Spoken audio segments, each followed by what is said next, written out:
I'm a little right now. I don't know why I thought it would be better to show it instead of just saying it, but at least you get to see my cool bomb. And a little bored, as you might expect. And so, really, okay. So, this genuinely is just because I've kind of just been thinking about this beef for the past 2 months, you know? I hadn't really followed it for closely up until the point where it exploded. I'm not gonna pretend like oh yeah, you can take my word for it. I'm an old school. I know all about all the hip hop stuff that goes on all the time. That would be a blatant lie. And you can call me a lot of things, but you can't call me somebody who doesn't tell the truth. Anyway, to that end, I just thought, man, I want to. All of my friends already know about it, you know. All of my friends already know all about the Kendrick Drake beef. There's really nobody else that I could explain it to that I wouldn't just be like telling I wouldn't just be telling them something they already knew, you know. And that's no fun. That's no fun at all, you know? It's like watching a reaction video from someone who's already fucking seen the video they're reacting to, which is gay as hell. And not productive. So, you are going to be the person that I tell about it. Now, I can only hope that you are desperately uninformed, because then it would be cool. It would be more cool for me. It would be more fun. Can I call you in the event of an emergency? No, I don't know who you are. I'm sorry, and I don't want to give you my phone number. But thank you for asking so politely. All right. So, I mean, I guess we can just start. You know, I used to, when I streamed, I would always, wait 15, 20 minutes to begin for people to shuffle in, but I don't think anyone fucking cares. This is such a low-stakes endeavor that there's really no reason to delay it for people to shuffle into the theater. So, let's start. I know you do jokes for stream, but would you ever do a Disco Elysium playthrough? No. I mostly just because I can't see myself doing like a game playthrough, you know? Just because I stream for fun now, and it's, I don't know, I can't bring myself to do it every day. It just didn't feel good. You know, I didn't even do it when it was my job. Anyway, so let's begin. Kendrick and Drake. Kendrick Lamar is a rapper. Drake is a pop artist who used to be on Degrassi. He started as an actor, and he was born in Toronto. Kendrick Lamar, he was not an actor, and he grew up in Compton, Los Angeles, in Project 8 specifically, I believe, where he was affiliated, but not, well, no, he was not affiliated, excuse me, that's a specific distinction. He was not affiliated with any gang, but he was surrounded by gang culture, and there were a lot of people in his circle and in his family that were tied to one group or another, and so he was very much exposed to that kind of thing growing up. That was in his environment. Drake, growing up in the suburbs of Toronto, Canada, he grew up in I don't know if it was a gated community specifically, and I think it would be remiss of me to say that it was, not knowing for sure, but he grew up in a nice community. And he went to a school that I believe was a nice school. It was a nice neighborhood, I know that for certain. And he, like I said, he grew up as an actor. Drake is mixed. He has a white mom, Sandra, and a black father named Dennis, right? And Dennis was around for, I believe, 5 years, and then he left Aubrey and Sandra together. Aubrey is Drake's real name. Aubrey Graham is his name. And so Dennis, Aubrey's father, left Aubrey with Sandra alone, and then he grew up without a father, basically. Yada yada yada. You all know. I'm sure you're at least familiar with his acting career. You know, the stuff on Degrassi was, sort of like a soap opera for teenagers in, I think, Canada, but I'm not entirely sure. The point is, Drake later he gets into music, and it was actually all part of his process. Even while he was still on Degrassi, he would stay at night writing stuff, and he would ask the security guards if he could sleep in the green room, because he would spend all night writing raps and then reading the back or reciting them or rehearsing them, that he would show up late to film days on the set of Degrassi. So if you had it in your mind coming into this, knowing that Kendrick humiliated him, it shouldn't be that it shouldn't be in your mind that Drake has never just he's like has no talent in him, because I think that's something that people misconstrue. Drake does have talent. He writes music, not always by himself, but that's that's the whole other thing. But he is genuinely a musician. He's not entirely a hack fraud, but it is important to note that at some point during his career, Aubrey, or Drake, as he would go on to call himself during his career, Drake would sort of start picking up these stories. He would start putting these stories in his songs that weren't real, these sort of fairy tales of growing up on a hard street, selling drugs and stuff like that. Stuff he had never done because he grew up in a suburb in Toronto. Now, Kendrick, genuinely having grown up in that sort of environment where, I'm sure he knew somebody who dealt drugs, but that's not really the point of... Sorry, like I said, words aren't as precise as they could be right now. But, Kendrick legitimately grew up in that environment, and he grew up around the culture of hip hop, and he and that's also another sort of important distinction to make between the genre of rap, which is a genre of music, and the culture of hip hop, which is the culture that surrounds the black art form that is rap, and it's difficult for me to put into words the specific distinctions just because I'm not an expert on that. There are a lot of people who spend years studying this, and I'm definitely more of a hobbyist, so that's important to put across. Kendrick's literally from... Yes, Kendrick is from Compton, specifically Section 8 of Compton. So, Drake, in 2011, he brought, I believe, Kendrick on his first tour. No, that's not... hang on. In 2011, Drake and Kendrick met for the first time, right? And Drake and Kendrick were sort of... they weren't at similar points in their career, because Kendrick was starting out, and Drake had already been sort of established as a star. Not nearly as big as he would become in the later parts of the 2010s, but he was already known. He was famous, and there were a few things that they did together. There were a few times that they collaborated. They were not always bitter enemies, but critically, Kendrick has always had a very specific work ethic when it comes to rap and how he approaches the game of hip-hop and how he approaches his art. In that he does not play just to play. He plays to be the best. It is legitimately in his interests, it is in his motivations as an artist to be the best there ever was, full stop.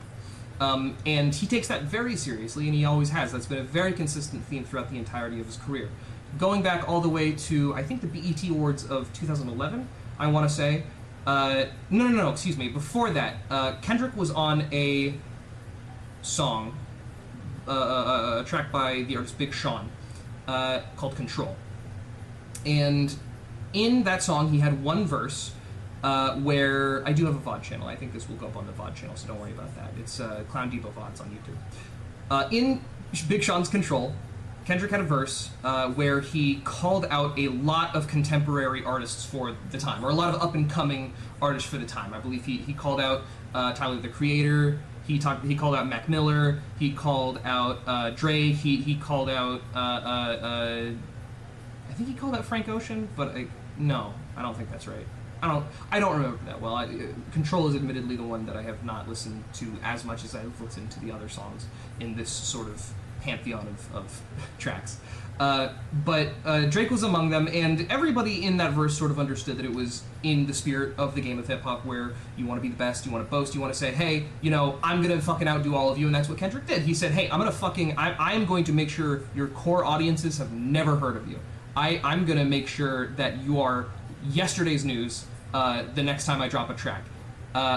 You know, and it was sort of in, like I said, in the spirit of hip hop. It's the competition of it all, which is the sort of the beauty of the art form. And all the other artists understood that, and they saw that, and a few of them fired back.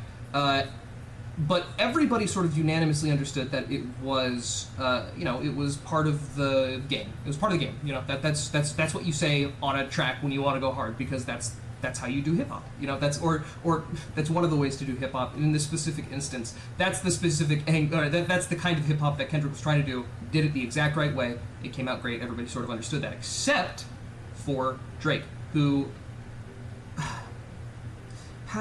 he tried to play it off like it was cool.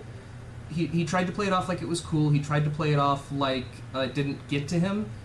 But he was also very clearly bitter about it in a couple of interviews that he did, where he said he said, like, yeah, you know, Kendrick, you know, he was talking all that shit on the song, and then the next time I saw him, it was all love, and he was all nice to me and stuff, and so, you know, it's I get it's part of the competition, but if you're gonna do it, like, be genuine about it, which I think he was.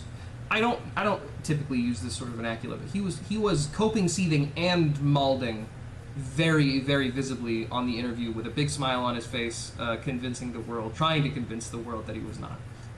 But we saw Drake. Come on, buddy. Anyhow, moving forward with that, at the 2013, I think, it was somewhere in the very early parts of the 2010s, at the BET Awards, Black Entertainment Television Awards, Kendrick had a verse. I don't recall what the song was, but he sort of called out Drake and how Drake had responded to the Control verse that he had done with Big Sean, sort of doubling down and saying, yeah, well, you're a fucking baby in your fucking pajama clothes, you big dork ass, and that sort of was the beginning, I think, of the point where people were like, oh, there's a beef between them, you know? Like, obviously, people were trying to instigate it up to that point, you know, just because that's, you know, people love to instigate. But it was at that point that people were like, okay, no, these guys they got a beef. They got, like, a genuine beef. Not, you know, it wasn't like, oh, this is the next big one after the East-West Coast War of the 90s.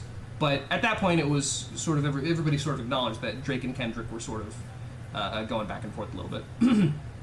And it kind of went on like that as this Cold War for the next decade, right? Where they would put disses, these little small disses in songs towards each other, like when it came out that Drake, I think it was it Lil Wayne who, I don't remember exactly who, no, I think it was Meek who exposed that Drake was using ghostwriters, Meek Mills. Actually, I don't know. I don't know who it was. The point is, Kendrick sort of, he didn't name Drake, but he said, like, can you believe there are rappers out here using ghostwriters, you guys? Sort of like in a get a load of this guy sort of way, but not naming names. It was very clear who he was dissing, but it wasn't like, he wasn't asking for problems. You know, he was just sort of poking fun, which is, again, in the sort of spirit of things.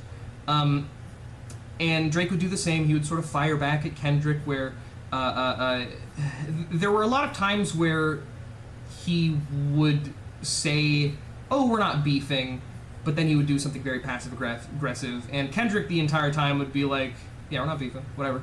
And then, well, I mean, it's kind of hard to compare them because the way they approach media and interviews and divulging information to the public is very different.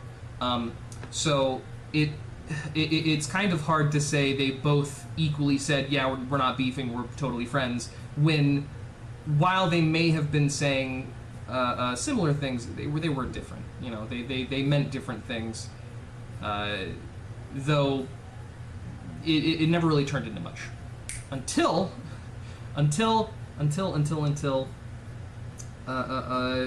the Drake song with another rapper, J. Cole, called First Person Shooter. And in First Person Shooter, it's alleged, or it's believed, that it was supposed to have Kendrick in there too, but Kendrick just didn't acknowledge the request to collab. And in it, J. Cole and Drake So, J. Cole is another rapper, right? We'll talk about J. Cole. Let's talk about J. Cole. He's sort of, I don't want to say he's a footnote, because I think that's kind of doing him a disservice, but he is not the focus of the beef, though he did participate enough to sit at the table of discussion. So, J. Cole is another rapper, and he is a conscious rapper. He's a conscious, sort of like how Kendrick is a conscious rapper, and what I mean by conscious rapper is they speak about like societal issues, and they try to be contemporary while still having messages and you know, these sort of profundities that they want to sort of interlace with their music, and typically specifically regarding the experience of Black Americans in society, and you know, modern society, and all the stuff that comes with that, for lack of a better word, just because I guess I was trying to find words that made sense but weren't like sounded. Another word I was thinking of was horrifying, but just all this stuff, you know. That's kind of what conscious rap is all about. And J. Cole, Drake, and Kendrick are sort of considered the best rappers of this current generation. You know, they're the current, like, oh, we can go over Pusha T versus Drake. Yeah, let me finish J. Cole, then we'll do Pusha T. J. Cole is another one who's sort of regarded, like I said, as one of the better rappers, or one of the best rappers of this generation. He was before this, but whatever. I'll talk about that in a second. And so on the song, he said, I don't know why everybody's trying to pit me and Kendrick and Aubrey against each other like we're in some competition. We're the big three. All right, we started the league. All right, and you know, I think that was kind of his biggest contribution, was that line. I can't really think of much else that he said that was addressed a single time by either of the other rappers. It was kind of just the big three line. Kendrick would go on, or excuse me, J. Cole would go on to release his own 7-minute diss track called 7 Minute Drill, which he would then retract. He would, I think the day after, he went on stage and he said, you know, hey, who here thinks that Kendrick Lamar is the greatest motherfucking rapper of all time? And then he went on to say, hey, look, I dropped that song and it didn't sit right with me. That was not right with my spirit. I didn't mean that, and I didn't believe what I said, and it was corny as fuck. Kendrick, you can respond, say whatever you want. I'll take it on the chin. I won't respond. I'm sorry that I did that. And that was J. Cole bowing out gracefully, I think, out of the beef. Which, again, I think it genuinely was a very mature move. I think that in the spirit of rap, or excuse me, in the spirit of hip-hop, a lot of people were very disappointed in him, because a big part about being a rapper is standing 10 toes down on what you say and really being able to back it up, right? You need J. Cole. J. Cole, he had always said, hey, I'm fucking, you know, I'm one of the greatest. You know, if you come at me, I'll fucking knock you over. I'll push you over. I'll push you on the ground in the playground, dum-dum. That was one of his better bars. He didn't say that. And a lot of people were very disappointed with him. There you go. There's J. Cole. That was what J. Cole did. So, that was in March, or April. Let's go back in time to 2015, where Drake and Pusha T were in the middle of a beef. They were in the middle of like a proper beef, and Drake had been in beefs before. Like I said, he was in the beef with Meek Mill, where he beat Meek, but he. People say he fucking trounced them, right? People say he gave Meek the business to a degree that Meek could not. He was offered smoke at a rate that Meek was just simply not ready to accept, and as a result, Meek was humiliated. That is not because Drake did a good job. It was because Meek did a really, really bad job. A lot of people suspected that at the time he was on drugs, and I sincerely do not know enough about that. I cannot say, but the fact of the matter is, Meek could not stand up to Drake. He just couldn't. But at that time, Meek stuck the allegation against him, that he has ghostwriters, and that has been something that he has had to defend every day since then, basically. That is something that stuck. In 2015, Drake was up again against Pusha T. And Pusha, Pusha T, the big man on campus, he came with a bombshell. He came out and said, "Hey, look, if you're gonna bring my wife into this," because Drake name dropped Pusha T's wife. If you're gonna bring my wife into this, how about we talk about yours? And at the time, it's important to note that Drake had this sort of player vibe to him, where he was just sort of he would meet women everywhere and sleep with them, and he was like girls would swoon over him. That was the narrative, right? And so because of that, necessarily he couldn't be tied down. And Pusha said, "You got a kid, stupid, and here's you in blackface." And that's all it took. They showed Drake in blackface and said, "Hey Drake, check it out. You have a child with a porn star named Adonis, and you were going to reveal him at an Adidas press run. That is who you are." And then the beef with Pusha T was over. Drake did not respond after that.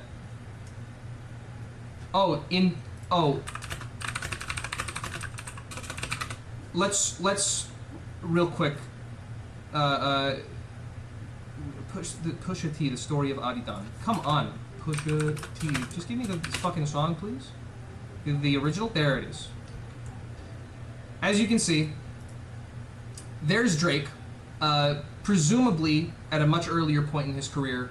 I think he's actually doing a photo shoot for Tommy Hilfiger here. I think that's the specific... I don't want to have this on my screen anymore. I'm sorry that I had that on screen for so long. I believe that he was doing a Tommy Hilfiger shoot. I think that's the context.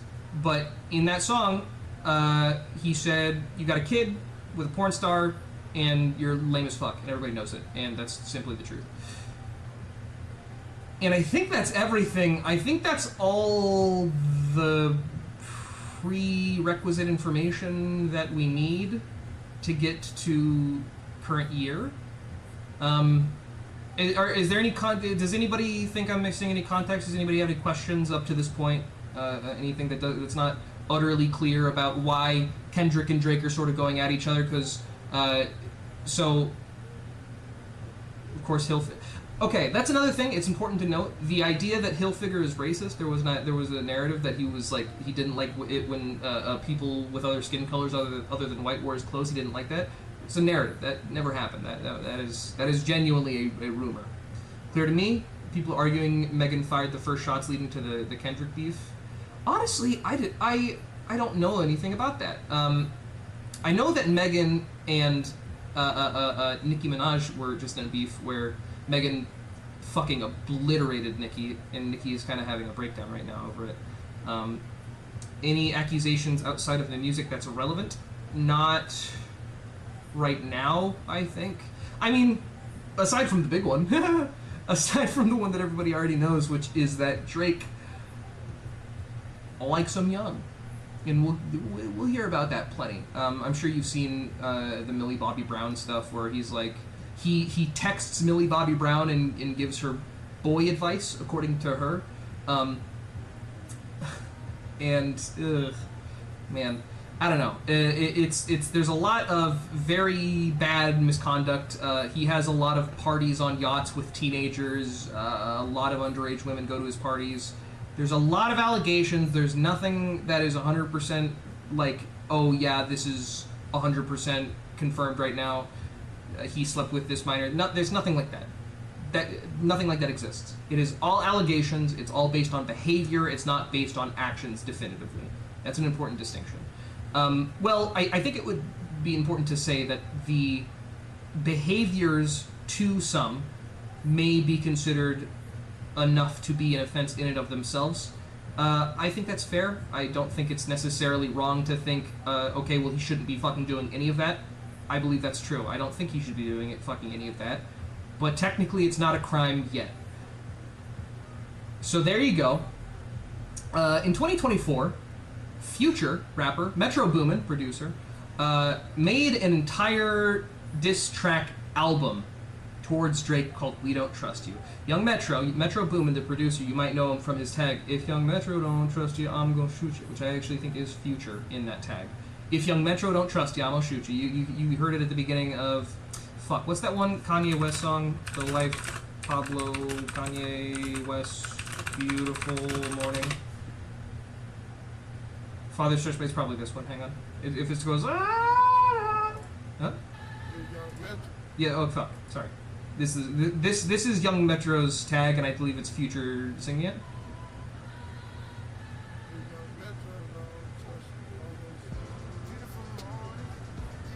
So that's the tag.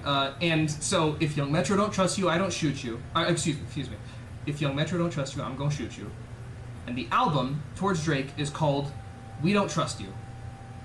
So that's a good. I think that's a good way to start. But. So, on We Don't Trust You, there were a lot of rappers that were featured, and on one of the tracks, this one, the one that has been on the screen the entire time over there, while I've been fucking talking, was Like That, from Kendrick Lamar, or featuring Kendrick Lamar, which wasn't announced, it's not in the track name. Or it wasn't in the track name, at least. This took people by surprise when they were listening to this for the first time, like around the time that it came out, before they had been informed, like, hey, Kendrick was in on the song Like That off the fucking We Don't Trust You record. But so let's get into that. And okay, hang on. Do we want to do, and respond in chat? Do we want to do full listens through the songs? I'm totally down for that. Or do you want me to skip specifically to the parts of the songs that are important, I guess? Because we can do a full. I don't mind doing a full break, or not break. I don't think I could break down all of the lyrics to the song in each of the songs, but I definitely could give greater context. You know, I'll let people answer real quick and get a yummy water. Full. Okay, it looks like everybody wants to do full listens. All right, let's do full listens then. You're gonna have to listen to Drake music. No takesies, backsies. All right, let's begin.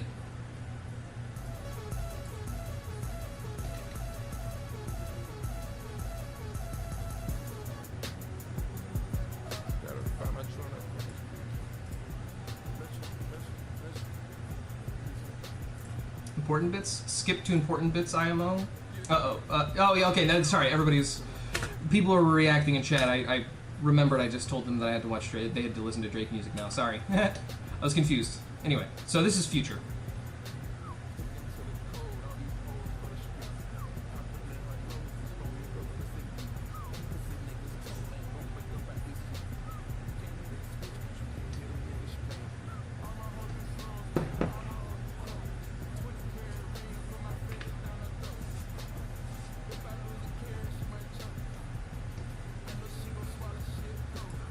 I love those bars. I love those fucking bars.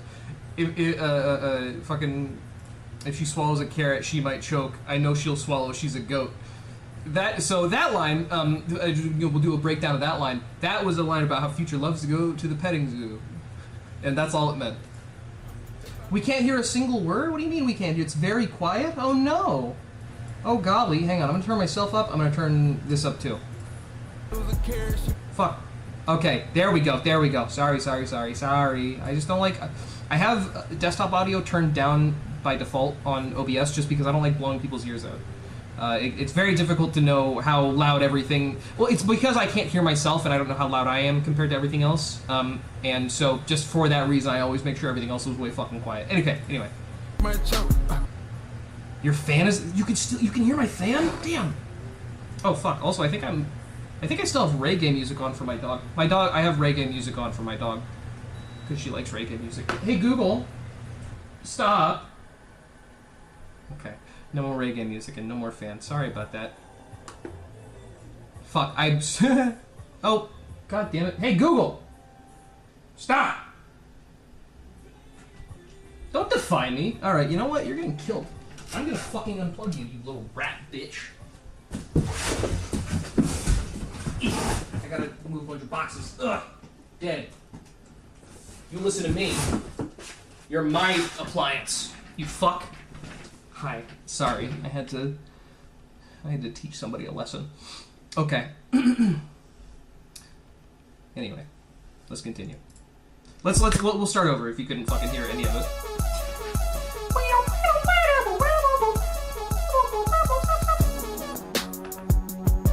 Gotta find my joint up on this bitch. I miss you.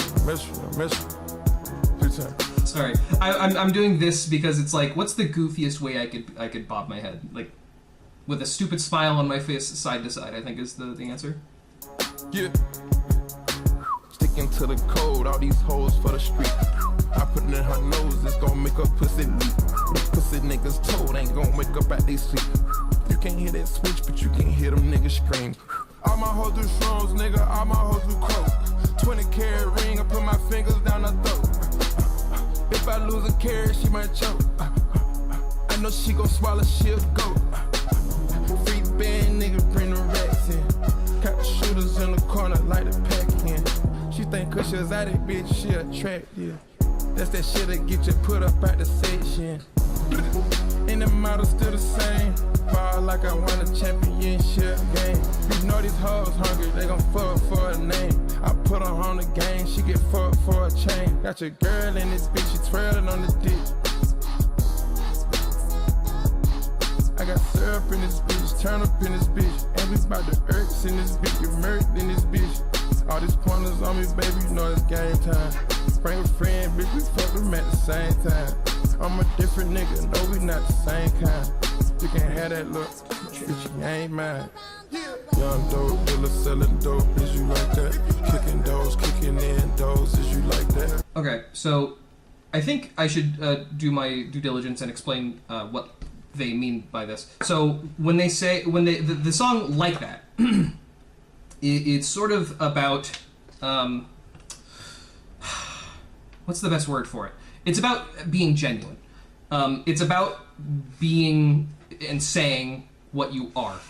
You know, understanding what you are and believing what you say, knowing it to be true, and then reflecting it out into the world, right? And they specifically are saying, hey, people who are really like that, not like that, when I say like that, I don't mean like self-reflective, I mean what Drake claims to be, which is, like I said, he claims to be a drug dealer, he claims to be a killer, he claims to be a rough and rowdy lad, basically. And what they're saying is, you know, people are kicking down doors if they're like that. People are fucking, you know, people are out in the streets doing things you couldn't even imagine, Pop Boy. Are you really like that? That's effectively what they're talking about. Young throw niggas selling lows, is you like that? All 24, you won't go, is you like that? Niggas from the bottom really like that. Stepping ambulances if you like that. Pop another bottle if you like that. These niggas talking out of their neck. Don't want no coughing out of your mouth. I'm way too paranoid for a threat. Hey, let's get it, bro. DOT, the money, power, respect. The last one is better. Say yes, a lot of goofies with a check. I mean, I hope them sentiments symbolic. My temperament bipolar, I choose violence. Okay, let's get it up. It's time for him to prove that he's a problem. Niggas clicking up, but it not be legit. No 40 water, tell him. Yeah, get up with me. Fuck sneak dissing, first person shooter. I hope they came with 3 switches. I crash out like fuck rap. This Melly Mel if I had to. Got 2 T's with me. I'm snatching chains and burning tattoos. It's up. Lost too many soldiers not to play it safe. If he walk around with that stick, it ain't Andre 3K. Think I won't drop the location. I still got PTSD. Motherfuck the big 3. Nigga, it's just big me. Nigga, boom. I'm really like that. And your best work is a light pack. Nigga, Prince outlived my...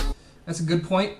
Just Kind of Confused said From the Bottom really like... Yeah, people from the bottom really like that, because Drake had the song, which was a hit, Started From the Bottom, Now We Here. Which, by the way, he fucking neglected his producer. He gave them like a couple $100 and then never worked with them again, and that's the song that fucking blew him up. Shout out to fucking Zombie on the track. Still got PTSD. Motherfuck the big 3. Nigga, it's just big me. Nigga, boom. I'm really like that. And your best work is a light pack. Nigga, Prince outlived Mike Jack. Nigga, boom. For all your dogs getting buried. That's a K with all these 9s. He gon' see Pet Cemetery, nigga. couple things he said just now. Best work is a light pack, nigga. Prince outlived Mike Jack. Drake, for a long time, has been comparing himself to Michael Jackson, specifically in the sense of success, being the king of something, and specifically in, I think he was about to surpass Michael Jackson in terms of overall #1 hits ever had by one artist. I've received a message from a friend, and they're asking if this is a picture of me.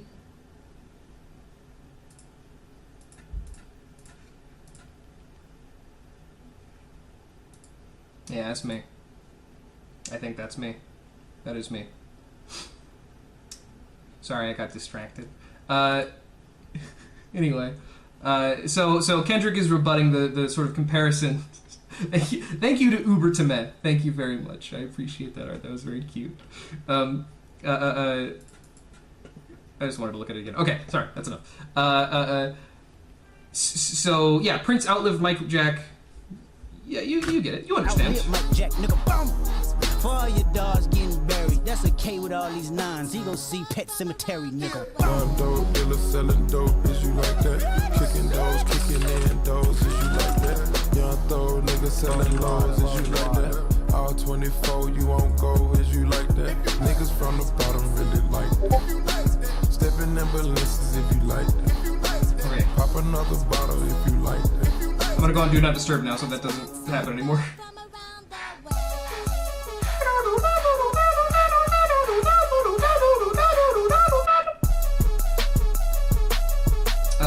Okay, so between Like That and Push-Ups, no. I'm trying to remember, when did J. Cole release 7 Minute Drill? Young dope dealer selling dope, is you like that? Kicking doors, kicking in doors, is you like that? Young throw nigga selling lows, is you like that? All 24, you won't go, is you like that? Niggas from the bottom really like that. Stepping in balances if you like that. Pop another bottle if you like that. Okay. Got it. So, 7 Minute Drill, the song that J. Cole sent out and then later retracted, was a response to this song.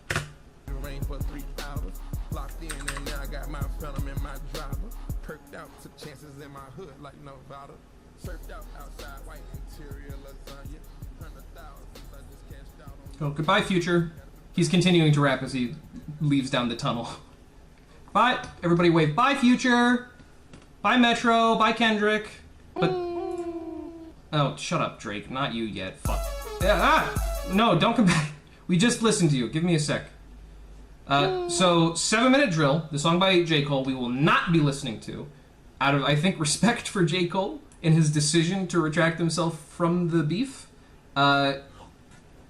So, there you go. The majority of the disses on 7 Minute Drill were, hey, Kendrick, your music where you rap about the, like, it's like poetry, boring. And, you're pretty short, stupid. And that was kind of it. And then he later apologized. J. Cole, Jermaine, I don't know you personally. I don't know any of your music, and I did not know you before this beef. I forgive you, buddy. Good choice. Let's listen to Drake's Push-Ups. Who cared? Alright. Okay, jokes aside. Drake, don't feel bad if you start hearing this and you think to yourself, this is actually kind of good. Because, like I said at the beginning of the stream, Drake is popular for a reason. He has hits, alright? So, if at any point you think to yourself, this is pretty good, don't think you're stupid for thinking that. Don't think you got tricked or like you don't get it, because you do. Drake's ear is not deaf. He knows what a good song sounds like. It's more a debate of whether or not he knows what a good song should contain. I think that's sort of what it gets down to. So, anyway, Push-Ups, which is Drake's first response.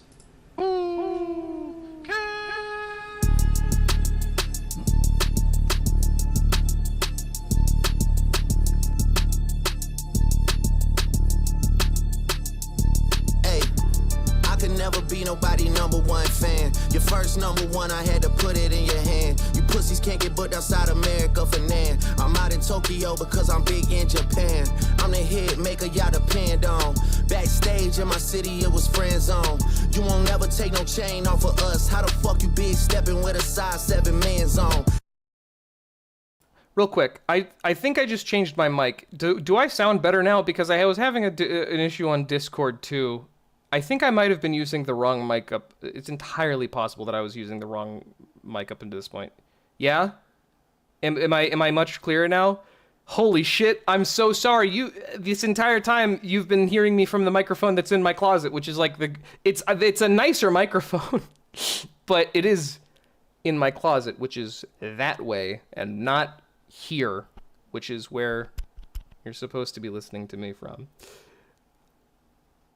Could you at least hear what I was saying up until this point? Like, you could, everything I've been saying, you've been able to discern my words, even if they haven't sounded as good as they could, right? I just want to be clear. You'll put it in chat. Okay. Yeah, we're good. Perfect. Hey, we were understandable before, and now we're better. Let's continue. Sorry. When I had to put it in your hand. You pussies can't get booked outside America for Nan. I'm out in Tokyo because I'm big in Japan. That's a lie. I'm the hit maker y'all depend on.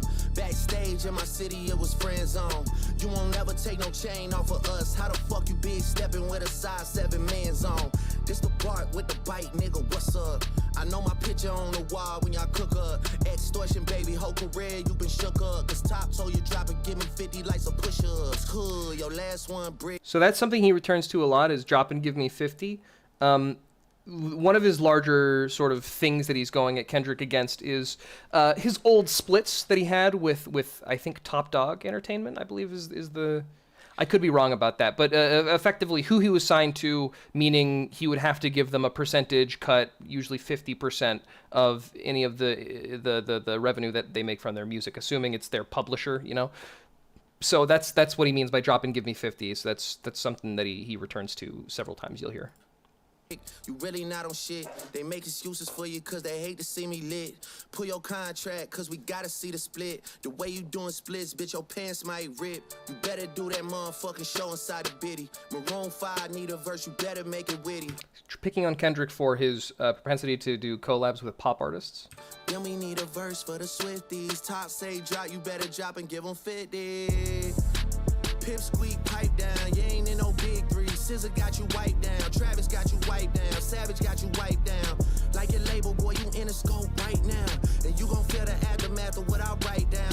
I'm at the top of the mountain, so you tight now. Just to have this talk with your ass, I had to hike down. Big difference between Mike then and Mike now. What the fuck is this, a 20v1, nigga? So this is 20v1. This is something that Drake, he said because a lot of, I mean, obviously on the Like That, or excuse me, not on the Like That, on the We Don't Trust You record, there were a bunch of artists going after him, and so he's like, "What the fuck is this? I'm quite literally being ganged up on. What the fuck is going on? This is, you understand, this is lame as shit." That's what he's saying, basically. Top of the mountain, so you tight now. Just to have this talk with your ass, I had to hike down. Big difference between Mike then and Mike now. What the fuck is this, a 20v1, nigga? What's a prince to a king? He a son, nigga. Get more love in the city that you from, nigga. What's a prince to a king? That's a rebut to the prince that outlived Mike Jack. Metro, shut your whole ass up and make some drums, nigga. Bitch, shut up. So that is, I think, the one quotable that people take out as more than any from this entire beef from Drake's side. Metro, shut your hoe ass up and make some drums. Why would Drake? That's a fucking shitty thing to say, dickhead. Love in the city that you from, nigga. Metro, shut your whole ass up and make some drums, nigga. Yeah, I'm the 6th god, I'm the front runner. 6th god, he stole that. I do not remember who specifically from, but the 6 was not always used to refer. It didn't always used to refer to Toronto. Drake 100% took that from another artist. I think it was maybe somebody from Chicago. I think it was Chicago. Hang on. Original 6th god. 12. Well, it was the 12 Olympians. No. Rap. No, not fucking Eminem. God damn you. Who did Drake steal 6 God from? Come on. Come the fuck on. No. Not the fucking beat. I'm talking about the literal name. Okay, so the point is, the 6 refers to like an area code, for example. So to say you belong at the 6, that's like representing where you're from, you know. Which is another incredibly important part of hip hop culture, which is, you know, representing where you're from, being truthful, being honest with your art, and having that art be exceptional, and usually espousing the virtues of the area that you were from, which is why people so often, you know, that's the whole point of gang signs, really, is representing where you're from and your culture and sort of what, you know, what group you're with, you know. It's important. It's important. And so to call himself the 6th God, which is he has claimed from the thing is, he claimed it from a rapper when that rapper went to jail. So that person who was originally the 6th God, which I think Chicago, but I could be wrong. He then claimed that he just started using it to refer to Toronto, and sort of he assumed this weird role of like the underground king of the underworld of Toronto, like a mafia boss. He's trying to be cool by calling himself the 6th God. It's another one of his moves that are very coordinated to be a part of this grand facade that he has constructed of himself, of, you know, of Drake, this character. This is a big and very important theme. This character of Drake, because Drake is not a person. You have to understand. Aubrey Graham is the person. Drake is the idea that Aubrey Graham came up with, and Drake is the character that Aubrey Graham plays. And so, when Drake calls himself the 6th God, or when he raps about dealing drugs, or when he talks about going to parties all the time, well, that is something that he does. But it's all of these things are parts of the constructed idea of Drake. And taking the name of the 6th God was part of constructing that character. And it was very, very dishonorable. That would piss me the fuck off if it happened to me. And I can't imagine that the fella took it well. Unfortunately, I do not remember the specific rapper, but there you go. Prince to a king, he a son, nigga. Get more love in the city. God, I'm the front runner. Y'all nigga manager was Chubbs, little blunt runner. Playing a 6 and you boy. Chubbs is Drake's bodyguard, I think. He's an OVO. OVO is Drake's label. Manager was Chubbs, little blunt runner. Playing a 6 and you boys ain't even come from it. And when you boys got rich, you had to run from it. Cash blowing, able bread out here tricking. Okay, so this is something that Drake does a lot in his disses, which he really shouldn't, which is going after other artists. So Abel, I believe he's referring to The Weeknd. The Weeknd name. Yeah, so he's referring to The Weeknd here. And this is something that Drake does a lot, is he keeps dividing his attention between these different artists instead of looking straight ahead at the other person in the beef, Kendrick, the person that he is supposedly dissing. Push-Ups, by the way, is making fun of a video that Kendrick put out of himself doing burpees in a public park. I don't know why he would make fun of that, because to be out in a public park in Compton as somebody that big, just doing burpees, listening to like fucking oldies loud as fuck on his radio, that doesn't mean nothing. That's not, you have to understand that he was showcasing how safe he is in Compton, right? How that's where he's from. That's he is respected and he's beloved there. He does a lot of work for Compton. He donates so much money to Compton and youth activities and education programs there. He gives the fuck back to Compton, and that's sorry. Hang on. Why did I get on this train of thought here? Right, push-ups. Because he was doing burpees in a public park in Compton, listening to oldies. And Drake, I guess maybe because Kendrick is short, which is another thing that you can see the album art here is a shoe size, which is U.S. men's 7s. And so he's saying, haha, look at you, little short boy. You're a short boy with your small feet, Kendrick Lamar. I'm Drake, and I beat you in the beef. And that's what he's saying. He do for bitches, he doing for niggas. Jet switch, chains, wicked. Spinning like you tryna fuck, boy, you trippin'. Drizzy Chippendale, probably got your bitch Chanel. I just got them done, boy, don't make me at the Chippendale. Rolling loud stage, I'm gonna roll that back. Go ahead and Drake, say that one more time, bud. Probably got your bitch Chanel. I just got them done, boy, don't make me at the Chippendale. Rolling loud stage, I would turn, that was slick as hell. Shit'll probably change if it BM start to kiss and tell. Hugs and kisses, man, don't tell me about no switches. I be rocking every fucking chain I own next visit, ayy. I be with somebody go. So he's saying, he's look, I don't care what you say. I don't care that you're threatening me. I don't know if you're trying to make me feel unsafe. I don't give a fuck. I'm still going to be wearing all my jewelry. I'm going to fucking come around LA anytime I want. It doesn't mean anything to me. Whitney is Kendrick's wife. It's a lie?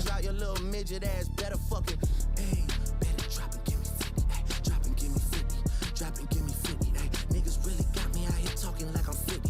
Niggas really got me out here rapping what I'm living. I might take your latest girl and cuff her like I'm Ricky. Can't believe he jumping in, this nigga turning 50. Every song that made it on a chart he got from Drizzy. Spend that little check, you gotta stay up out my business. Nigga, shout out to the hooper that be busting out the gritty. We know why you mad, nigga, I ain't even tripping. All that little heartbroken Twitter shit for bitches. This for all the top dogs, drop and give me 50, drop.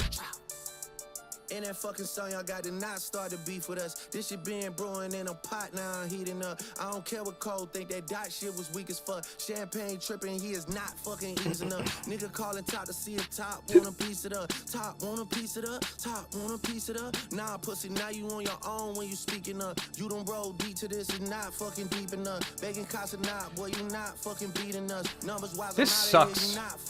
Sorry. Money wise, I'm out of here, you not fucking sneaking up. Cornball your show. Money, merch money, feed us. I'm just trying to. This flow is so whiny and unpleasant. Sorry. This ain't even everything I know. Don't wake the demon up. This ain't even everything I know. Don't wake the demon up. This ain't everything I know. Don't wake the demon up. A big part of beef is exposing, or a big part of specifically battle rap, right? And the like these kinds of songs that they're releasing is bringing out dirt, about your opponent, saying, this is why I'm better than you. This is why you're a piece of shit. So what Drake is saying here, this is not everything I know. Don't wake the demon. What he's saying is like, hey man, back off, or I'm gonna give you what for. That's what he's saying. Drop and give me 50, all you fuck niggas teaming up.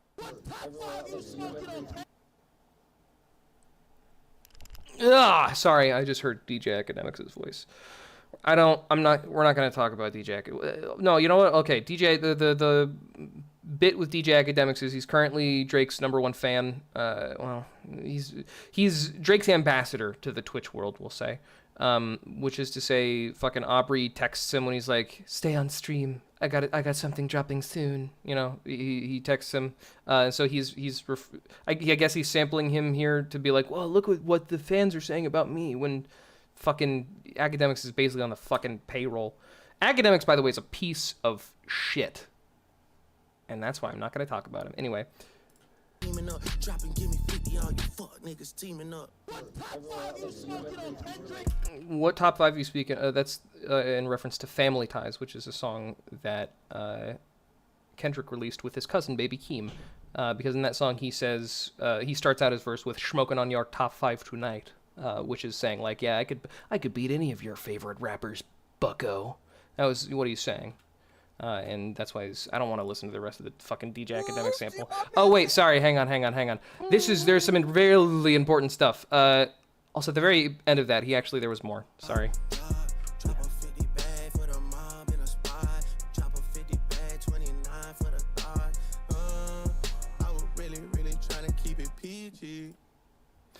So there's that little snippet right there at the end of Push-Ups, which, just remember that. Okay, so between Like That and Push-Ups, there was, I think, 22 days that went by. And between Push-Ups and Euphoria, I believe there were 17 days that went by. And in that time, Drake released another song, which is not, you might notice, in this playlist.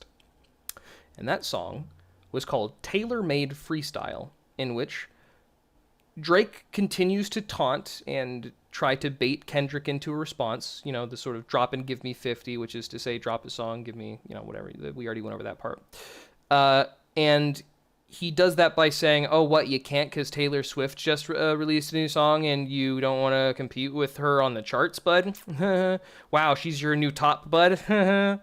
Sort of, you know, taunting him. But that was only in the final third of the song. And in the first 2/3, Drake used AI voices of the dead legend Tupac and the living legend Snoop Dogg for some fucking reason. Well, it's not for some fucking reason. It's because those two characters, specifically Tupac Shakur and Snoop Doggy Dogg, represent the West Coast, right? They represent specifically LA, and that's really important.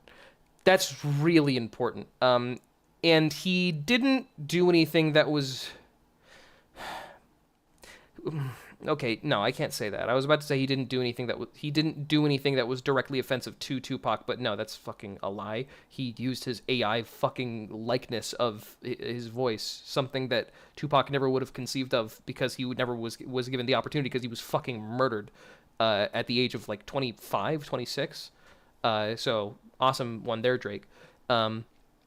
He didn't say anything that was mocking towards them, but he was sort of saying like, hey, Kendrick, why aren't you... This is not what Tupac sounds like. This is Drake again. Hey, Kendrick, why aren't you dropping? I thought you were supposed to be the West Coast savior. I thought you were supposed to represent the West Coast, dude. Jerk. Why? Hey, stupid. Because in 2011, I think, Snoop Dogg, in a very, very beautiful scene, passed the torch of the West Coast to Kendrick. He said, hey, you've got the torch. You better fucking run with it.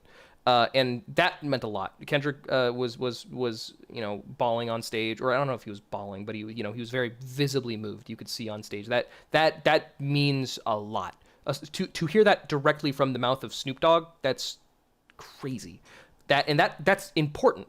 And so by using the voices of Tupac and Snoop, he's saying like, oh, the West Coast, you're pretty weak. Because, well, this is sort of another part of this whole equation, which is currently the most popular region by far for rap is Atlanta, currently. In modern rap, most of the biggest rappers are from Atlanta.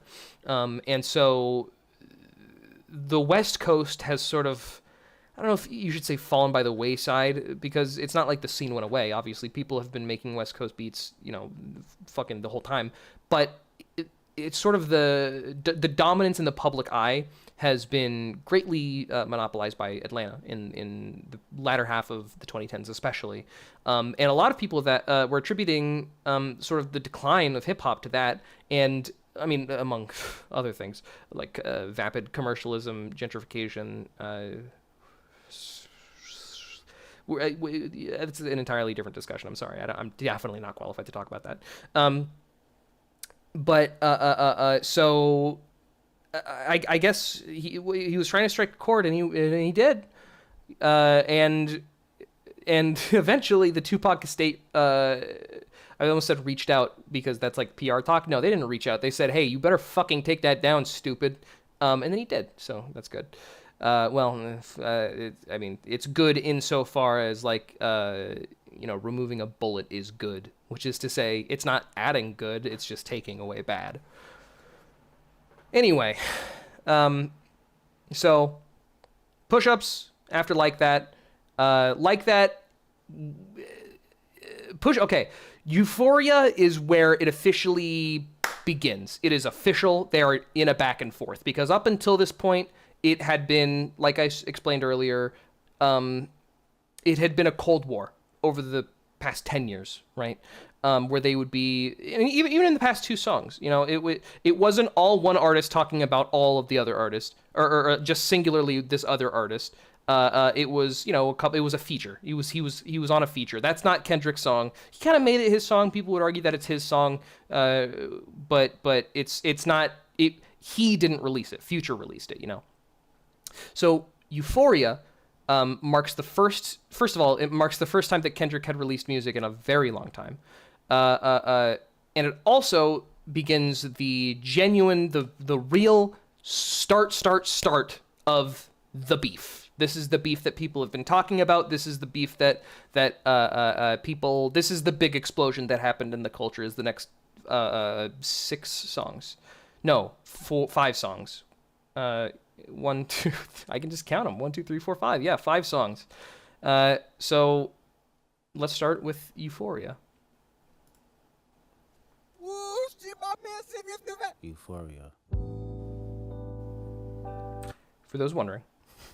That was a backwards clip from the movie The Wiz. That was specifically Richard Pryor's character of The Wiz, saying, everything they say about me is true, which is from the scene of the movie at the very end, after they get back from defeating the Wicked Witch of the West. I do not know the Wizard of Oz lore. I don't know all the names. I know, like, what happens in it. I never internalize the names because they're all so silly. Like, Alice... is there a character? No, fuck, that's not Dorothy is her name. I was thinking of Alice in Wonderland. Yeah, anyway, sorry, that's not the point. The point is, he says that after he gets back, because they go to the Emerald City, and they're like, hey, can you fucking give us all this shit? And he's like, no, go do this thing. And the reason he sent them is because he wanted to go get them killed, and they came back, and he wasn't expecting them to come back, and because of that, he wasn't, like, ready, and so he was hiding in his bed, and they ripped the blanket off of him, where before he was this big, imposing metal face. He was now this cowering man in this, like, wireframe bed in a dark, lonely room, a big, dark, lonely room, and he is admitting in a great deal of fear, everything they say about me is true. I'm a liar. I'm a fraud. I got no business being the Wiz. Euphoria. And so the reason he brings that in is because, he's tying that to Drake. Everything they say about me is true. You'll see what the theme of this is. Kendrick isn't even adding anything new. All of the information spoken about in Euphoria was information that was already public knowledge. These are things that people have said over the years towards Drake, and that amounts to Kendrick's warning shot. Here's everything that people are saying about you. I've got nothing new to say. Go into not I have nothing new to say, obviously, but go into it knowing that's sort of like his angle, I guess. Them superpowers get neutralized. I can only watch in silence. The famous actor we once knew is looking paranoid and now spiraling. You're moving just like a degenerate. Every antic is feeling distasteful. Why calculate? You're not as calculated. I can even predict your angles. Fabricating stories on the family front, cause you heard Mr. Morale. A pathetic master manipulator. I can smell the tails on you now. You're not a rap artist, you're a scam artist with the hopes of being accepted. Tommy Hilfiger stood out, but FUBU never had been your collection.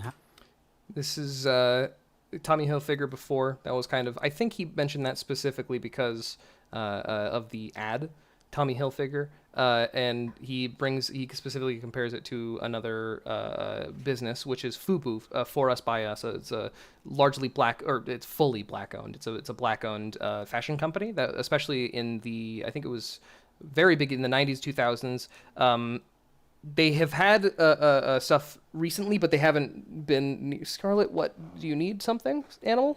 I'm talking about rap, and I like it, and I don't want to be interrupted because I have to pet my dog. Sorry. Anyway, yeah. So he's saying, hey, Tommy Hilfiger stood out, which I think he's saying that because again of the whole blackface thing on the story of Adidon. But he's saying like, yeah, hey, the white man's clothes has always been in your closet. But not For Us By Us. That's never shown up in your collection. So what's up with that? That's the connection he's making. Sorry. Accepted. Tommy Hilfiger stood out, but FUBU never had been your collection. I make music that electrify 'em. You make music that pacify 'em. I can double down on that line, but spare you this time. That's random acts of kindness. Know you're a master manipulator and habitual liar too. But don't tell no lie about me, and I won't tell truths about you. Okay, sorry. So I think that this first part is it's dedicated specifically to this is Kendrick speaking softly and honestly with Drake. This is a conversation he's having with, or not with Drake, with Aubrey. He's having this conversation with Aubrey before he begins. He says, "Hey man, look, you don't want this." He just laid out everything. I could go through line by line. And I could tell you know what? No, I'm not gonna go through it because you'll see in this beginning, he effectively lays out what Drake did over the course of the beef. At the beginning of Euphoria, at the beginning of Drake's first track, he says, "You're about to do this, this, and this," and then Drake did it.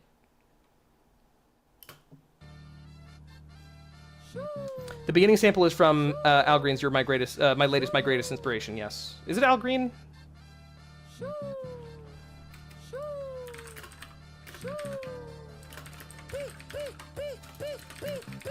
Yeah, I'm out the way, yeah, I'm low, okay. Yeah, the island right here is remote, okay. Ain't Teddy Pendergrass. No reaper, nigga, I'm reaping what I sow, okay. Got a Benjamin and a Jackson all in my house, like I'm Joe, okay. Hellcat, met his homeboys in them types LA solo, okay.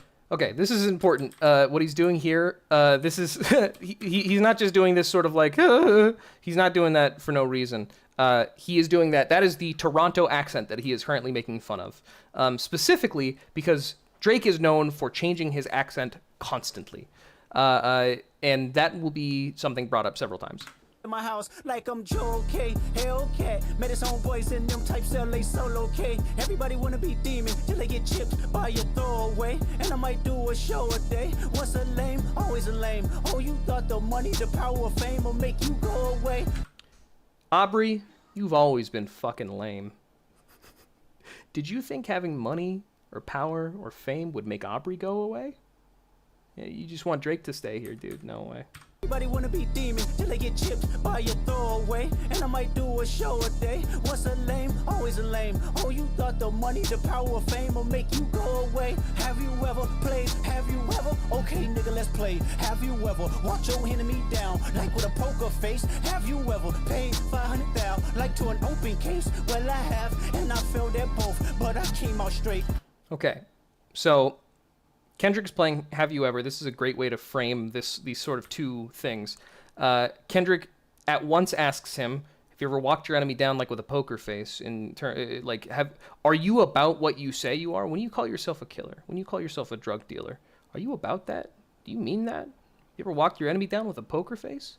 And then when he said, "Have you ever paid 500,000 to an open case?" He's talking specifically about a sexual assault case that Drake paid 350 Canadian or 500 American, I think. No, 350 American, 500,000 Canadian, to just get that under wraps.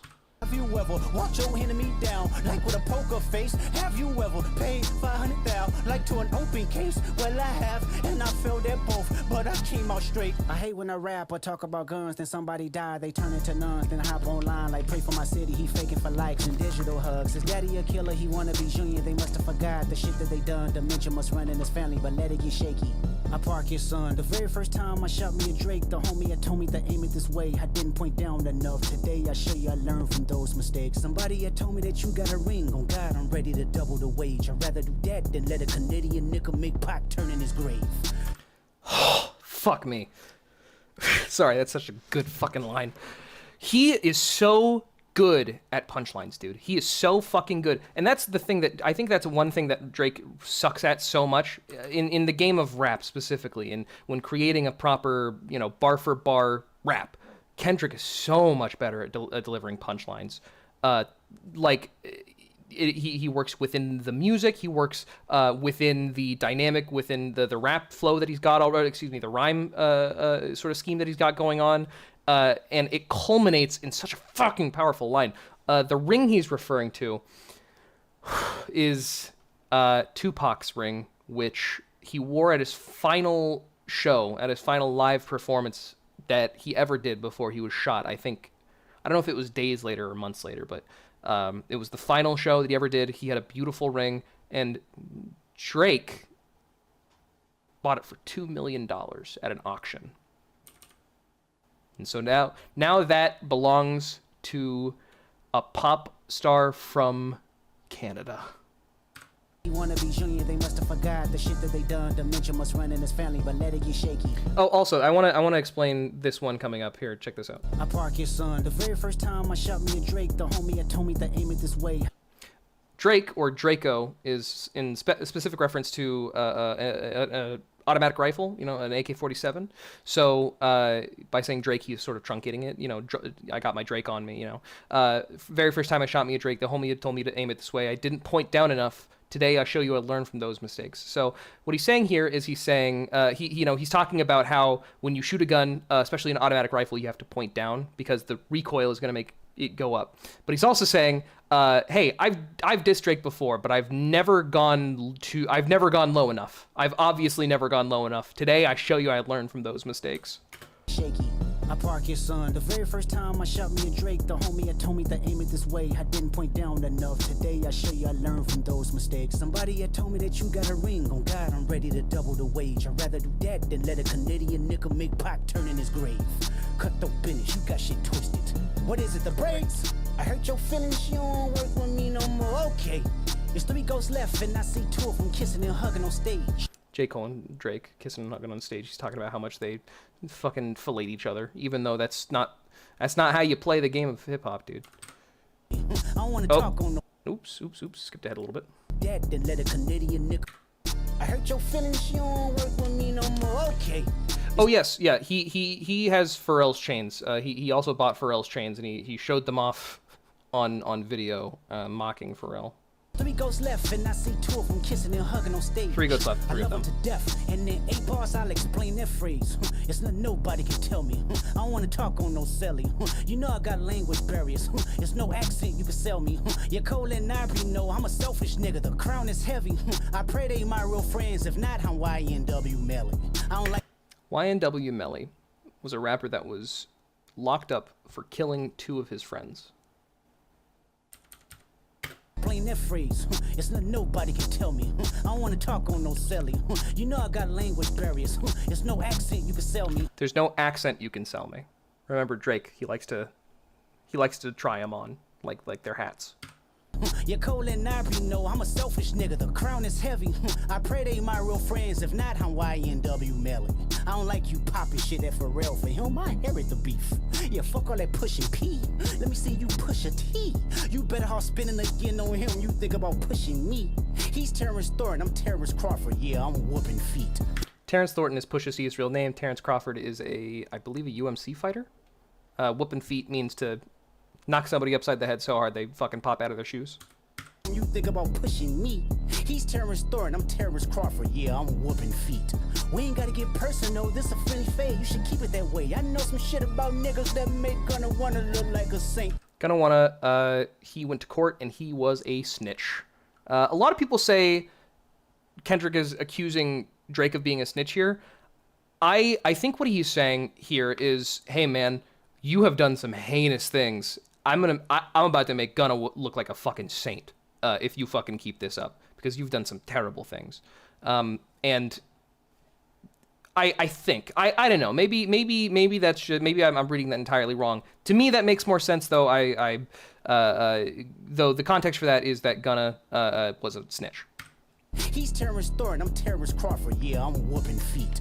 We ain't gotta get personal, this a friendly fade. You should keep it that way. I know some shit about niggas that make Gunna wanna look like a saint. This ain't been about critics, not about gimmicks, not about who the greatest Listen is. close. It's been about love and hate. Now let me say I'm the biggest hater. I hate the way that you walk, the way that you talk. I hate the way that you dress. I hate the way that you sneak this. If I catch flight, it's gonna be direct. We hate the bitches you fuck, cause they confuse themselves with real women. Then notice I said we, it's not just me. I'm what the culture feeling. There's a oh man. Okay. So, that whole section, amazing. First of all, second of all, he is paraphrasing something that the late great rapper DMX said during a not a podcast. I think it was a radio interview, where somebody said, "X, tell him what you said about Drake. I hate everything about that guy. I hate the way he walks. I hate the way he talks. I hate his hair, I hate his accent, I hate his shoes, you know, I hate his music, you know, and everybody was cracking the fuck up. And I think that, to me at least, what Kendrick is doing here is destroying TaylorMade by saying, hey, you can use the words of our dead predecessors. You can use the words of the people that came before us. You can use them as part of what you have to say, but you have to use it right. And he fucking uses it right. I'm the biggest hater. I hate the way that you walk, the way that you talk. I hate the way that you dress. I hate the way that you sneak this. If I catch flight, it's gonna be direct. That's another thing. I hate the way you sneak this. Drake, when he sneak disses somebody, he encodes it in a way to make it so the person that he is attempting to diss, they're the only person who's going to understand, which is kind of a psychological it's, you know, singling them out, making it so it's kind of hard to talk about it, or it's definitely to make somebody isolated. Whereas Kendrick is very direct. Whenever, you know, he disses somebody, it's usually very clear. It's usually very intentionally placed, and he doesn't say their names, obviously. But it's always in hip hop. There can be a lot of double entendres, right? There can be a lot of things that are the same sentence, but they can mean two entirely different things, right? Think of a sneak diss or a proper sneak diss as a phrase that can be used in a song that somebody else can sing along to, and it could apply to a different situation, and you know, and somebody could hear that and say like, oh yeah, I know people like that, you know, and it's not really about anybody in particular. But it also, the double meaning, the second meaning, which is the subtext, it's not necessarily a direct diss, but it's, you know, well, it is a direct diss, but it's not, you know, it's not I'm calling you out. It's just like, yeah, fuck this guy, you know. That's sort of how Kendrick does it. He's direct, but, you know, it's classy. It's not some bullshit little kiddie tactic. We hate the bitches you fuck cause they confuse themselves with real women. He's talking about because Drake, it's not women, it's what comes before women that Drake likes. It's before woman, the thing before that is when what grows up to be woman. He likes the thing that women were before growing up. That's what he's saying. Notice I said we, it's not just me, I'm what the culture feeling. How many more fairy tale stories about your life till we had enough? How many more black features till you finally feel that you're black enough? Black features, he's not talking about facial features, he's talking about features on songs. He's talking about collaborating with other black artists. A lot of other rappers Drake collaborates with. Stories about your life till we had enough. How many more black features till you finally feel that you're black enough? I like Drake with the melodies. I don't like Drake when he act tough. You gon' make a nigga bring back Puff. Let me see if Chubbs really crashed something. Puff Daddy, P. Diddy. So he was sex trafficking, and I don't know nearly enough about that to get into it. But before that all happened, he slapped the fuck out of Drake years and years ago, and so he's I think he's sort of showing his hand a little bit to Drake by making that specific reference. But I think he means it in this specific context as I'm gonna make him come and beat the shit out of you again. And Chubbs again is Drake's bodyguard. Yeah, my first one. Act tough, you gon' make a nigga bring back Puff. Let me see if Chubbs really crashed something. Yeah, my first one like my last one. It's a classic, you don't have one. Let your core audience stomach that. Then tell them where you get your abs from. Core audience, stomach that. Core, stomach, abs. V12 is a fast one. Bow, bow, bow. Last one. Headshot for the year. You better walk around like Daft Punk. Remember? Hey, top dog, who the fuck they think they playing with? Extortion my middle name as soon as you jump off of that plane, bitch. He's saying, do not come to California. I'm allergic to the lame shit. Only you like being famous. Yachty can't give you no swag neither. I don't give a fuck about who you're hanging with. Yachty, Lil Yachty, is another rapper, somebody that Drake has been hanging out with, and him saying, Yachty can't give you no swag neither. I don't give a fuck about who you're hanging with. Yachty is somebody who's very young. He's very connected to like the pulse, the youthful pulse of the culture currently. And I think that Drake likes that. I think that he likes that he can hang on to Yachty as sort of his funnel towards being able to keep with what's hip, as opposed to just getting it naturally, because it's unnatural for him. Drake is not naturally in those environments where he would be able to connect with the common person. Lil Yachty, my favorite song by Lil Yachty is Bentley Coupe. I love this song because of the drop. We're going to listen to this for just a second.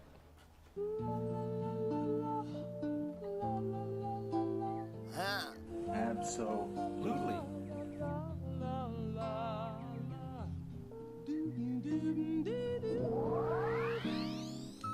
And I just nutted on Trinity, bitch you not you a mini me. Fuck up in any facility. Sucking on dick must be your main ability. Dude, sucking on dick must be your main ability.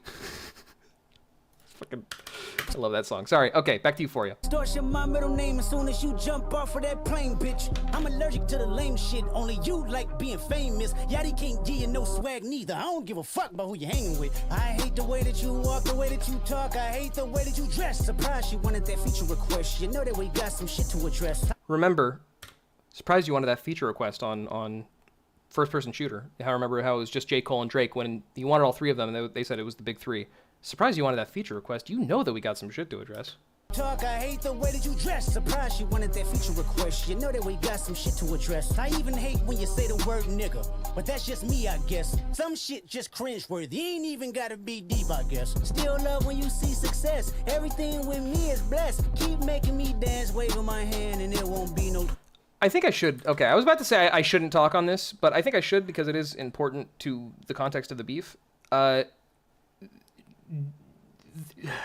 Okay, so the term black, it is constructed. It is a word that we made up to, or not we. Well, I guess technically in this sense it is we, but it's a term white people made up to be racist with. It is a category of people. Remember in the 1940s, 1930s, people were fighting with each other for being Irish. They said Irish people aren't white. They said Italians aren't white. And white is used as this unifying term in the same way that black is used in an external unifying term to define the other, as opposed to white, which is used to define the self for white people. It is used as a tool of society and as a very specific tool of the systems that we live in to create an X group of people. It is segregation ended by law. It did not end culturally. There is a very specific divide. And hip-hop is a very distinctly black genre. Full stop. It is the one genre that white people haven't gotten their white little fingers in and have fully claimed, like jazz and country and blues and rock and roll and dubstep and house music. This is like there are people who will, nobody is about to argue that hip hop and rap is anything but black because it is black. That is just the truth. And it's difficult to reconcile with these things, knowing A, this culture of black people does exist, and B, the term black is something that was constructed, right? It was something that was created for a purpose by a group of people with with something in mind. It's the very specifically unifying white people against black people. That's the long and short of it. I'm sure you know about this. And Kendrick, many times, and this is something that's been levied against Drake several times, is saying, Drake, your heritage is black. We cannot take that you are a person with melanin in your skin. You had a black father genetically. If you want to take it there, yes, you are black. But you did not grow up in this culture, right? You grew up in Toronto. If you look at a yearbook of Drake, right, in school, you'll see him surrounded by a sea of mayonnaise. You will see him surrounded by little porcelain white dolls, because he grew up with white people. He grew up in a house with a white mother, and he grew up in a white neighborhood, and he grew up in a white school, and he grew up in an affluent white neighborhood, and that's simply the truth. Drake is black, but Drake, it is unnatural, that specific word, it is unnatural to his tongue. It is not something he grew up, it wasn't in the environment he grew up in. It is not normal to hear him say that. And it's important to get into this because this is something that comes up, and it's a very specific part of the beef later on, and I'll discuss it when we get to that part. But it's when he says that, it's not you are mixed, therefore you're not black. It is you are faking this. You are being an actor. You are not like this. Do not pretend that you are. That's what he means when he says that. It is also literally a joke. He says some shit's just cringeworthy. It ain't even got to be deep, I guess. But it is kind of deep. Like, that's just the fact. That's the simple matter, the truth of the matter. But also, it doesn't sound right coming out of his mouth because he didn't grow up with that word, and I think it really shows.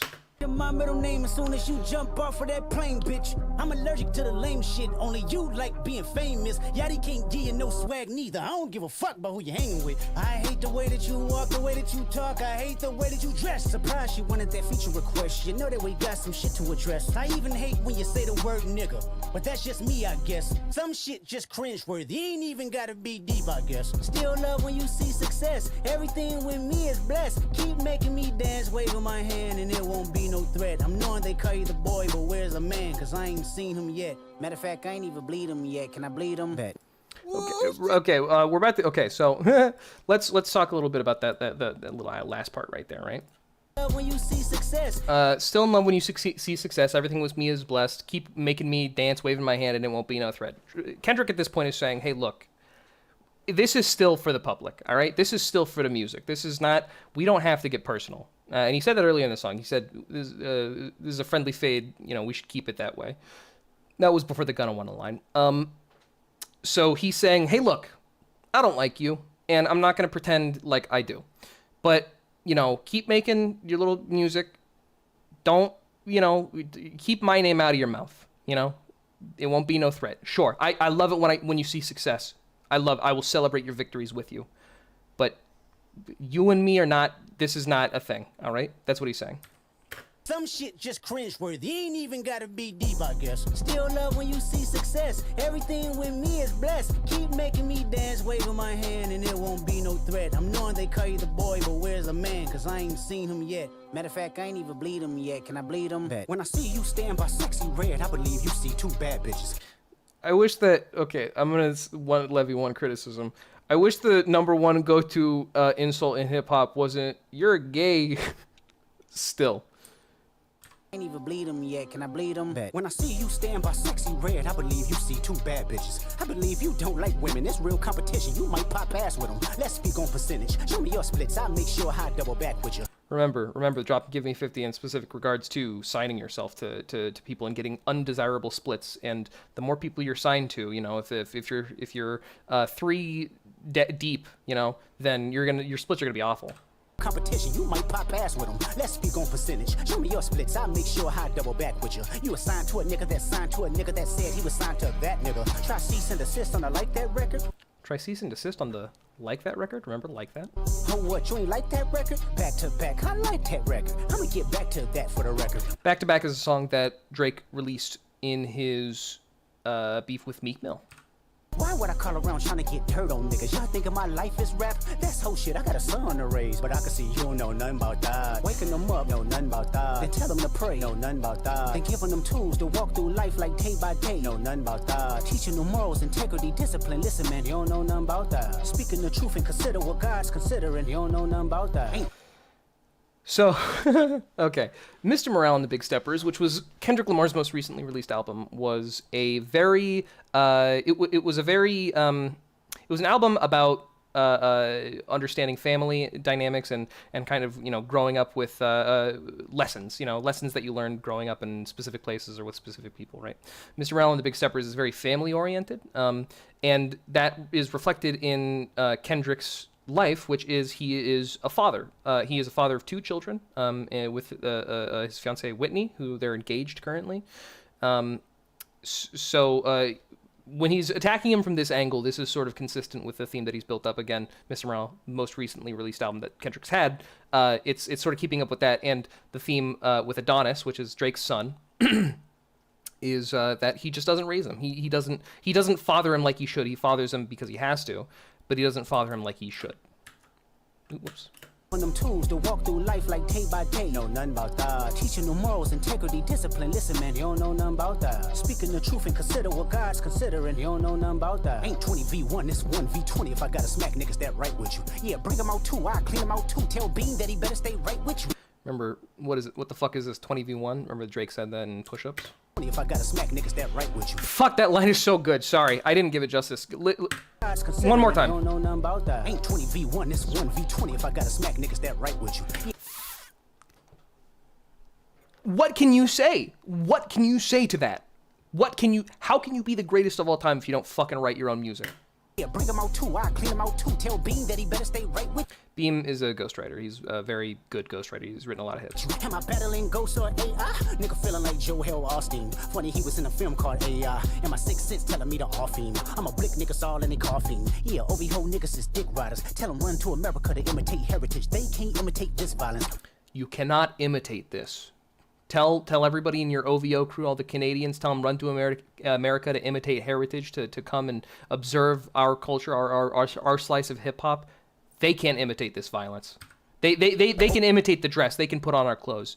They can't act like us. They can't walk their enemies down with a poker face. These whole niggas is dick riders. Tell them run to America to imitate heritage. They can't imitate this violence. What I learned is niggas don't like the West Coast, and I'm fine with it. I'll push the line with it. Pick a nigga off one at a time with it. We can be on a 3-hour time difference. Don't speak on the family, Crody. It can get deep in the family, Crody. Talk about me and my family, Crody. Someone go bleed in your family, Crody. I be at New Hall King eating fried rice with a dip sauce and a blammy, Crody. Tell me your cheesing farm. We can do this right now on the camera, Crody. That goes back to the first part of this song where Drake was making fun of the Toronto accent, and he was doing that again. Crody is a Toronto.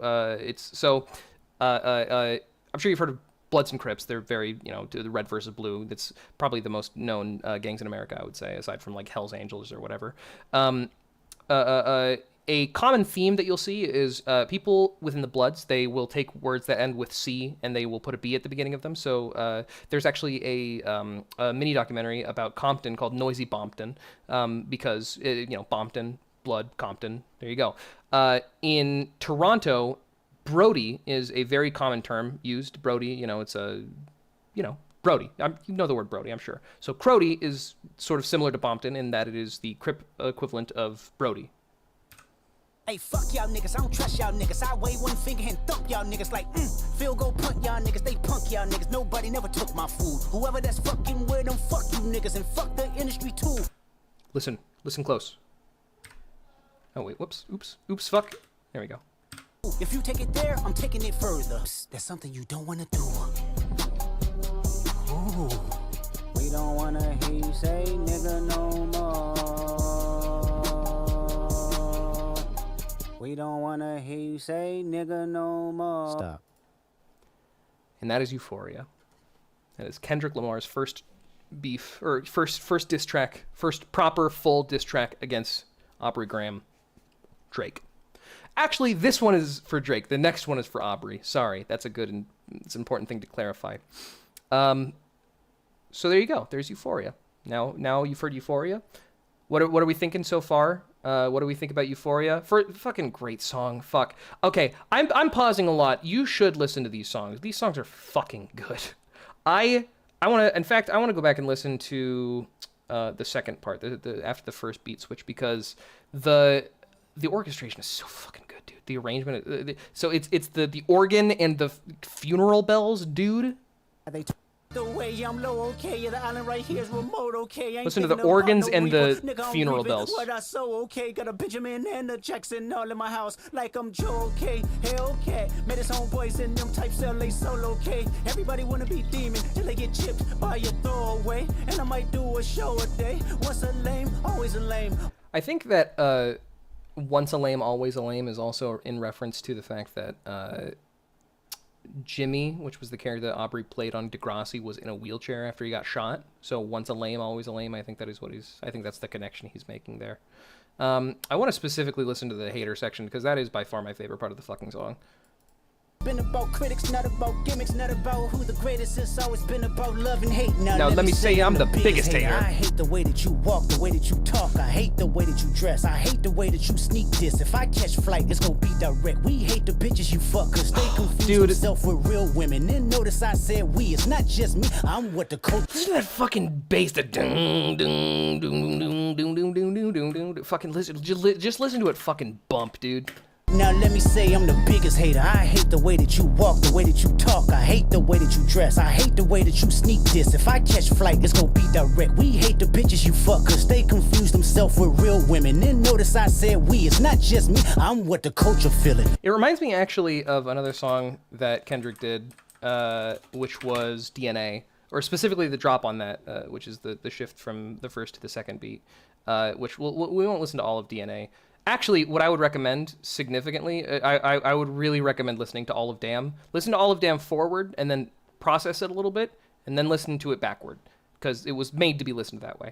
It's a whole thing. I could do an entire, I could do another stream about Damn, and maybe I will at some point. But the point is, you should listen to Damn. It's really fucking good. It's the album that got him the Pulitzer Prize. Which, by the way, Kendrick Lamar is the only rapper to ever receive a Pulitzer Prize for music for an album of rap. So there you go. He got it from this album. There you go. Damn. I want to listen to the second part because I think so. This was actually he samples a news broadcast that was in reference to the song "All Right," which was off another previous album, "To Pimp a Butterfly," which is I think "To Pimp a Butterfly" is my favorite album of Kendrick's. Damn, it's between T-Pab and Damn. Those are definitely my top two. But they were talking about the song "All Right," which is a song that's very much a happy song. That is a happy, uplifting. That is an anthem of celebration, right? That's a song that a lot of people it was a protest song. Man, what can I say about All Right? All Right is a fucking phenomenal piece of art. It's another song you should listen to. But there was a... Hang on, you'll hear the news snippet. Yeah, here we go. We're almost there. Yeah, here we go. So... Salute the truth and the prophecy. I got loyalty, got royalty inside. This is why I say that hip-hop has done more damage to young African Americans than racism in recent years. Listen to the instrumental. This is my heritage, all I'm inheriting. Money and power, the Mecca emeritus. Tell me something, you motherfuckers can't tell me nothing. I'd rather die than to listen to you. My DNA not for imitation, your DNA an abomination. This how it is when you in the matrix, dodging bullets, reaping what you're sowing, stacking up the footage, living on the go and sleeping in the villa, sipping from a Grammy, walking in the building, diamond in the ceiling, marble on the floors, beaches out the window, peeking out the window, baby in the pool, Godfather goes, only Lord knows. I've been going hammer, dodging paparazzi, freaking through the cameras, eating 4 daughters, Brock wearing sandals, yoga on a Monday, stretching to November, watching all the snakes. Curving all the fakes, phone never own. I don't conversate, I don't compromise. I just penetrate, sex, money, murder. These are the breaks, these are the times. Level number 9, look up in the sky. Tennis on the way, sentence on the way, Kenneth on the way. Motherfucker, I got winners on the way. Fuck, oh my god. Okay, I'm straight up, I'm not even gonna finish that song because I want you to go and listen to this album by yourself. You should go and listen to Damn right now. No, stay, don't leave. I don't give a fuck. You can leave if you want to. Damn is a wonderful album, and I fucking love that song. I love DNA so much. I think it's my favorite song off of Damn. There are a lot of great songs on Damn though. Anyway, you could hear the sort of the bass was like it was like an earthquake, right? And it was similar in Euphoria. I think it's maybe not to the same degree because I feel like DNA, especially that part of the song, it's an emotional peak. It is very angry, and I think it comes across beautifully in the instrumental. And I hear that same not the same anger, or at least not to the same degree, but I hear a similar. The instrumental is similarly in your face and very, biggest hater. I hate the way that you walk, the way that you talk. I hate the way that you dress. I hate the way that you sneak this. If I catch flight, it's gonna be direct. It's rumbly. It's good. Anyway, okay, sorry, let's move on. 616 in LA. This was released by Kendrick on Instagram, because TaylorMade was released by Drake on Instagram. It wasn't on Spotify or YouTube or anything like that. It was just on Instagram. And so Kendrick did that too, where he released 616 in LA on Instagram, sort of as a follow-up, like, hey, that's also, you heard Euphoria back-to-back. I like their record. I'm going to get back to that for the record. Referencing, now he has gone back-to-back. Between Euphoria and 616 in LA, Drake released no music. So that's sort of what he's doing. He's saying, like, hey, look what I can do. I can do what you did too, stupid. You'll also notice that this song sounds drastically different than Euphoria, which is something that you'll notice about all of the songs. Each of the songs that Kendrick releases are very different styles, which I think is good to note. So I said earlier, Euphoria was for Drake. I feel like this one's for Aubrey. This is Kendrick's final warning to Aubrey, saying, do not do this. I love this song, by the way.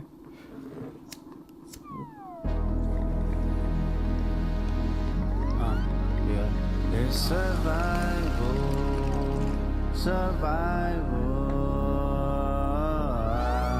I think somebody lying.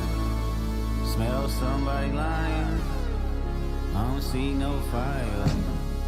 I don't know that the lyrics on screen will be entirely accurate. I think these lyric videos typically, they're hit and miss. But again, I'm going to do the breakdowns anyway. Hey, I just realized I didn't break down much on push-ups, but that's because I think they're not. This is something common you'll hear. Drake's disses are not nearly as focused as Kendrick's. They're all over the fucking place, right? I'd have to fucking write down a book of fucking small petty incidents between people, like between celebrities that didn't really fucking matter if I wanted to break down family matters, which I'm not gonna fucking do. But Kendrick's lyrics are significantly more focused, and I find it's a lot easier to actually understand and absorb the music that way. And I mean, I think it shows. Anyway, he's saying he's lying to Drake. He's saying Drake is lying about knowing it. And this isn't even everything I know. Don't even wake the demon up, stupid. That's what Drake said, and he's saying, I think you're fucking lying. I don't see no fire.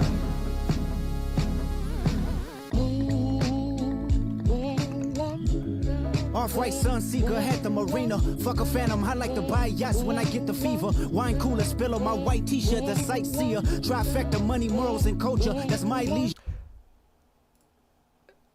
So this whole part, I think, so this whole first rap section, there's a great video called, it's by a channel called What's the Dirt. And I can't tell you the efficacy of all of their breakdowns, but I think this is a pretty good breakdown. The 616 in LA is a great breakdown.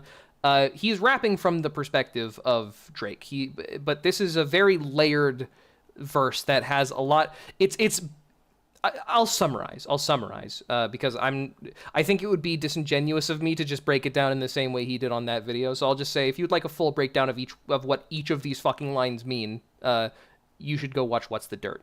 There's your little endorsement. But effectively, this entire first rap part, you will not hear it, but he is taking very subtle jabs at Drake. If you recall when I made the distinction between the way that Drake and Kendrick sneak diss, Drake hides them, you know? Kendrick is hiding them here. He's sneak dissing in the same way that Drake does. So there are a lot of things that we're hearing that are going to sound weird to us. We're not going to fully understand them, and that's because we can't. Only Drake can. Off-white Sunseeker had the marina. Fuck a phantom, I like to buy yachts when I get the fever. Sorry, I didn't summarize what it said. He's saying, Drake, hey, Drake, I know you're a pedophile, so stop, Drake. You're a pedophile. I know that you're a pedophile, Drake, so stop. That's what he's saying. And you won't even hear that. That's the crazy thing. Try to hear anything about pedophile in this rap. When he starts singing, that's when he gets back to Kendrick speaking from his own point of view. Off-white Sunseeker had the marina. Fuck a phantom, I like to buy yachts when I get the fever. Wine cooler, spill on my white t-shirt, the sightseer. Trifecta, money, morals, and culture, that's my leisure, my visa. Passport tatted, I shall hub in Ibiza. Luke Cali's dwellings in Brooklyn just to book me some pizza. Who can reach us? Only God can teleport this type of freedom. You hear all those pedophilia allegations? No, you didn't, because Kendrick Lamar's a genius. My confession is yours, but who am I if I don't go to war? There's opportunity when living with loss. I discover myself would not fall short. Raise my hands to a falling sky. I fantasize me jumping planets, immortalized. I correspond. 3 angels watching me all the time. Put my children to sleep with a prayer, then close my eyes. Definition of peace. The pizza parlor thing? I don't think so. I think almost all of the first 4 lines, like let's talk about this part. He is now in a sort of confessional state, right? He is saying, I have to do this because nobody else will, nobody else can. Raphael is both an archangel and a famous painter. I can heal and give you art. He is talking about his legacy. I think the biggest thing, and this ties back to what J. Cole and the big 3, J. Cole, Drake, Kendrick, they are at a point in their careers where they don't have to worry about success or fame. They did it. They have all the money they could ever need, and they have all the fame they could ever want. What they care about now is legacy. What they care about now is what they will leave behind, their history, what people will say about them after they're gone. And Kendrick is getting very spiritual with this, I think. He's talking about, this is what I need is for my legacy to remain, and I'm not going to sit here and let you tarnish it for nothing. I'm not going to stand and I'm not going to let you besmirch me like this. And he's sort of confessing to God because he knows the way he's about to go about it maybe is not ideally pacifistic, but we'll see it when we see it.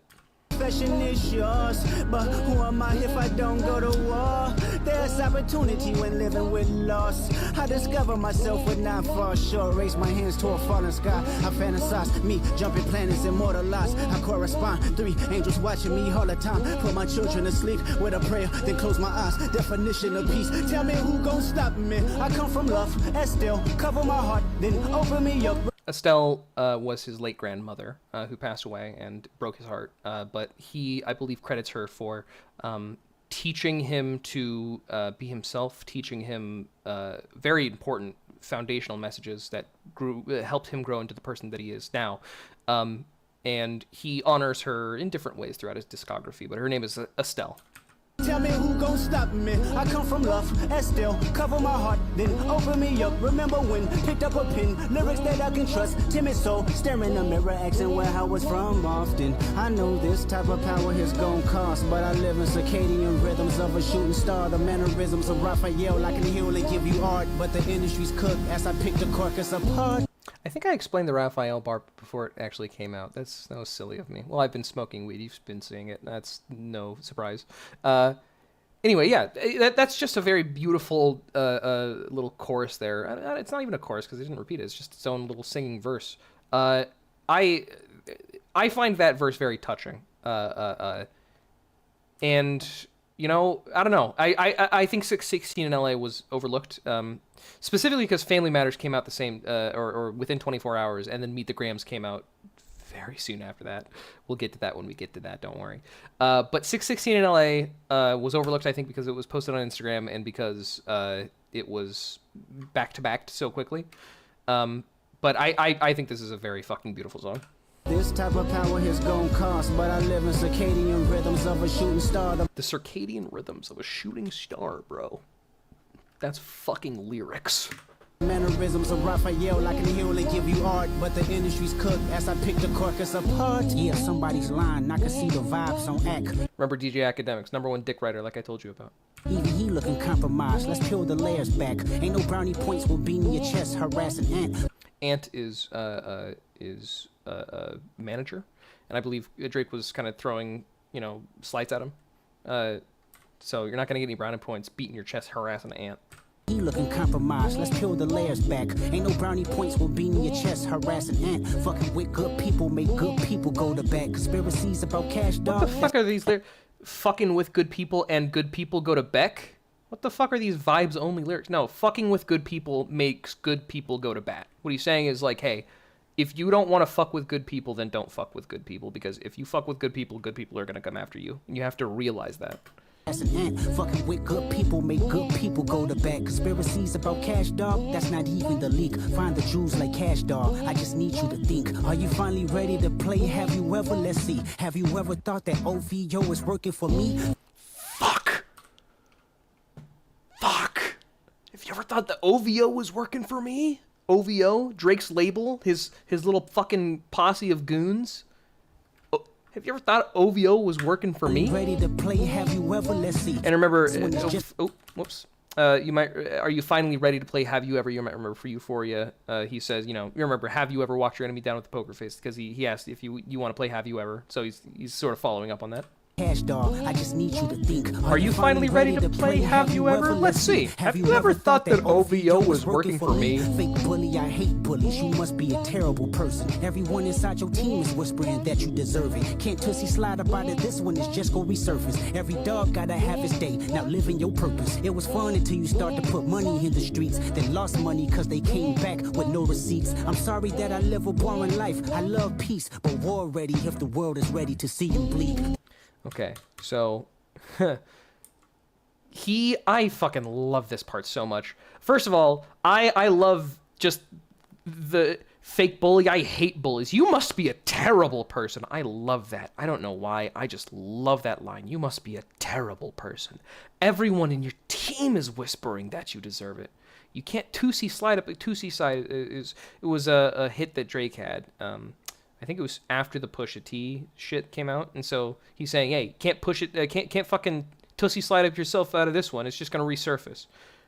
A terrible person. Everyone inside your team is whispering that you deserve it. Can't Tootsie slide up out of this one, it's just gonna resurface. Drake also had an album called All the Dogs. Every dog gotta have his day. Now living your purpose. It was fun until you start to put money in the streets. Then lost money cause they came back with no receipt. So what he's saying here is Drake was throwing money around Compton trying to find dirt on Kendrick. And Kendrick said, "Oh yeah, I heard. It got back to me."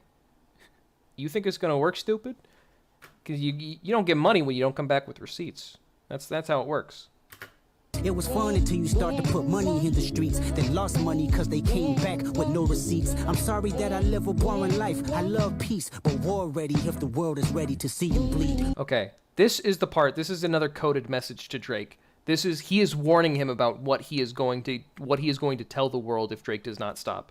The Elohim KTW. No, you can't sleep. These images trouble you. No, the wires in your circle should puzzle you. If you were street smart, that's the part. So that was the warning. These images trouble you. You can't sleep. These images trouble you. He's saying, I know what fucks you up. I know what's fucked up in your head, and I know that you know that I know it.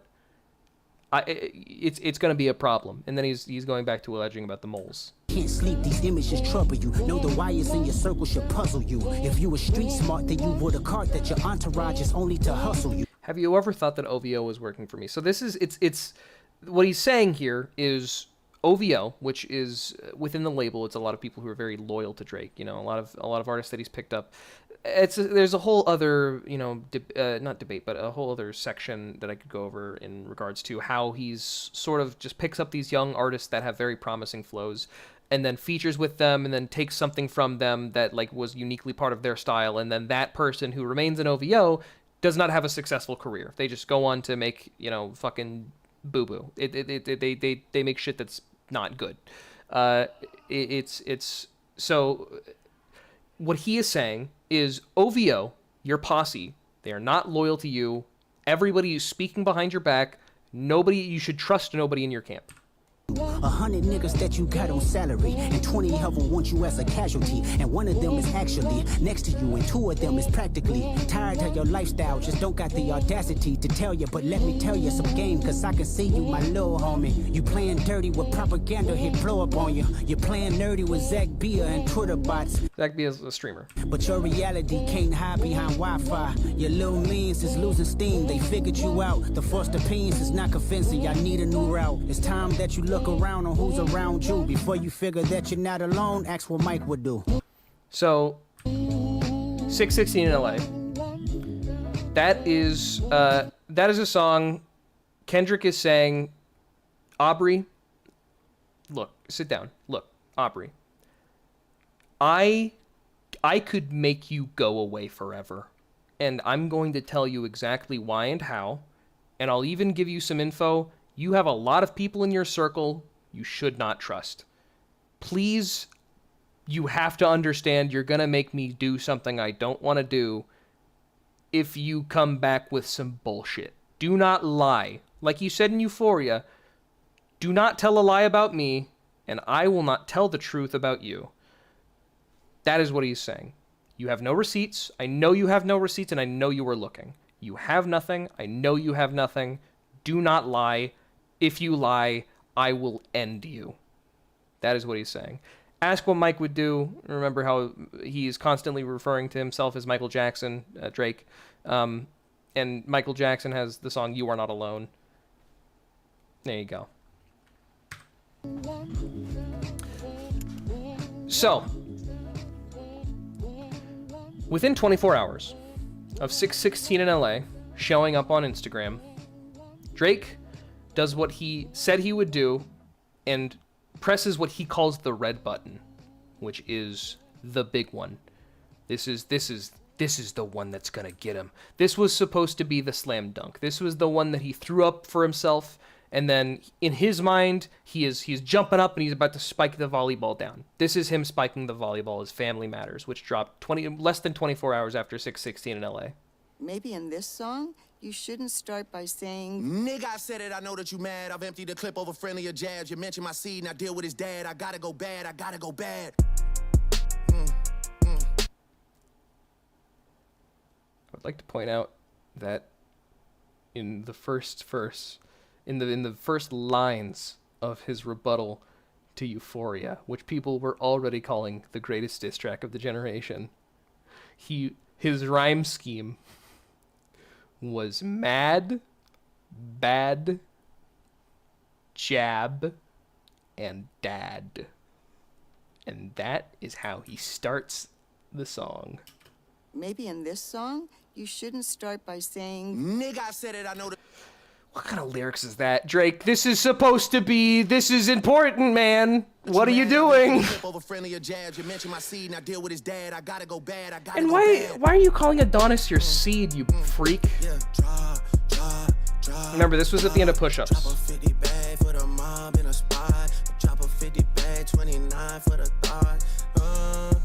was really trying to keep it PG. I was really trying to keep it PG. If you had a set, they give your ass a DP. You civilian gang in real life, you PC. You know who really bang and set my nigga YG. You know who really bang and set my nigga Chuck T. After this song, we're going to talk about YG. Before we go to Meet the Grams, we're going to talk about YG. Do not let me forget about talking about YG. This, I cannot believe, and I know, I understand entirely that I'm inserting my bias into this. I want to let you know. Completely aware of that. I know for a fact that I'm biased. You know why? Because I think Kendrick won and I think Drake lost. And I think Drake's a fucking freak and I think Kendrick is cool. That's what I think. And so I'm going to talk about him like that. I think Drake's a fucking freak. I'm going to make fun of him because I don't think he's cool and I'm not going to take him seriously. This sucks! And I'm going to stay like that for the remainder of the song. As a DP, you civilian gang in real life, you PC. You know who really bang and set my nigga YG. You know who really bang and set my nigga. Don't let me forget about YG after this song. Bang and set out there CB. And nigga cold losing sleep on this, it ain't me. You better have some paperwork or that shit fake T. Can't be rapping about no ratting that we can't read. I mean, it's true, a nigga slimy for my AP. This is actually also in reference something I didn't mention in Euphoria. So this part is rebutting what Kendrick said about the Gunna Wanna line. You know, I know things about people that would make Gunna look like a saint. And then he also mentioned something in the second part where he the Crody section where he was doing the Toronto accent again. I be at New Ho King getting fried rice with a dip sauce and a blammy. So New Ho King is a restaurant in Toronto that Drake was robbed at. And so Kendrick was saying, I be at New Ho King getting fried rice with a dip sauce and a blammy with a gun, you know. Like, he's, again, that's the extortion thing. That's the saying, hey, you're not safe anywhere. Just so you know, I'm on your ass. And so he's saying, what, I'm not a rat. I mean, yeah, but I'm not a rat, but here is this crime that someone did to me. It ain't me. You better have some paperwork or that shit fake T. Can't be rapping about no ratting that we can't read. I mean, it's true, a nigga. Oh, this is also important. The van that you see, it was on the cover of Good Kid, Mad City, which was a Kendrick album.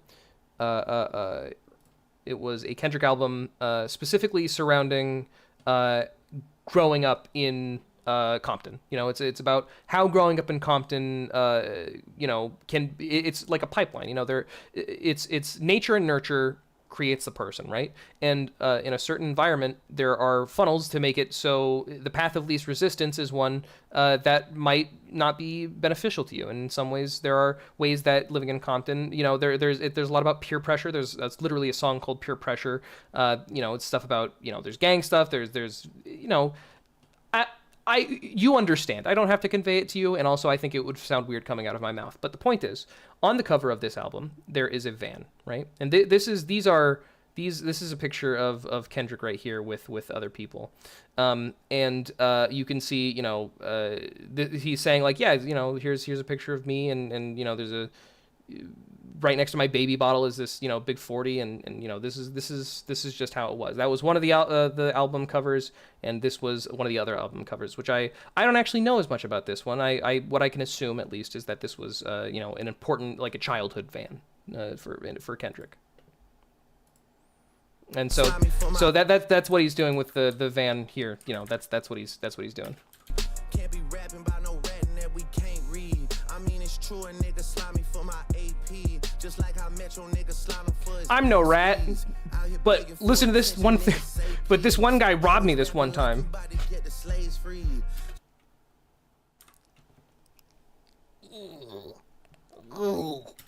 Attention, nigga, say please. Always rapping like you about to get the slaves freed. Aubrey, what are you doing, dude? Yowie. You just acting like an activist is make believe. Don't even go back to your hood and plant no money tree. Objectively false. Paperwork. You're stupid. Money Trees was a song that Kendrick wrote about going back and giving back to Compton. So he's don't tell a lie about me and I won't tell the truth about you. Aubrey, remember when he said that, bud? You have to remember. I know it's hard to remember things sometimes, but you have to remember. He said that because remember what I told you about remember things? Sometimes you have to remember things because it's important, because you might need to know them later. That's right, Aubrey. And I told you have to remember, but you forgot. You forgot that he said don't lie. And that's why this happened to you, Aubrey, is because you told a lie when I told you not to. Aubrey, I'm sorry. You have to learn. Like an activist is make believe. Don't even go back to your hood and plant no money trees. Say you hate the girls I fuck, but what you really mean? I've been with black and white and everything that's in between. You the black messiah wifing up a mixed queen. And it's not what he meant, Drake. Hit vanilla cream to help out with your self-esteem. On some Bobby shit, I wanna know. In Mr. Morale and the Big Steppers, Kendrick outlined very specifically infidelity, him cheating on his wife, and the conversations and the therapy and the difficulty and the strain that it put on them, and the psychological reasons that he did it, and the sort of shame that he feels. It sounds, you might hear that and sound like oh, that doesn't sound good. How could that be good? It's good. You're just gonna have to take my word for it. Mr. Morale and the Big Steppers is a therapy album. What Whitney need. All that puppy love was over in y'all late teens. Why you never hold So now he's talking about the family. Remember, family matters. This is the song. and hit vanilla cream to help out. He's talking about Whitney now. On some Bobby shit, I wanna know what Whitney need. All that puppy love was over in y'all late teens. Whitney and Kendrick were high school boyfriend girlfriend. They have been together since high school. Oh, whoops. There we go.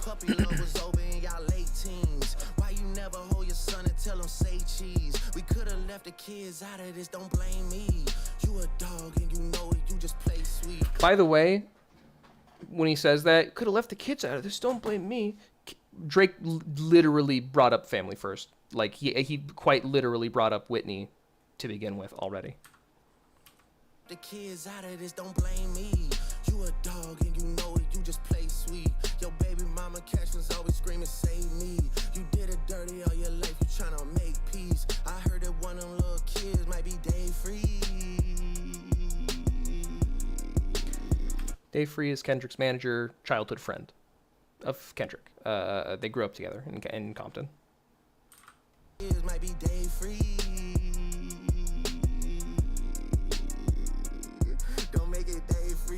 If your GM is your BM secret, if your general manager is your baby mama's baby daddy, then this is all making plenty fucking sense to me. Hey, let that shorty breathe. Shake that ass, bitch. Hands on your knees, hands on your knees, hands on your knees. Shake that ass for Drake, now shake that ass for free. Yeah, yeah. We're not that kind of free. I'm talking about my nigga Dave. Yo man, a Lil K, we call that shit a mini Drake. He always said I overlooked him, I was staring straight. So this is the best part of Drake's rap, where he makes fun of how short Kendrick is. Hey, we call that shit a mini Drake. He always said I overlooked him, I was staring straight. These bars go over Kenny head no matter what I say. Drake should have stuck to the short bars. I think that if Drake just kept making fun of how short Kendrick was, he would have fared better in the fight, legitimately. I know you like to keep it short, so let me paraphrase. Knew it was smoke when Abel hit us with the serenade. Niggas say, almost started reaching for my waist. There goes the van.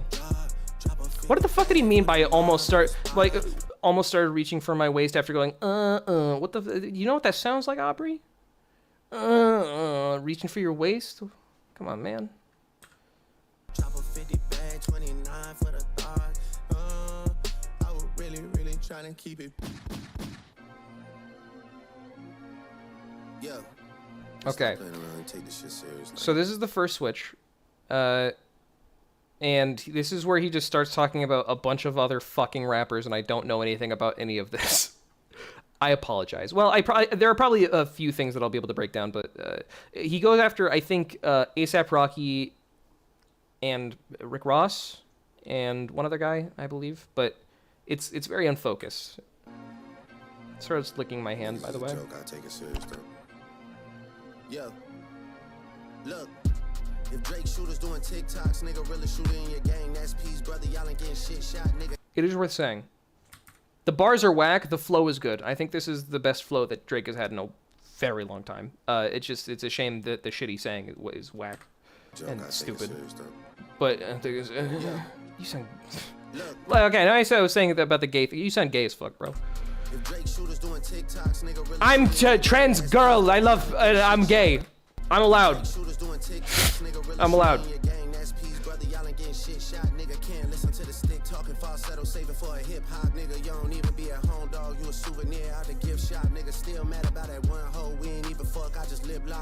think he's talking about A$AP Rocky right now.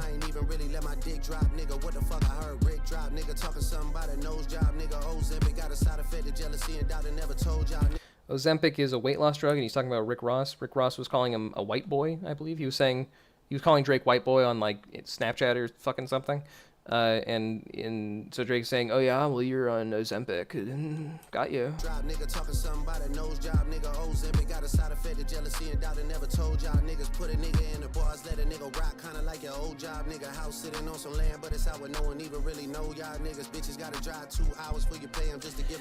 There's another thing.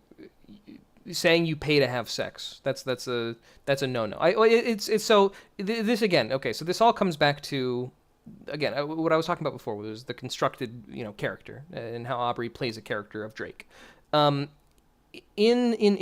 the culture, remember the distinction between rap, the genre of music, and hip hop, the culture surrounded by rap, or surrounding rap rather.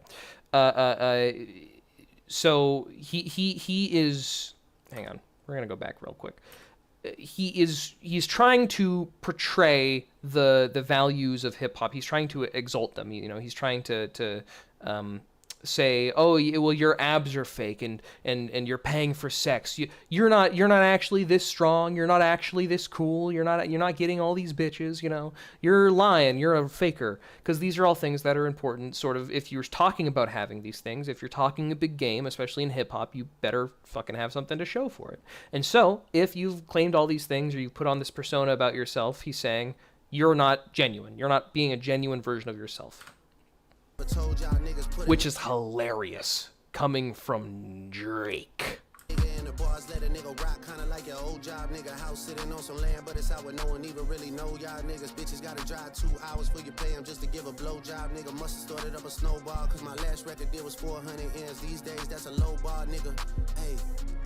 Who's next on the list? Which one of my so-called niggas? Which one of my so-called niggas? Which one of my so-called As I guess is referring to 616 in LA.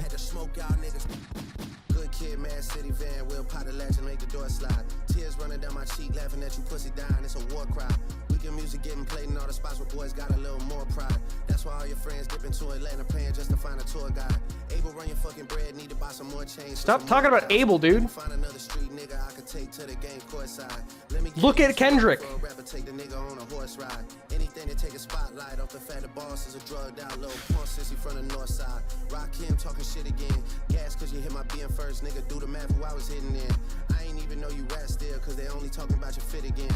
Probably gotta have a kid again for you think of dropping any shit again. Even when you do drop, they gon' say you should've modeled cause it's mid again. Smoking 50, but they should've put you on the first one trying to get it in. Ask Spring if this a good idea the next time you cut it in a bed again. Shit, even tell your leader. Talk about Kendrick. Talk about Kendrick. You suck. Lil Wayne, he a fucking lame, so I know he had to be an influence. These niggas had a plan and they finally found a way to rope you into it. 2 separate albums dissing, I just did a Kim to it. Nigga skim through it. Me and Savage had the hose dripping wet at shows, almost had to swim to it. You're not dissing. There we go. And then back to Ross. Baby Keem, by the way, that doesn't make any fucking sense. K. Shit is only hitting when Baby Keem put his pen to it. That doesn't make any sense. Baby Keem was Kendrick's cousin that Kendrick is helping now start his own career. Baby, what the fuck are you talking about, Drake? Me and Savage had the hose dripping wet at shows, almost had to swim to it. Talk to Kendrick. Thank you. And then back to Ross, like I said. Cause all these rappers waving white flags while the whole fucking club sing to it. Murder scene on your man tonight, then come to vigil with the candlelight. That's another one of the I said earlier about the Metro shut up and make some drums. That was one of the quotables that people are taking. That's another one, I think. I don't think people are actually quoting it, but I do think it had the potential if it wasn't immediately snuffed up. I mean, Meet the Grams, but not the part where he's saying, I think it's good that they're calling me the white boy, which I think is fucking whack. It's because everybody, all these rappers waving white flags while a whole fucking club sing to it. That's kind of hard. You know, props, whatever. Whichever one of your writers wrote that, give him a raise. Boy, and the shit kinda got a ring to it. Cause all these rappers waving white flags while the whole fucking club sing to it. Murder scene on your man tonight, then come to vigil with the candlelight. Body at the fucking body, and you know Rick reading my Miranda rights. I'm going on vacation, I hope next time y'all plan it right. That's how you. I think that's how you can tell this was like supposed to be a slam dunk, or I guess to keep consistent with my previous metaphor, his spike. The I'm going on vacation now. Hope you get it next time. Fucking plan. Fucking whatever. He's saying, yeah, I don't even need to do anything after this. I got it. See you guys later. I'm going on vacation. Corny. I'm going on vacation. I hope next time y'all plan it right. Cause you gotta pay for saying my name. Guess now niggas understand the price now. And there's New King.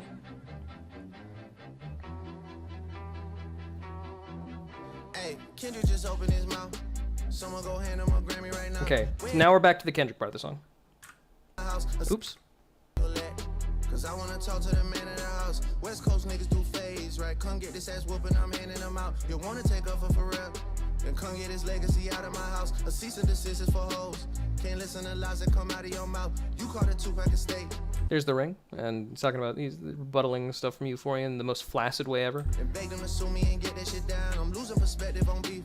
Boy, when the send beat and I kill you for fun. Your daddy got robbed by top. You stunning and Wayne like father like son. Anthony set up the plays. Kojo be charging you double for going back to Ant. Shook about what I'ma say. But texting your phone like we already won. You tell me what I shouldn't say. But fucking my nigga, it's already done. Sorry, bud. I can't unsay it. Corny. We already know it's a 20v1. We already know why you went #1. It's clearly because of the boy. The honorable thing is to give me the loot. You right about fuck the big 3. It's only Big D in this video proof. Drake had a penis video of his leaked. And so he's saying, haha, yeah, you're right. It's just Big D and my D so big. Huh? It wasn't even that big. It was... I know like 2 women with bigger penises than Drake. To give me the loot. You right about fuck the big 3. It's only Big D in this video proof. My son should go play at the park. 2 light-skinned kids, this shit will be cute. Unless you don't want to be seen with anyone that isn't blacker than you. We get it, we got it. The blacker the berry, the sweeter the juice. We get that you like to put gin in your juice. We get that you think that you bishop and juice. So, on top of Aubrey, let's go back a little bit. Remember earlier when you said Kendrick is always rapping like he's trying to get the slaves freed? And now you're saying, specifically, you're talking about a video about the commodification of blackness and off of the album To Pimp a Butterfly from Kendrick. The blacker the berry, the sweeter the juice. The blacker the berry is the name of the song. Blacker berry, the sweeter the juice is the is one of the main repeated hooks of the song. I don't know if you could call it a hook. It's a very serious song. But that song, it's about a lot of things. The point is, why in this, which is what I think a lot of people might consider to be the biggest rap beef of all time in rap history, because rap it hasn't been around forever. You know, rap, it started, there are people alive today that are older than rap, right? And you know, so there are plenty there. We have a good up ways to go. There's a lot of growth that I think rap could do, or could have, and the previous biggest rap beefs were, you know, between I think the other what most people would recognize as the other biggest rap would be the East-West Coast. Sorry, my God, I think a lot of words are trying to come out. There's a bottleneck in my brain, and so nothing is coming out. The East-West Coast wars of the 1990s between Tupac and Biggie. Jay-Z and Nas is another very important example. There was Ice Cube. He, I think, had a beef with other members of NWA, and he released No Vaseline, which was what a lot of people might consider to be one of the harder diss tracks ever released. So, all that being said, why Drake, in this, which is maybe the biggest beef in all of hip-hop, the black genre, the one that whites haven't stolen yet, not entirely at least, why would you say, quit talking about how black you are?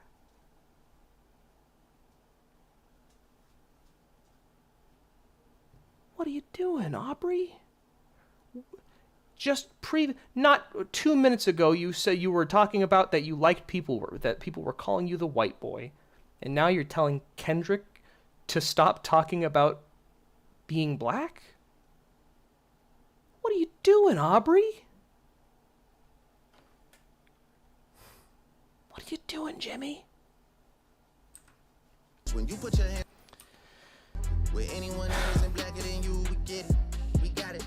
The blacker the berry, the sweeter the juice. We get that you like to put gin in your juice. We get that you think that you bishop and juice. When you put your hands on your... So this is the red button. This is the big thing that Drake has. This next allegation. Girl, is it self-defense cause she bigger than you? Your back is up against the curb. You digging for dirt, she be digging for... When you put your hands on your girl, is it self-defense because she's bigger than you? Remember that line. Is it self-defense cause she bigger than you? Your back is up against the curb.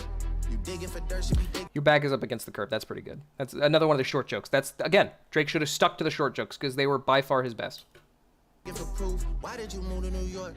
Is it cause you live in that bachelor life? Proposed in 2015, but don't wanna make her your actual wife. I'm guessing this wedding ain't happening right, cause we know the girls that you actually like. The darkest secrets are coming to light. It's all on your face like what happened to Mike. Oh shit, it's all making sense. Maybe I'm Prince and you actually Mike. Michael was praying his features would change, so people believe that he's actually white. Top will make you do features for change. Get on pop breakers and rap for the whites. And wait, you say your brother Jermaine, but you only here to stay out of the light. Oh shit, just follow me, right? Cause nothing you saying could bother me, right? I get off the talking about Michael Jackson again. I handed Delilah with all of my ice. Handed Delilah with all of my ice. Handed Delilah with all of my ice. This shit gotta be over by now for anyone out here that's calling it right. Hey Drake, in the song where you talk about how it's cool that people are calling you white and how Kendrick should stop being so black, why did you say all that shit about Michael Jackson? That guy's important. He's like pretty important to like African American culture in general in history. He's like really important to like, a lot of people. Why'd you say all that shit about him? That was crazy, especially when you've been comparing yourself to him. That's crazy. Sorry, just wanted to. Like, oh shit, just follow me, right? Cause nothing you saying could bother me, right? I get on the plane and nothing is change. I handed Delilah with all of my ice. Handed Delilah with all of my ice. Handed Delilah with all of my ice. This shit gotta be over by now for anyone out here that's calling it right. You dead. Okay, this is the big allegation right here. There's nowhere to hide, there's nowhere to hide, you know what I mean. They hired a crisis management team to clean up the fact that you beat on your queen. The picture you painted ain't what it seemed, you did. So, this is the big allegation. Kendrick Lamar put hands on his wife. Kendrick Lamar commit spousal abuse. This is a very big allegation coming towards Kendrick, especially coming off of Mr. Morale and the Big Steppers. He has been putting himself on as this family man, this very, therapy is important. You have to be true to yourself. You have to be honest. You have to be a good person. He's very spiritual. And so this is super, super. Thank you for reminding me about YG. Thank you very much. We will talk about YG in a second. For Drake to say this about Kendrick, the most recently Mr. Morale, to say that he beats his wife is unbelievably unraveling. Outside of the fact that that's a horrible, monstrous thing to do, it completely contradicts everything that he's been saying, which would destroy his legacy. That would be curtains. That's pretty big. That's important. And that's how Drake ends Family Matters, with Kendrick Lamar beats his wife, or beat his wife. And then 30 minutes later,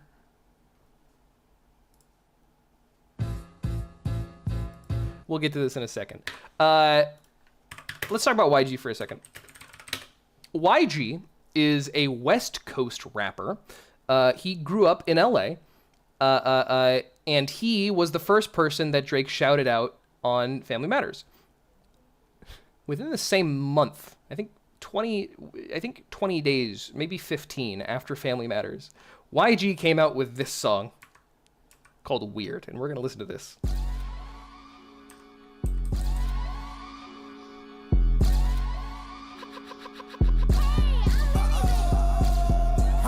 What? Niggas weird. Walk around talking about shit you hear. When the gang pop out, niggas in fear. When this bitch got knocked, he was in tears. Huh? What? You niggas weird. I be driving some shit that I can't steer. A nigga was shooting so close I can't hear. Gang going dumb like gang got a career. Gang in this bitch going dumb. Gloves in this bitch with a gun. The ops up one, we up some. And I'm still outside having fun. You niggas bumps. Weird ass nigga in your feelings about these bitches. Weird ass niggas off that perk you be tripping. I'ma tell you about yourself and your weird ass gon' listen. You be on that bullshit, Scottie Pippen. You I fucking love that line so fucking much. I'm gonna tell you about yourself and your weird ass gonna listen. You be on that bullshit, Scottie Pippen. Well, specifically the way he says it. You be on that bullshit, Scottie Pippen. I fucking love that, dude. It's so fucking good. The delivery is immaculate. It's amazing. tripping. I'ma tell you about yourself and your weird ass gon' listen. You be on that bullshit, Scottie Pippen. You a weirdo, fucking on weird hoes, nigga. Weirdo. We don't go near those, nigga. Weirdo. Your whole life in limbo. You bitter ass niggas be sweet like Cheerios. Weird ass nigga. You niggas lame. When there's smoke, don't ever mention my name. When there's smoke, don't ever mention my name. Dude, you're weird. I think it's worth noting, and I think this might be a West Coast thing, I'm not entirely sure. To be labeled weird in this context, like, to be labeled, like, in the way that he is labeling Drake right now is weird. Like, he is excommunicating him from the group. This guy's fucking weird. You know, it's not, you know, in the sense that anybody who's, like, generally weird, you know, is not accepted. But to be weird like this, in the way that he is saying, on the West Coast, at least, is enough to get you shot in some places. That's just the truth. And so it sounds funny, and it is funny, but also it is not serious. You know what I mean? Bullshit, Scottie Pippen, you a weirdo. Fucking on weird hoes, nigga, weirdo. We don't go near those, nigga, weirdo. Your whole life in limbo. You bitter ass niggas be sweet like Cheerios. Weird ass nigga, you niggas lame. When it's smoke, don't ever mention my name. You gon' have me jeopardizing my fame, jeopardizing the game, jeopardizing when you hate, nigga. Huh? What? Niggas weird. So I do think, so he's saying, hey man, if you, like, don't fucking bring me into this because you're going to cause problems for me and my people. You're going to have me saying some shit that's going to, like, I don't want this. And you don't want this either. That's what he's saying. And he's saying, but I will. Jeopardizing the game, jeopardizing when you hate, nigga. Huh? What? Niggas weird. Walk around talking about shit you hear. When the gang pop out, niggas in fear. When his bitch got knocked, he was in tears. Huh? What? You niggas weird. I be jobbing some shit that I can't steer. My nigga was shooting so close, I can't. I also think gang going dumb like I don't have a career. That's another, like, hey, like, why are you talking about me like it doesn't affect me? You're using my name as if it doesn't, like, it means nothing. What the fuck are you doing? Like, I don't have a career. Gang going dumb like I ain't got a career. Huh? What? Niggas bitches. Disrespect as fuck, I'm crossing limits. No motion when y'all pop out as crickets. Coming up short in life, niggas midget. I don't wanna hear it, not even a snippet. You ain't power rules, I'm talking power rule business. Fucking on your bitch, the power rules did it. We ain't never gotta be cool, I'm bull with it. Niggas weird, equivalent to bitch. Niggas weird, take that as a diss. Niggas weird. In case it wasn't clear, yeah, this is a diss. Weird, equivalent to bitch. Niggas weird, take that as a diss. Niggas weird, they ain't on shit. Point the 40 at it, nigga, till it click, click, click, click. Niggas weird, pillow talking to hoes. You don't support the bros, you ain't living by the code. Niggas weird, acting tough, that's bold. When shit got active, that bitch nigga froze. Huh? What? Niggas weird. Walk around talking about shit you hear. When the gang pop out, niggas in fear. When his bitch got knocked, he was in tears. Huh? What? You niggas weird. I be driving some shit that I can't steer. My nigga was shooting so close I can't hear. Gang going dumb like I ain't got a career. Weird. Not functioning properly or as expected. Unstable, broken ass nigga. There you go.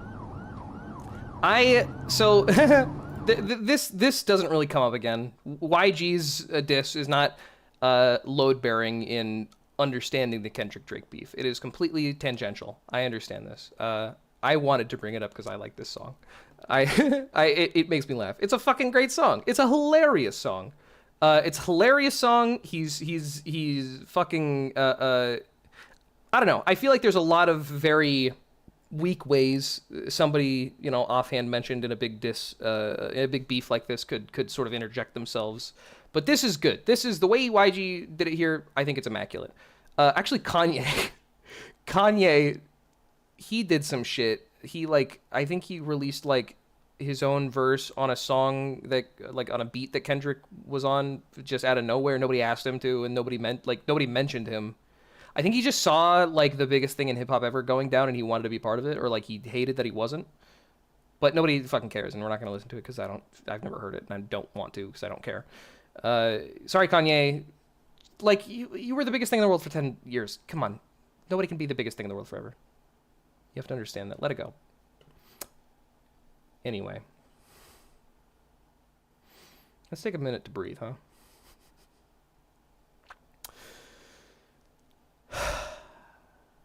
Yo, Dot, I got you. Thanks, Kanye. Really needed your help there.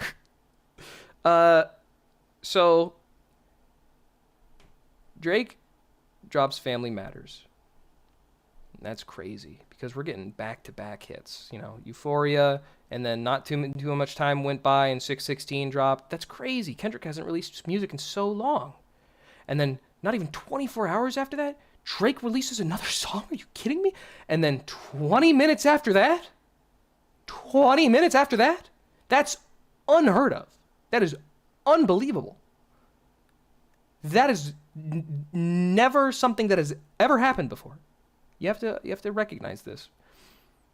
And this is coming off of, remember, this is all of the buildup. This is off of the 10-year war that I have hair in my mouth, that I had to outline before we even got into the music, right? And then we had push-ups, and we had Euphoria, tailor-made freestyle. We have had some of the most flagrant disrespect, and we have had some of the most scathing bars. We have had some emotional peaks, and we've had some almost movie-like twists, where it's like, you've got moles in your camp, Drake. You better not do it. And then Drake did it. All of the buildup has been leading to this, and then Drake said Kendrick beat his wife. Kendrick said, Do not lie about me, and I will not tell the truth about you. And 30 minutes, after Drake lied about Kendrick, he dropped this song.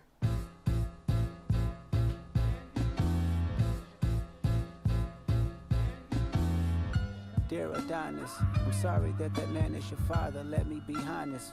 It takes a man to be a man. Your dad is not responsive.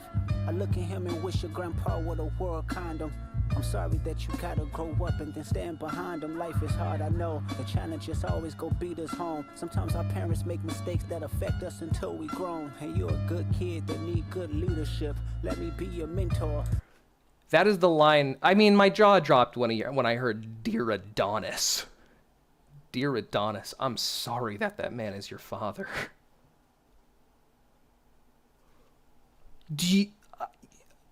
But the next bar, or the next line that made my jaw drop was Kendrick saying, your father doesn't father you. Here, let me be your mentor, because your daddy don't teach you shit. That is unbelievable. That is unbelievable. Until we grown, hey, you're a good kid that need good leadership. Let me be your mentor, since your daddy don't teach you shit. Never let a man piss on your leg, son. Either you die right there or pop that man in the head, son. One of T.I. is a rapper, one of T.I.'s friends in the 2000s peed on Drake's leg, and Drake did nothing about it. And Kendrick is saying, you can't just let people walk over you like your daddy did. Your daddy is not a real person. Let a man piss on your leg, son. Either you die right there or pop that man in the head, son. Never fall in the escort business, that's bad religion. Please remember, you could be a bitch even if you got bitches. Never. This is a very, very important part. This line I feel like a lot of people kind of skip over, but this is really very important. Code switch. Okay, let me go back a little bit. Religion. Please remember, you could be a bitch even if you got bitches. Never code switch, whether right or wrong. You're a black man even if it don't benefit your goals. Now, it's important to note that Adonis Graham looks like this. Kendrick, this is so important. This line is so unbelievably important. Adonis, you are a black man, even if it does not benefit your goals. Do not code switch. Because what Drake does, the reason he was able to get this far in the industry is because he is an actor. He is able to act. He can act so many ways, and he has done a really, really good job. And he very famously code switches. There's a lot we've been talking about authenticity and about identity and racial identity and how performance your performance of your racial identity should be tied to who you are and how you were raised, right? And he is saying to Adonis, he is rebutting the thing that Drake said, which is it is unfair that you are accusing me of being white just because I'm mixed. And what Kendrick is saying here is, Drake, Aubrey, I'm not saying you're white because you're mixed. I'm saying you're white because you were raised white. Adonis, you are a black man even if it does not benefit your goals. That is what he is saying. That is what that line means and why it is so important. Code switch, whether right or wrong. You're a black man, even if it don't benefit your goals. Do some push-ups, get some discipline. Don't cut them corners like your daddy did. Fuck what Ozempic did. Don't. Now he's immediately rebutting the Ozempic line, by the way. That was against Rick Ross and Family Matters. Pay to play with them Brazilians, get a gym membership. And also saying he got a BBL, Brazilian butt lift. Understand, no throwing rocks and hiding hands, that's law. Don't be ashamed about who you with, that's how he treats your moms. Don't have a kid to hide again, be sure. Did you catch that? Don't hide a kid to hide a kid? To hide again? What did he mean by that? Because he hit Adonis. What do you mean by that? That's how he treats your moms. Don't have a kid to hide again, be sure. 5% will comprehend, but 95 is lost. Be proud of who you are. Your strength come from within. A lot of superstars, that's real, but your daddy ain't one of them. And you nothing like him. You'll carry yourself as king. Can't understand me right now. Just play this when you 18. Okay. So. Very, very, very strong start. Kind of surprising. Very surprising. Very scathing. So Meet the Grahams. Aubrey Graham, Meet the Grahams. Family Matters was named Family Matters. It's a very sitcom-y sort of 90s name, Family Matters. Meet the Grahams falls in that same line, right? Same naming scheme. 20 minutes after, remember. This pretty much validates that he's got moles in his camp. That's just the truth, right? The angle of this song, in case it has not become clear immediately yet, is writing to the family members of Drake, and through explaining to them, using them as a lens to explore how Drake is a bad person. The remainder of this song becomes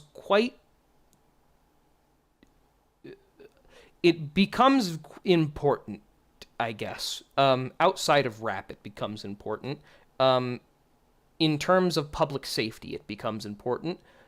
And Kendrick does not treat it lightly, and it becomes very emotional. And there are... the first few times I listened to this song, I cried. It's a very, very scary song. So I would like to let it be known immediately right now. We're about to get into some very dark stuff, and I think you deserve a warning about that. So be aware of that. I'm going to let this verse play, and while this verse plays, I'm going to go feed my dog. So... all right. Right now, just play this when you're 18. The name of the name of Aubrey's parents are Sandy, his white mom, and Dennis, his black father. Dear Sandra, your son got some habits, I hope you don't undermine them. Especially with all the girls that's hurt inside this climate. You're a woman, so you know how it feels to be in alignment with emotion, hoping a man can see you and not be blinded. Dear Dennis, you gave birth to a master manipulator. Even using you to prove who he is a huge favor. I think you should ask for more paper, and more paper, and more paper. I'm blaming you for all his gambling addictions, psychopath intuition, the man that liked to play victim. You raised a horrible fucking person. The nerve of you, Dennis. Sandra, sit down. What I'm about to say is heavy. Now listen. Your son's a sick man with sick thoughts. I think niggas like him should die. Him and Weinstein should get fucked up in a cell for the rest of their life. He hates black women, hypersexualize them with kinks of an info fetish. Grew facial hair because he understood being a beard just fit him better. He got sex offenders on Hovio that he keep on a monthly allowance. A child should never be compromised, and he keeping his child around him. And we gotta raise our daughters knowing there's predators like him lurking. Fuck a rap battle, he should die so all of these women can live with a purpose. I've been in this industry 12 years, I'ma tell y'all one little secret. It's some weird shit going on, and some of these artists be here to police it. They be streamlining victims all inside of their home and calling them tender. Then leak videos of themselves to further push their agendas. To any woman that be playing this music, know that you're playing your sister, or better yet, selling your niece. To the weirdos, not the good ones. Cat Williams, I gave you the truth, so I'ma get mines. The embassy about to get raided too, it's only a matter of time. Hey, Lil Bron, keep the family away. Hey, Curry, keep the family away. To anybody that embody the love for their kids, keep the family away. They looking at you too if you standing by him. Keep the family away. I'm looking to shoot through any pervert that lives. Keep the family safe.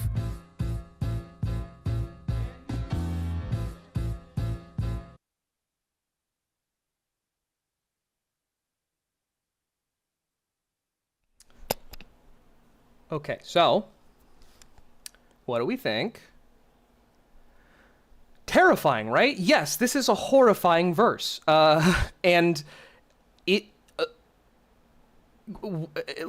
so we spoke earlier about P. Diddy, right? We talked about Puff Daddy, very famous rapper, who went away because he was, it was exposed. His home was raided, and it was found out it came to light that he had a trafficking ring, a human trafficking ring. And I think that Kendrick is saying the same thing about Drake here. You said he understood being a beard just fit him better. Being a beard is it's specifically a term used for a gay man who uses a woman to pretend to be straight, and the woman knows, and the woman's it's a beard. It's used to cover something up. You understand? And what he's saying is that Drake is a cover up for a ring. And I think that he mentioned, Remember the line in Euphoria? Somebody had told me that you got a ring. That's what they're saying, Drake. And I think he was trying to scare Drake with that line, saying, "Hey, man, you don't want this," you know. I'm gonna close my door again real quick because my dog wants to go outside so bad, and we can't because I'm streaming. Sorry, dog. No. Give me 1 second.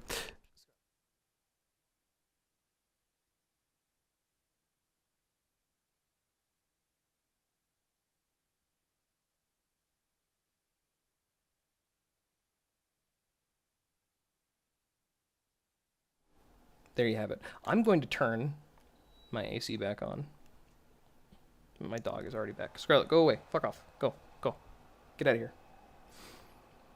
Okay. What else can be said, really? I do think that this is the I think this verse makes it very clear how much disdain is in Kendrick's heart towards Aubrey. You raised a horrible fucking person. The nerve of you, Dennis. A lot of people would probably say that Dennis is where Drake gets most of his terrible habits from. He is on record saying some pretty crazy shit. Stuff I don't even want to talk about. Dennis Graham is not a good person. And I think that it's fair to reprimand him. I don't think it's fair to speak to Sandy disrespectfully, and I don't think he does. I think he's pretty respectful. I think the most disrespectful thing he says is, "Sandra, sit down," but I think he says that more of a like you're gonna want to be sitting down for this kind of way, not in the, you know, sit your ass down kind of way. You know what I mean? And I think it does come across that way. I think the only family member who he speaks ill of is Dennis, because Dennis was not a good person for Aubrey and did some very bad things, you know? So so man, what a verse. I don't want to re-listen to any of it, and I don't think we should, but one more thing that's important to note. They leak videos of themselves to further push the agenda. The whole thing is they have people come to their house. It's on record that Drake has somebody go out when he goes on tour. He has somebody go out into the city to find attractive women, and it's like their own. He calls it personal Tinder. And they find the most attractive women, and they bring the women back for Drake to have sex with, and that's what they do. And sometimes they pay them. Other times it's just because you get to sleep with Drake. But that is soliciting. That's not good. And that's on the record. That's been on the record also. That's not new information. That's been on the record. So to say, and then they leak videos of themselves to further push the agendas. Remember earlier, we were talking about Drake's video of it's only Big D and there's video proof. He was talking about the leak. They leak videos of themselves to further push the agenda, so people will come to their homes to push, you know. So that was, I think, Kendrick's red button, or one of the 5 that he has. That was the red button that he pushed, of the red buttons he could have pushed. And here's another one.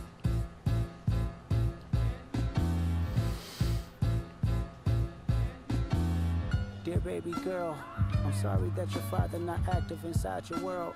He don't commit to much, but it's music, yeah, that's for sure. He a narcissist, misogynist, living inside his songs. Try to destroy families rather than taking care of his own. Should be teaching you timetables or watching Frozen with you.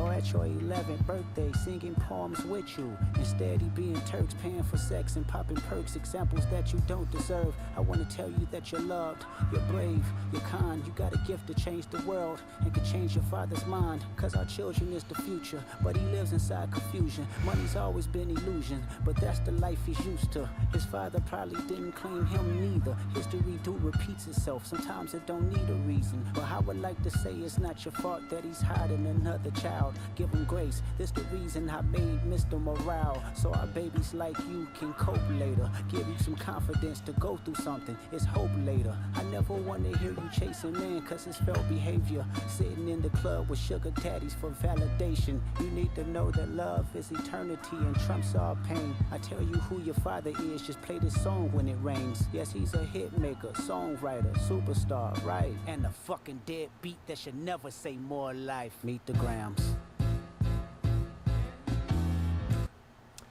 So,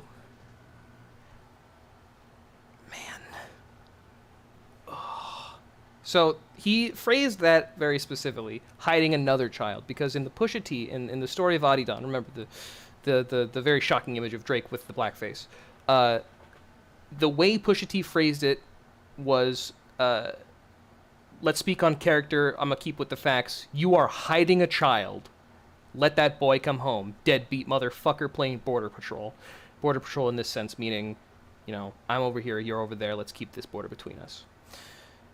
And so, hiding another child. Very, very specific wording there. Also, More Life was an album that Drake released.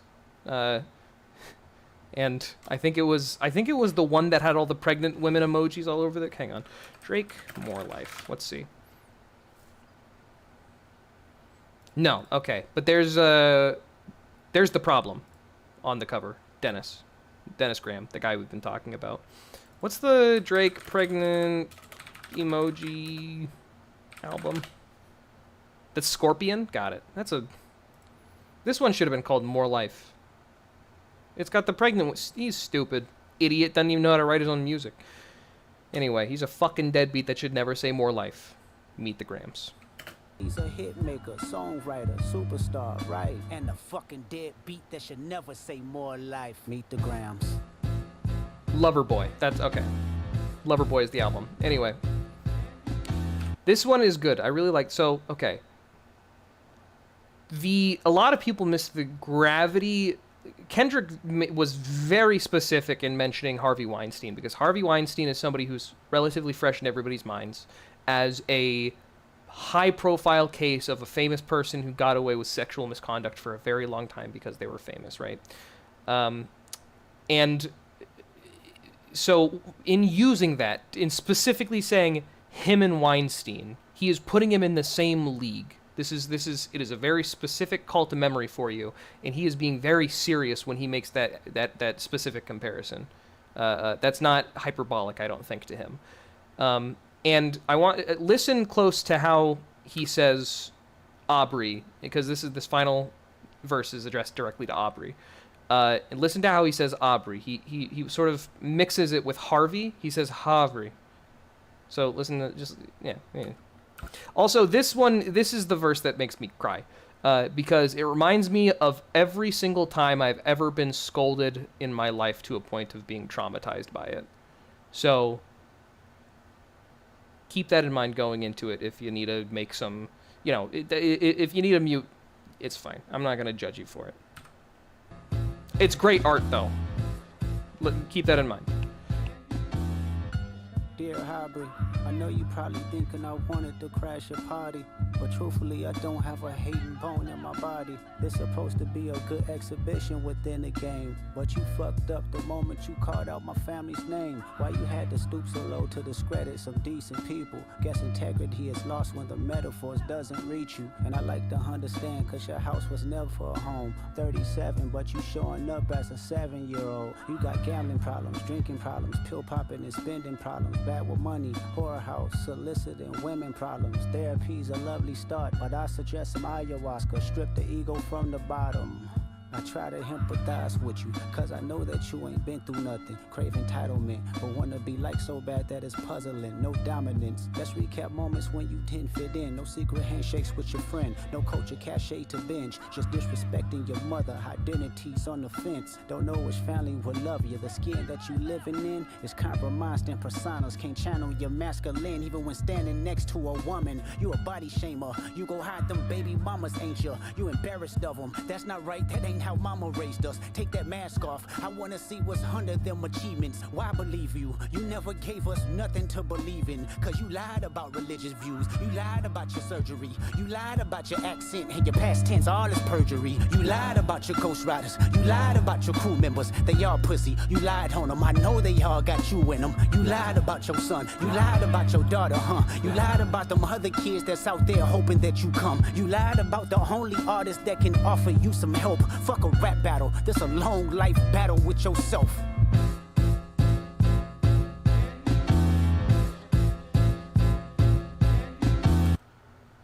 And that is Meet the Grams, which, to me, is one of the most haunting songs I've ever heard in my entire life.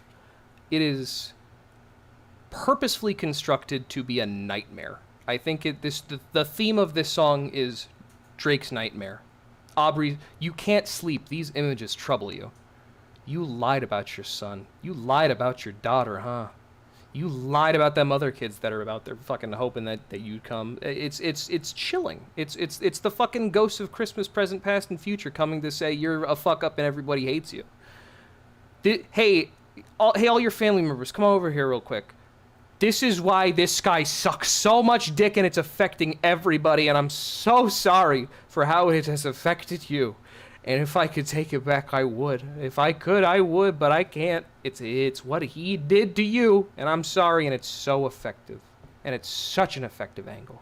It works so well. It's immaculate. It's unbelievable. It's crazy. There are some fucking scary songs out there. Another really good scary rap song, one that is haunting in this same way, though significantly more graphic because it's specifically a graphic story, is Dance with the Devil by Immortal Technique. That is another song which is very moral. It's very heavily moralized. And we're not going to listen to that because that one is it's too tangential and too fucked up. It's like, if it was fucked up but super related, then I would play it. Or if it was tangential and not fucked up, I would play it. Like, YG's weird. But I think it's too fucked up and too tangential. And I think it just makes it a little bit too much. But I do recommend it later on. It is very heavy. It does let you know how it's going to get heavy before it gets into being heavy, but it gets very heavy. Anyway, real heavy, huh? So what do you do? What do you do?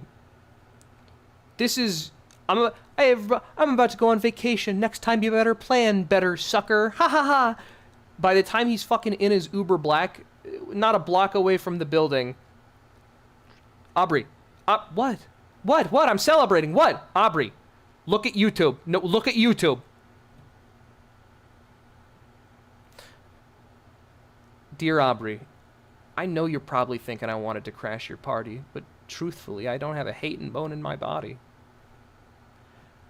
Man. And you can't move on from that.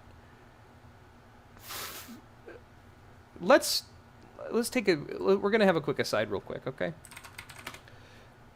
We're real quick. We're gonna go. Give me 1 minute.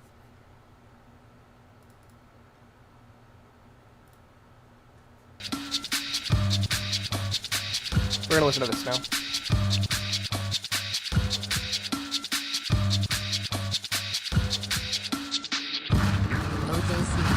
I'm blaming you for all his gambling addictions, psychopath intuition, the man that liked to play victim. You raised a horrible fucking person. The nerve of you, Dennis. Sandra, sit down. What I'm about to say is heavy. Now listen. Your son's a sick man with sick thoughts. I think niggas like him should die.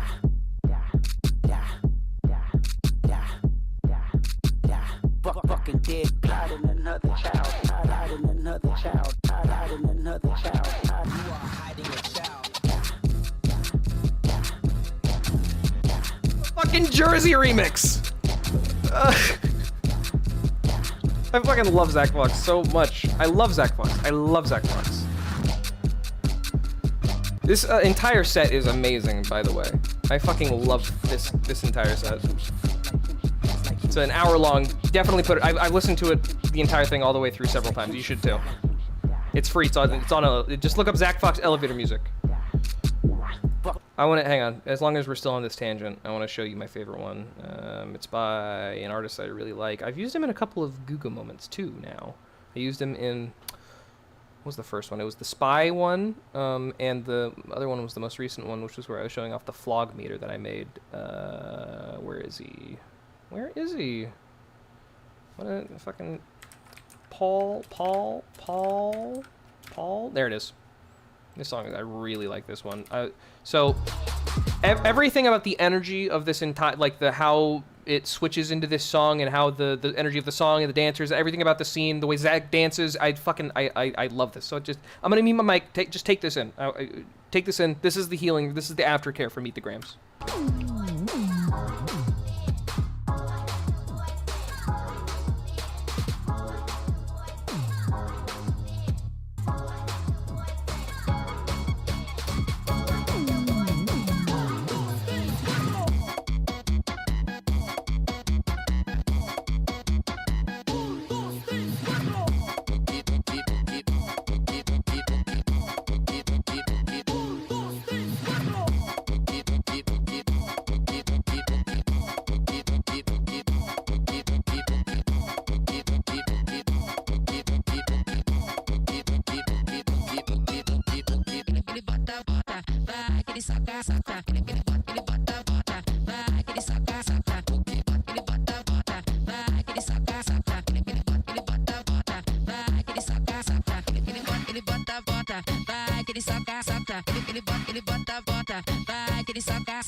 Yeah, man.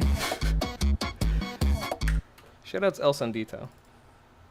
Shoutouts Zach Fox. Yeah, little known creator Zach Fox. So where do you go from Meet the Grams? Well, 16 hours later, Kendrick had an answer. It's not like us. And you've heard that one. You've heard that one. I know you've heard that one. I know how you know. I know you know how it goes. I know you know all the best parts. And we're gonna listen to it. God damn you. I see dead people.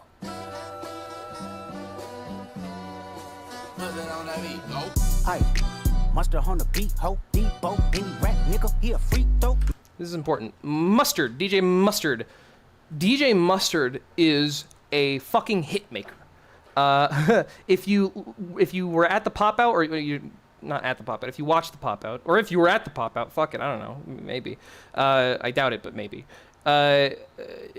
You would have heard DJ Mustard's set. He was one of the two DJs that went on before Kendrick. And his set was full of basically every gigantic song from the past 10 years. So, and he does not just collab with fucking anybody, right? He's a West Coast artist, right? He's from LA. And I don't know that he's made much music like recently. But the fact of the matter is, and this is also important. Another important thing is that he collabs with YG very frequently, or YG and Roddy Ricch. But am I thinking? I don't know. I could be wrong about that. But the fact of the matter is, Mustard is somebody who Drake is supposed to be cool with, you know.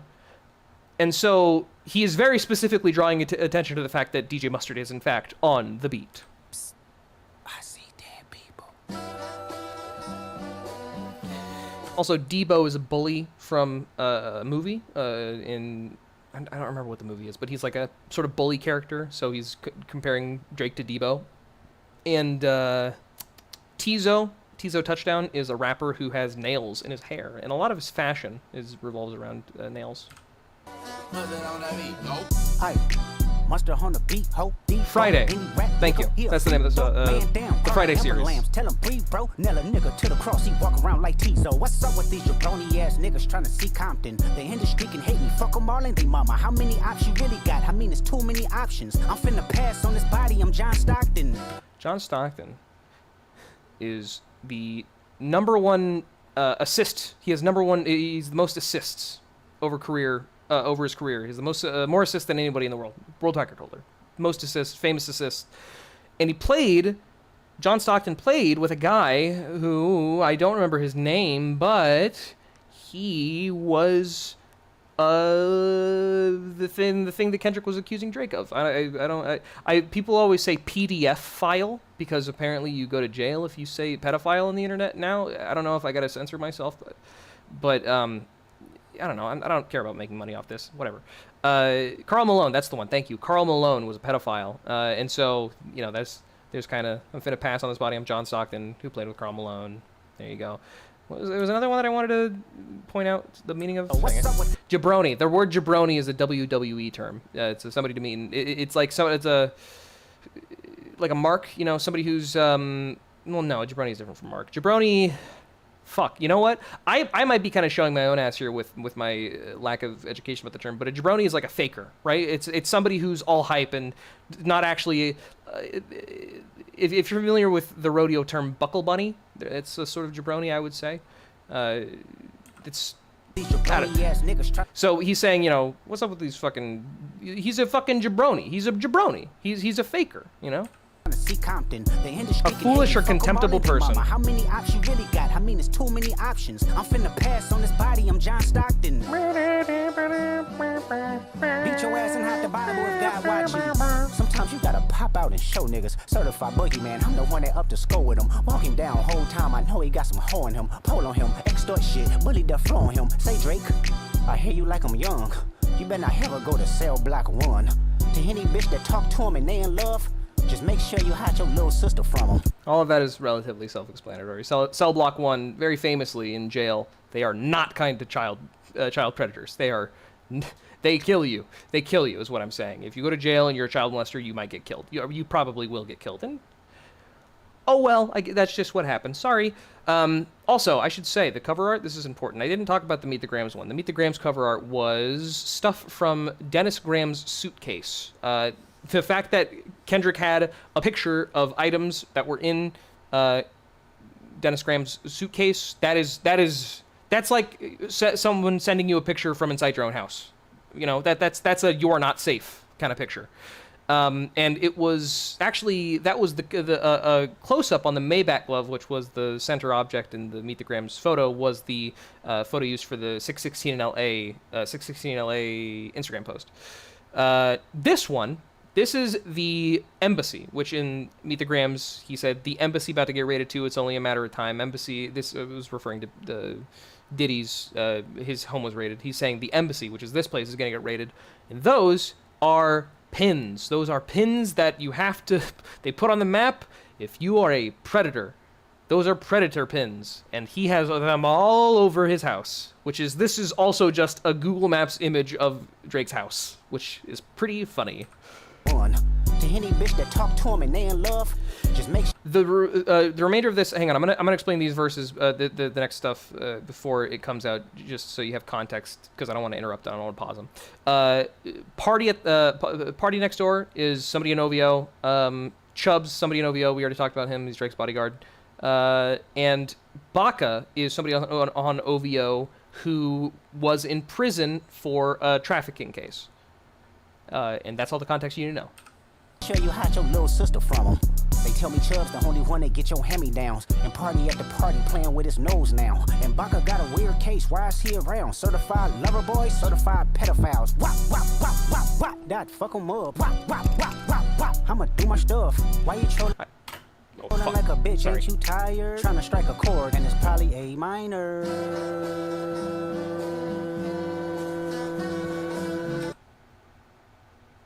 Aubrey, what are you gonna do, dude? What do you do, Aubrey? Aubrey! Aubrey. Oh, Aubrey, what do you do? Oh, man. Sorry. I also think the timing of this is so fucking funny because after Certified Pedophile, I had to pause, but I think just the timing of it. And Baka got a weird case. Why is he around? Certified lover boys? Going directly into directly into the wop wop, the fucking the onomatopoeia for you know, fucking beating the shit out of somebody.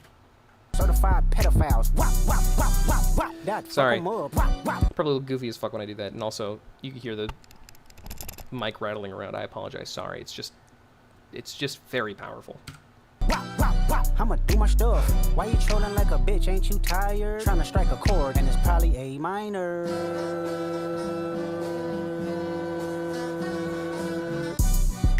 They not like us. They not like us. They not like us. They not like us. They not like us. They not like us. Not so. Okay.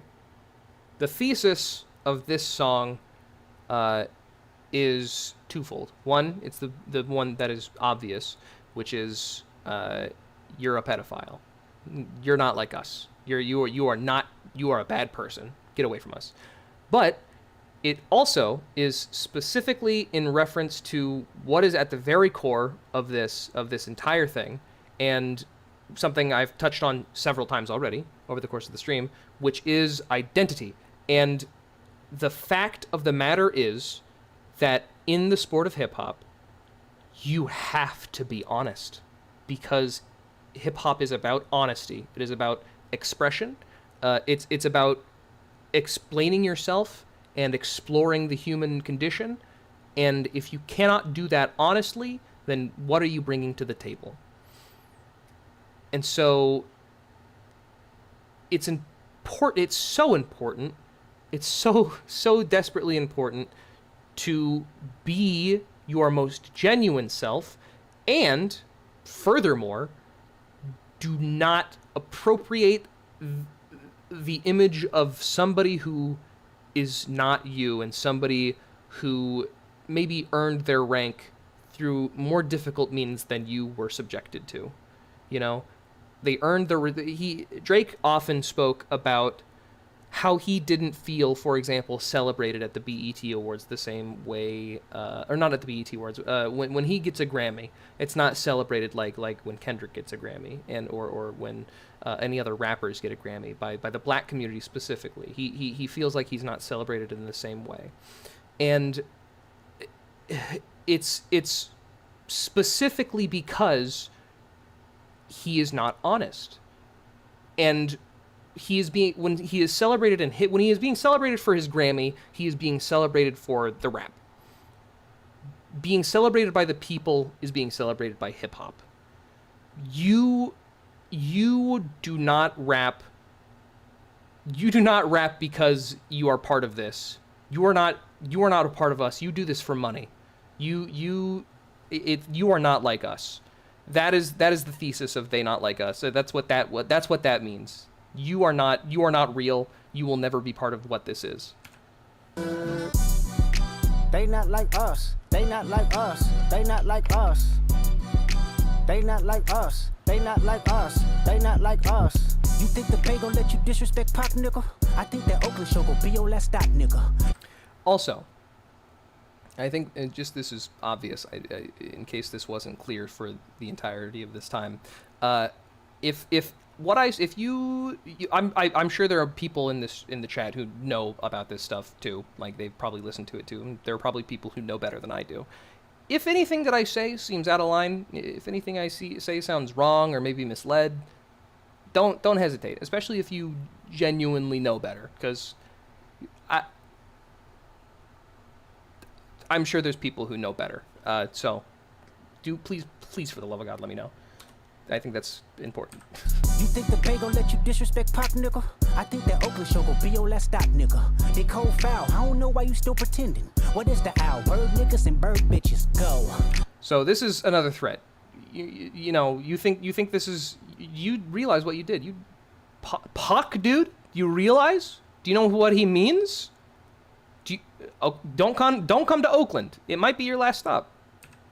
The audience not dumb. Shape the stories how you want. Hey Drake, they're not slow. Rabbit hole is still deep. I can go further, I promise. The rabbit hole is still deep, but I can go further, I promise.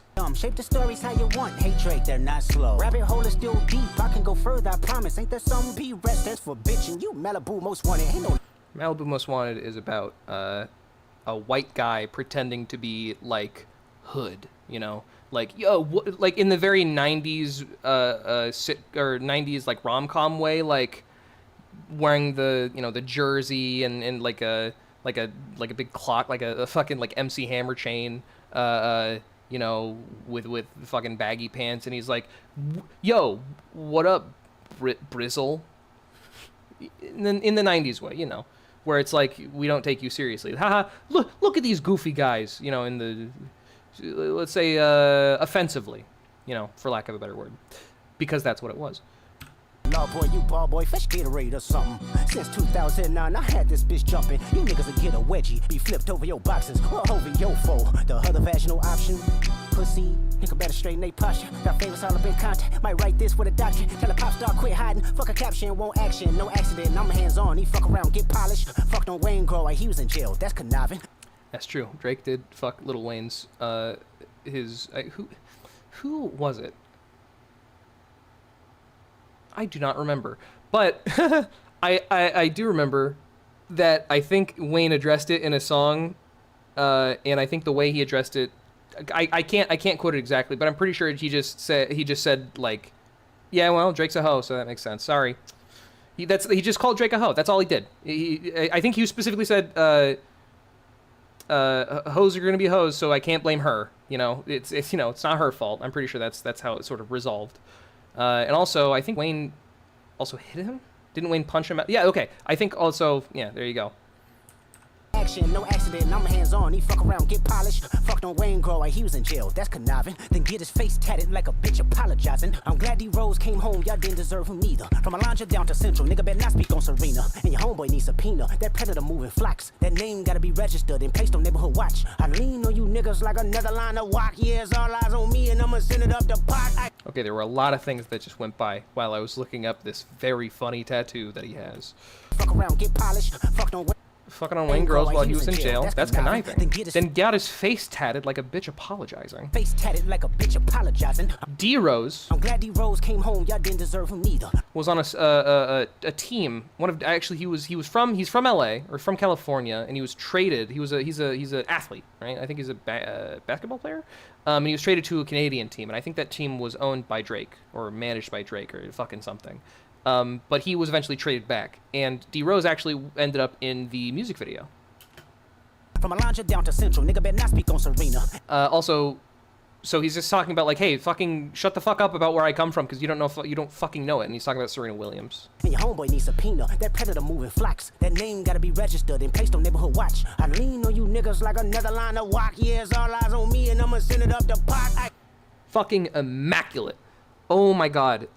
Kendrick, he holds Tupac in a very. Tupac is very important to Kendrick. For the whole, I could go in depth about how, but you just have to believe me when I say Tupac is very important to Kendrick and what and how Kendrick approaches music, and he shows it. He fucking shows it because in the darkest and most disrespectful and most upsetting places where up until this point in the beef where Pac had been mentioned, right? He was disrespected blatantly in TaylorMade, and then he was used as a point of contention in Euphoria.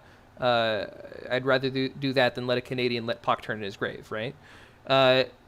And I think it's so beautiful that at the most victorious, at at the dancing on your enemy's grave anthem, he sends the honor up to Pac where it belongs, because at the end of the day, it was about this has been about honor. This entire thing has been about honor, and there are those of us who no longer can fight for our own honor because we're not around to do it, and that Pac is one of those people. So when fighting for the honor of those past, we must remember to be happy with their memory and not just you can't only mourn, you must also celebrate.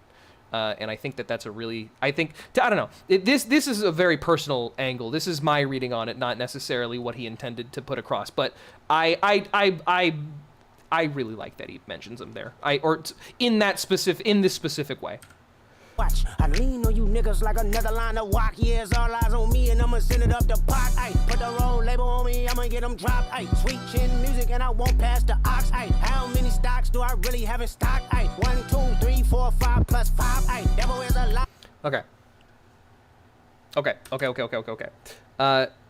Two things. One, put the wrong label on me, I'm gonna get them dropped. I love this because this song. Oh my god, I have so much to say about this song, and I will.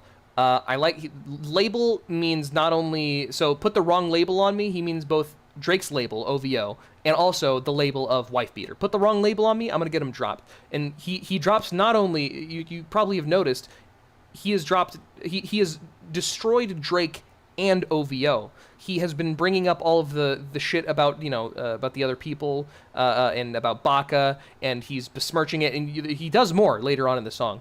Also, when he says, how many stocks do I really got in stock, he's talking about how much he has. The rabbit hole goes deep. I can go further, I promise. How many songs has he released up until this point? 1, 2, 3, 4, 5, plus 5. And there you have it. I lean on you niggas like another line of walk. Yeah, it's all eyes on me, and I'ma send it up the pot. Ay, put the wrong label on me, I'ma get them dropped. Ay, sweet chin music, and I won't pass the ox. Ay. Sweet chin music. That's another WWE reference. It's gonna hit on the chin. I think it's about being kicked in the chin specifically. I do not know specifically which wrestler whose thing that was. There we go. Got it. Sorry. That's WWE thing. Shawn Michaels. Do I really have in stock? 1, 2, 3, 4, 5 plus 5. Devil is a lie. He is 69 God. Freaky ass niggas need to stay their ass inside. Roll their ass up like a fresh pack of Zod. City is back up. It's a must. We outside. Devil is so he was calling himself the devil. Drake was. Devil is a lie. He is 69 God. So he's saying not only are you not a devil, you're also not the 6 God. You're the fucking 69 God. You're the fucking 69 God. You fucking freak. I both of the times that I said 69 just then, I think I missed the second N in 9. I think I just said 69 twice. 69 God. It's hard to speak with big chunky ass headphones on your head. They not like us. They not like us. They not like us. They not like us, they not like us, they not like us. Once upon a time, all of us was in chains. Homie still double down, calling us some slaves. Atlanta was the mecca, building railroads and trains. Bear with me for a second, let me put y'all on game. The settlers was using town folk to make them richer. Fast forward 2024, you got the same agenda. You run to Atlanta when you need a check balance. Let me break it down for you, this the real nigga challenge. You caught Future when you didn't see the These are all rappers, by the way. And I don't even need I don't need to break that down. I think actually all the breakdowns that I've given up to this point just completely made all of that very clear. Check balance, let me break it down for you. This the real nigga. And also the fact that it was based in real U.S. history, which I'm sure everybody else already knew. But anyway, these are all rappers that he's naming. You caught Future when you didn't see the club. Ay, what? Little baby help you get your lingo up. What? 21 get your false street cred. Thug makes you feel like you a slime in your head. Ay, what? Quavo said you can be from Northside. What? 2 Chainz say you good, but he lied. You run to Atlanta when you need a few dollars. No, you not a colleague, you a fucking colonizer. The family matter and the truth of the matter. Here was God's plan to show y'all the liar. Really very important. 2 things are very, very important to note here. 1, in Family Matters, that's where we got the rapping like you're trying to get the slaves freed line from Drake. 30 minutes after Family Matters was Meet the Grahams, and 16 hours after that was Not Like Us.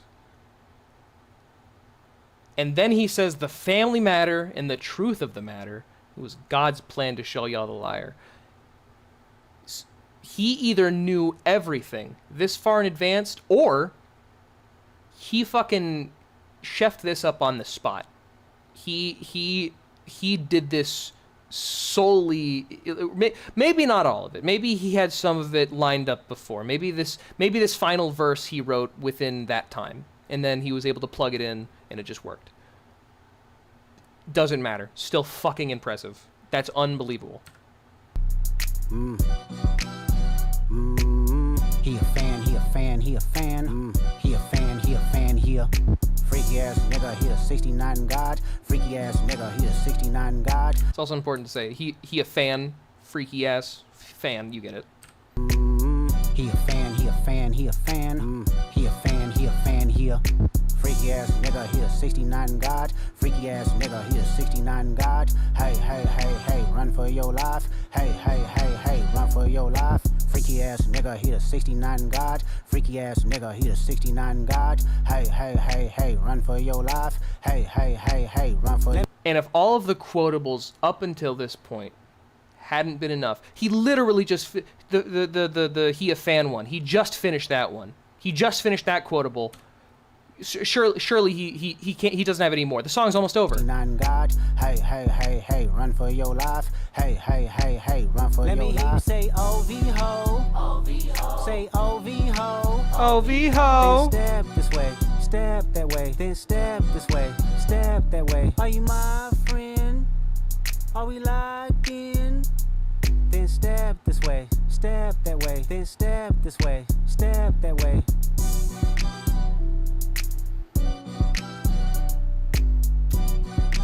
Okay. So,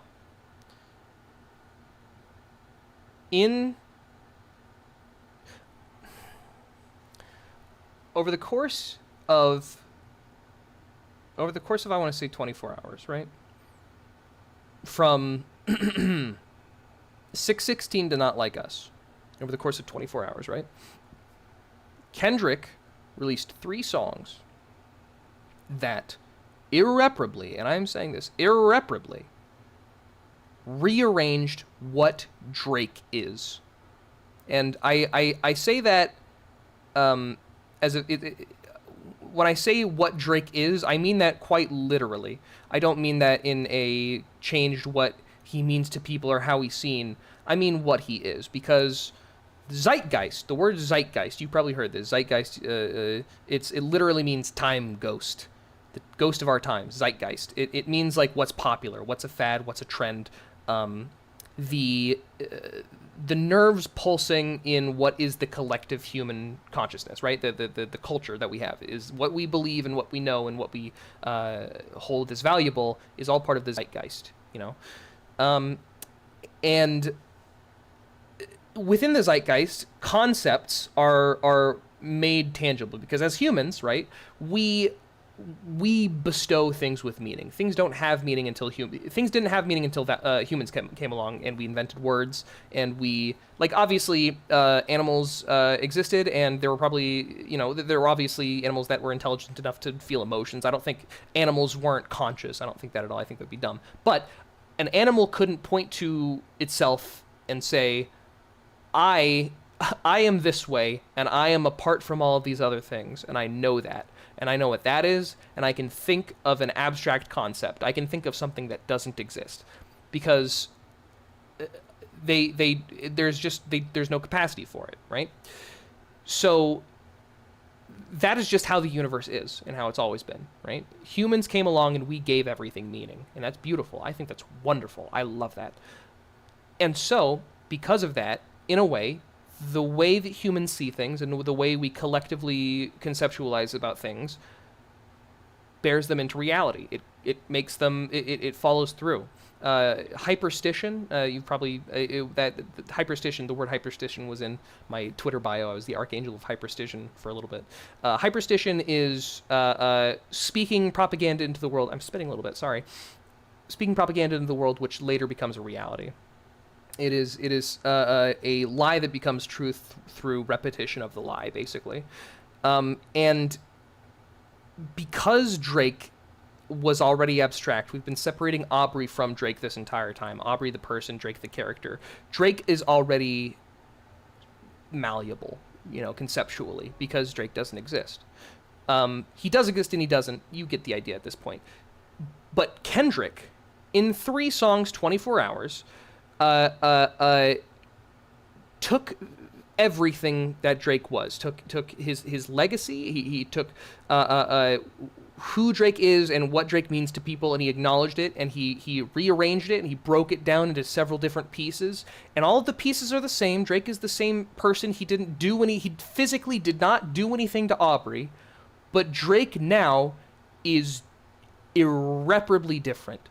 If this beef did not happen, the future would be significantly different. To the point where people would probably in 100 years still be talking, maybe if something else didn't fucking knock them down before then. If 100 years from now, people could still be talking about how Drake was this amazing, legendary superstar who changed everything. Kind of in the same way, we think about people from the past and we see them as black and white. We see them as this person was good and this person was bad.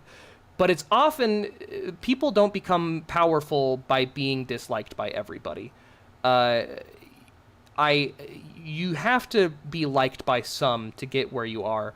And the reason we are able to flatten them down is because we only see them in the past. We only see them in their flattened state. Because we weren't there for when they had all the good stuff going for them. All we know is what they ended up as, and that's probably how we're introduced to them. Is, hey, let's talk about some shithead named Jacob.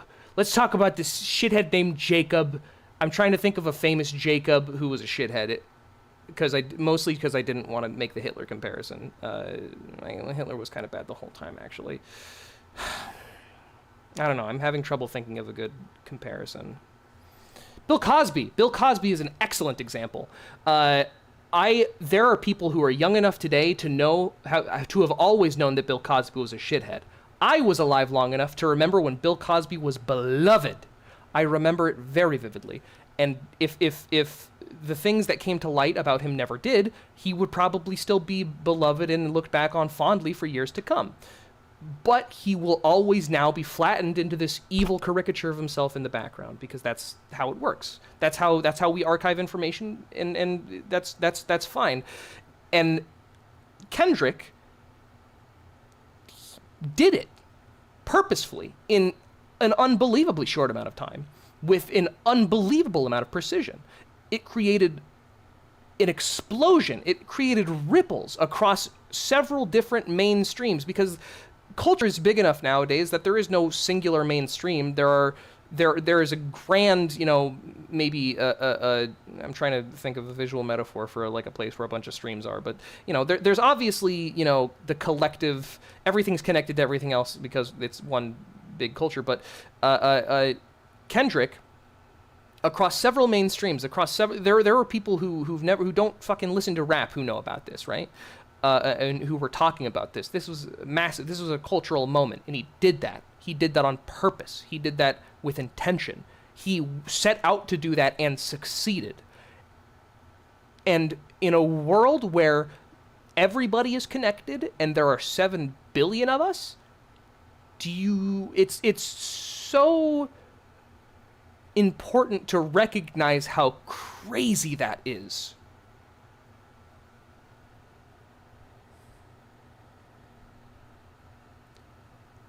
I just talked a lot for a long time. I'm going to catch my breath for a second and scroll up in chat because I really didn't want to lose my train of thought.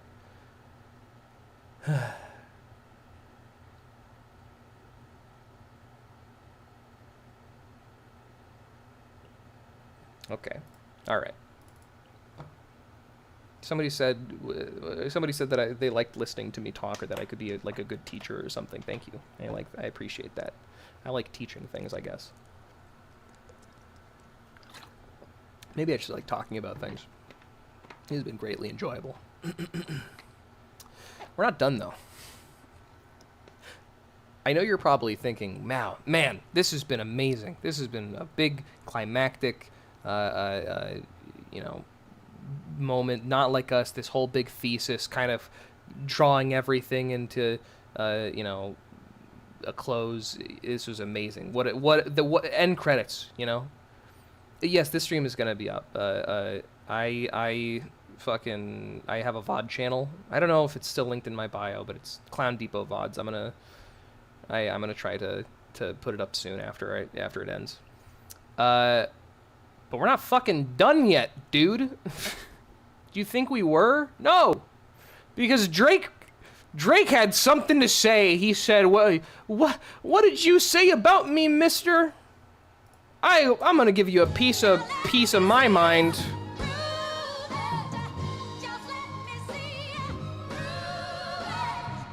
All right. Oh, I should, for context, The Heart Part 6, the meaning of the name The Heart Part 6. Kendrick has a long series of songs called, it's the Heart series. Typically, at least to my knowledge, they predate, or they precede album releases. So they typically sort of tease the style of the album, or maybe the theme of the album, right? And the last one was The Heart Part 5. And so Drake was like, haha, dummy, what if I made my song called The Heart Part 6? That's what that means. And Dave Free Heart comment, that'll make sense soon. Well, actually, no, it's not, it doesn't, that's the thing, is Drake doesn't actually reveal anything new. I was about to say this will make sense, like there's information that we're about to receive that we didn't already receive, but we won't. 2 million, what happened? Hang on. 2 million oh yeah, 2 million dislikes, look at that. Yeah, no, people fucking hated this one. For good reason, it sucks.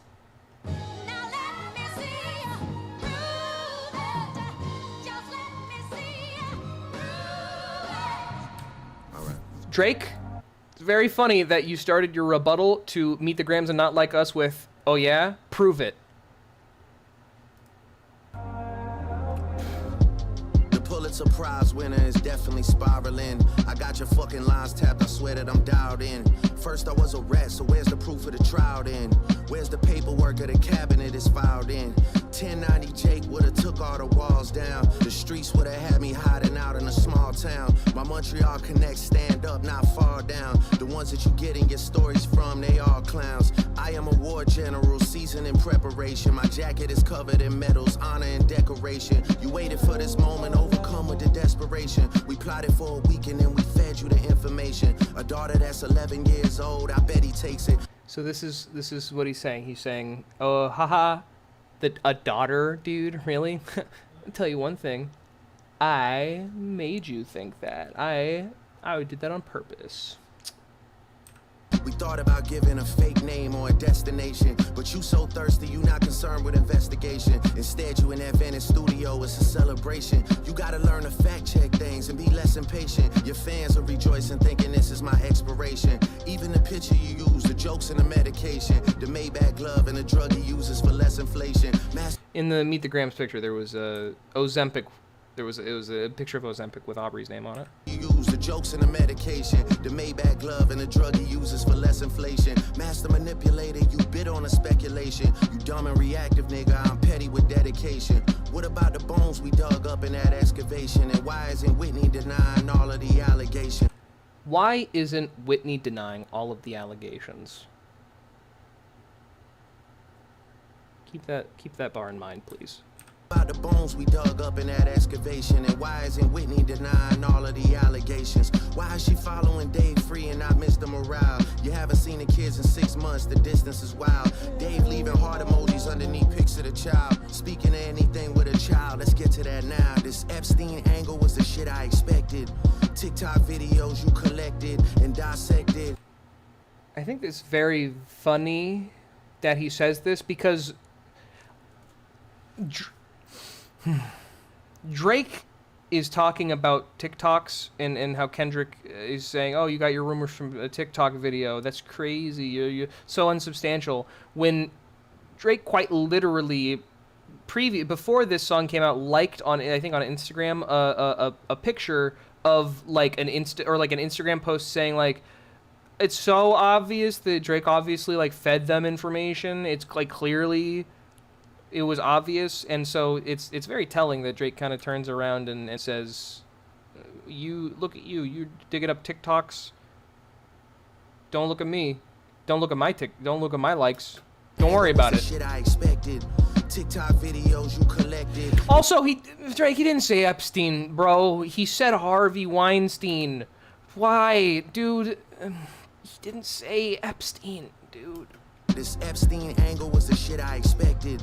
TikTok videos you collected and dissected. Instead of being on some disdirect shit, you rather fucking grab your pen and misdirect shit. My mom came over today and I was like, oh, I forgot about this part. Oh, I have to explain this part. Oh, okay. Okay. This is gonna be really uncomfortable, but Mother I, wait a second.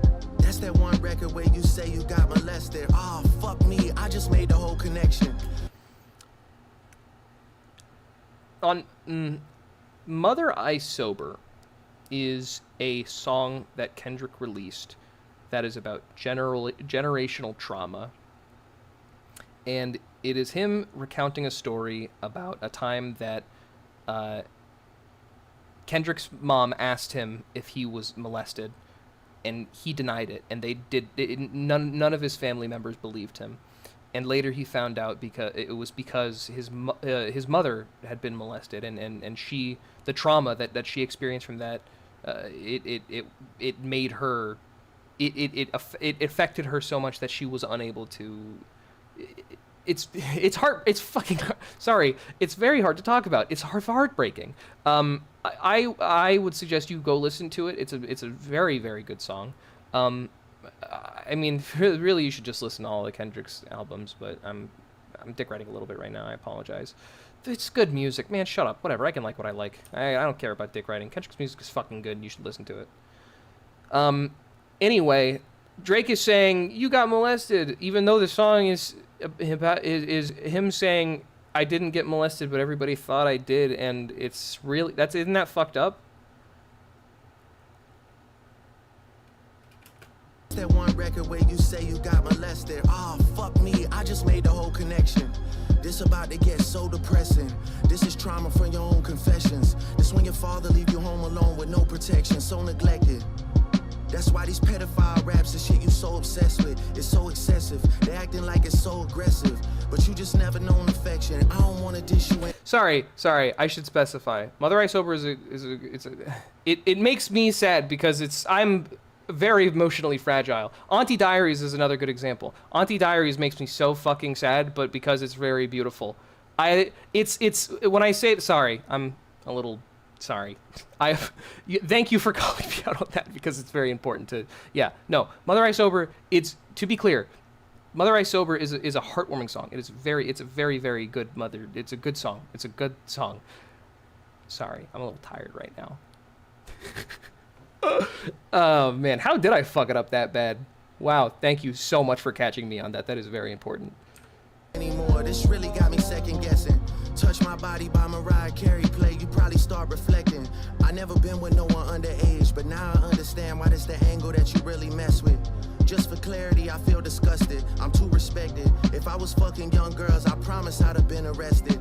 I'm way too famous for the shit you just suggested, but that's not the lesson. Clearly there's Drake, I'm way too famous? After we were just talking about Harvey and you brought up a different guy, Epstein? After we had been talking about Puff? All those guys? But you're too famous. Got it. Okay. a deeper message. Deep cuts that never healed and now they got infected. Like if Dave really fucked your girl and got her pregnant. Talk about breeding resentment. Not sure how to ease the sentiment, the shit's too intimate. I'm praying you recover from both incidents. But you a piece of shit, so this shit really no coincidence. Drake is not a name that you gon' see on no sex offender list. You're not gonna see Drake on it because his name is Aubrey. Easy does it. You mentioned an A minor, but niggas gotta be sharp and tell the fans who was it. You thought you left D flat, D major.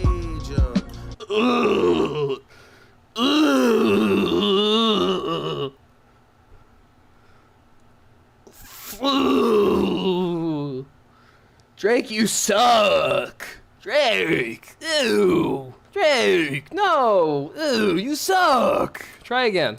Sharp and tell the fans who was it. You thought you left D flat, D major. Drake. No. I'll slit your throat with the razor and do Rick Ross hair like that one flight from Malaysia. I'm your baby mama screensaver. Corny. Only fucking with Whitney's, not Millie Bobby Browns. I never look twice at no teenager. I'm a fucking hit maker, dog, not a peacemaker. Yeah, bullets that I'm stuffing. Who's talking about Whitney? I'm I'm pressing too many buttons. Sorry. Who the fuck is talking about Millie Bobby Brown, brother? Nobody whispered her name. It was on nobody's lips. with Whitney's, not Millie Bobby Browns. I never look twice at no teenager. This song is Drake saying, "I don't touch kids" in 10 different ways. And that's it. Fucking hit maker, dog, not a peacemaker. Yeah, bullets that I'm stuffing in each chamber. Your ass in extreme danger. Stop buying views and buy comments. You may as well keep the paper. Shit you about to need for later. I give a fuck about your streaming data. You could drop 100 more records. Hey, stupid. I don't give a fuck about your streaming data. It's not what it's about, stupid. What does drop and give me 50 mean, dummy? What the fuck are you talking about? You don't care about statistics. Like you were talking about how his previous records didn't fucking sell. What do you mean you don't care about statistics, you dumb ass? Are you dumb? Yes. Cause I'll see you later. Yeah, maybe when you meet your maker. I don't wanna fight with a woman beater. It feeds your nature. If you still Are you calling yourself a woman, Drake? feed your maker. I don't wanna fight with a woman beater. It feeds your nature. If you still bumping R. Kelly, you could thank the savior. Said if they deleted his music, then your music is going to a hypocrite. I don't understand why these people praise you. Sounding like you sent him commissary when he needs some paper. Album dropping soon, no wonder you turn a clout chaser instead of doing hard labor. Nigga, I see you when I see you like Fantasia. And Whitney, you can hit me if you need a favor. And when I say I hit your back, it's a lot safer. So that's the end of the rap. You might notice there's still 1:25 left. He has already said he's a lesbian. That's true. Drake has said in the past that he's a lesbian. So anyway, so the rap is over, but here's the rest of this song. I promise. Yeah. I'm not gonna lie, this shit was some good exercise. Like, it's good to get out, get the pen working. You would be a worthy competitor if I was really a predator and you weren't fucking lying to every blogger and editor, but it is what it is. You definitely got this shit burnt the fuck out though. Like, you got 10 more records to drop. The one before the last one, we finessed you into telling a story that doesn't even exist. And then you go and drop the West Coast one and try and cover that up. I would like that one. That would be some shit I could dance to if you wasn't tripling down on some whole other bullshit, but you know, at least your fans are getting some raps out of you. I'm happy I can motivate you, bring you back to the game, like, you know, but just let me know when we're getting to the facts. Everything in my shit is facts. I'm waiting on you to return the favor, like. I've been spending all this fucking time trying to find a cornfield and I fucking can't. Damn, I was struggling with the typing. It's the thing is, I'm just high enough where I'm just the tiniest bit impaired, but you know, not enough that I'm like feeling that crazy anymore. Damn. Anyway, that fucking sucked, Drake. And that's the last song Drake released, regarding this. So, who won, you guys? I mean, Drake got the last word in. Kendrick hasn't released a new song since then, so maybe Kendrick hasn't responded. It's been, what, like a month, 2 months? Kendrick hasn't even responded? I'm just saying. K-Dot's on the ropes. I'm just saying. No, fucking, he's an idiot. He embarrassed himself. He looks stupid, and everybody knows it, and it's unbelievable. And it's not over, because on the 4th of July, Kendrick released a music video.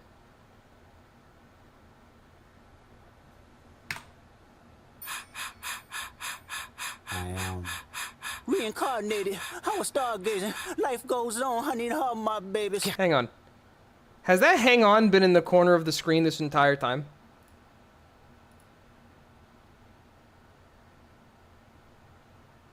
That's my BRB. Has that been here the... Wow. Alright. Sorry. Okay. Okay, sorry. From the top. I am reincarnated. I was stargazing. Life goes on. I need her, my babies. Woke up looking for the broccoli. High key, keep a horn on me. That come my seat. IP ownership. The blueprint is by me. Mr. Get Off. I get off at my feet. Fuck, he's so cool, dude. Fuck. I love his outfit in this video, by the way. It's amazing. What's the password? I see dead people. This is Tommy. Ooh, I gotta talk about Tommy. I gotta talk about Tommy the Clown. Tommy the Clown is a LA activist, I would call him. He, in the 90s, had a school of dance for kids that to get them off the streets, to stop them from, maybe going into any other extra, because there weren't a lot of extracurricular activities, right? And so a lot of people would turn to, just to gangs, because that's where that's how you socialize. That's where the people are. That's the communities that are available for you to join, right? And Tommy he was a dancer, and he taught kids to dance, and he had group dances, and he had whole programs, and he invented a very important genre of dancing called clowning, which would later evolve into crumping, which you may have heard about, or you may have seen. You may be familiar with it. It was very, very popular in the 2000s, and Tommy the Clown was the person who invented what inspired crumping. And he is an LA legend. He is beloved by the community for very good reason, because he's done a lot of amazing work. He was also at the Pop Out, which was the concert. You late. I would have to have an entire other stream about the Pop Out if I were to explain it, and I don't think I want to do that because it's 4 hours long. But the Pop Out is very good, and a lot of amazing artists were there. You late.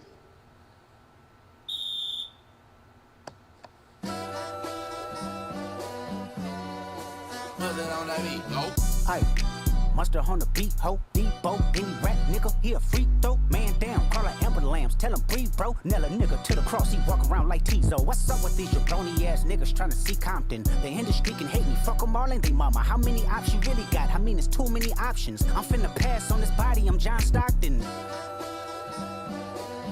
Beat your ass and hide the Bible if God watching. What is the Pop? The Pop Out was, okay, so hang on. First of all, I want to, again, How many options you really got? I mean, look at that fucking outfit, dude. Fuck. But I mean, no, I'm talking about Kendrick, but also the dancer, the whole outfit that they have coordinated, because it's like red, white, and blue. Because it was released on 4th of July, but also because. So okay, I can talk a little bit about the Pop Out. The Pop Out was also historical, if you could fucking believe it. I think the most important thing that happened at the Pop Out, which sort of ties into the music video, is the very end, during which Kendrick Lamar unified the West Coast. And what I mean by that is it was a celebration of the entire West. Let's get one thing straight. The Pacific Northwest, where I'm from, Portland, Seattle, Oregon, Washington, that is the West Coast. When people say West Coast hip hop, that includes West Coast, them. But West Coast hip hop to most people is California, right? Because I mean, who can you name from fucking Seattle? Unfortunately, because Seattle just doesn't really have the history and doesn't really have the names for it. There's not, it's not really spoken about much in the rap scene. Same with Portland. Travis, What's his name? Travis? Dead Prezzies is a good song by a Seattle artist, but I forget his name. He's native. I think that's really cool, because I don't know any other native artists, but maybe that's just because I'm not looking for them. I digress. What I mean by uniting the West Coast, he shouted out Portland and Seattle. First of all, that's important, because he does, when he says West Coast, he means it. He had different artists from different affiliations, Blood, Crips, and Pyrus. There were affiliations from all over LA. You know, are you Hey, hello, Tumblr person. Are you familiar with the Markiplier LA Gangs meme? It's the ones from that. It's the gangs from that meme. They got those ones, and they had all of them. And at the very end, you probably saw, right? There was a pop out picture. You probably no. Okay, that's maybe I probably should have expected that. By the way, DuckDuckGo's image search fucking blows ass. It sucks so bad. Okay, hang on. The very end. Would you fucking?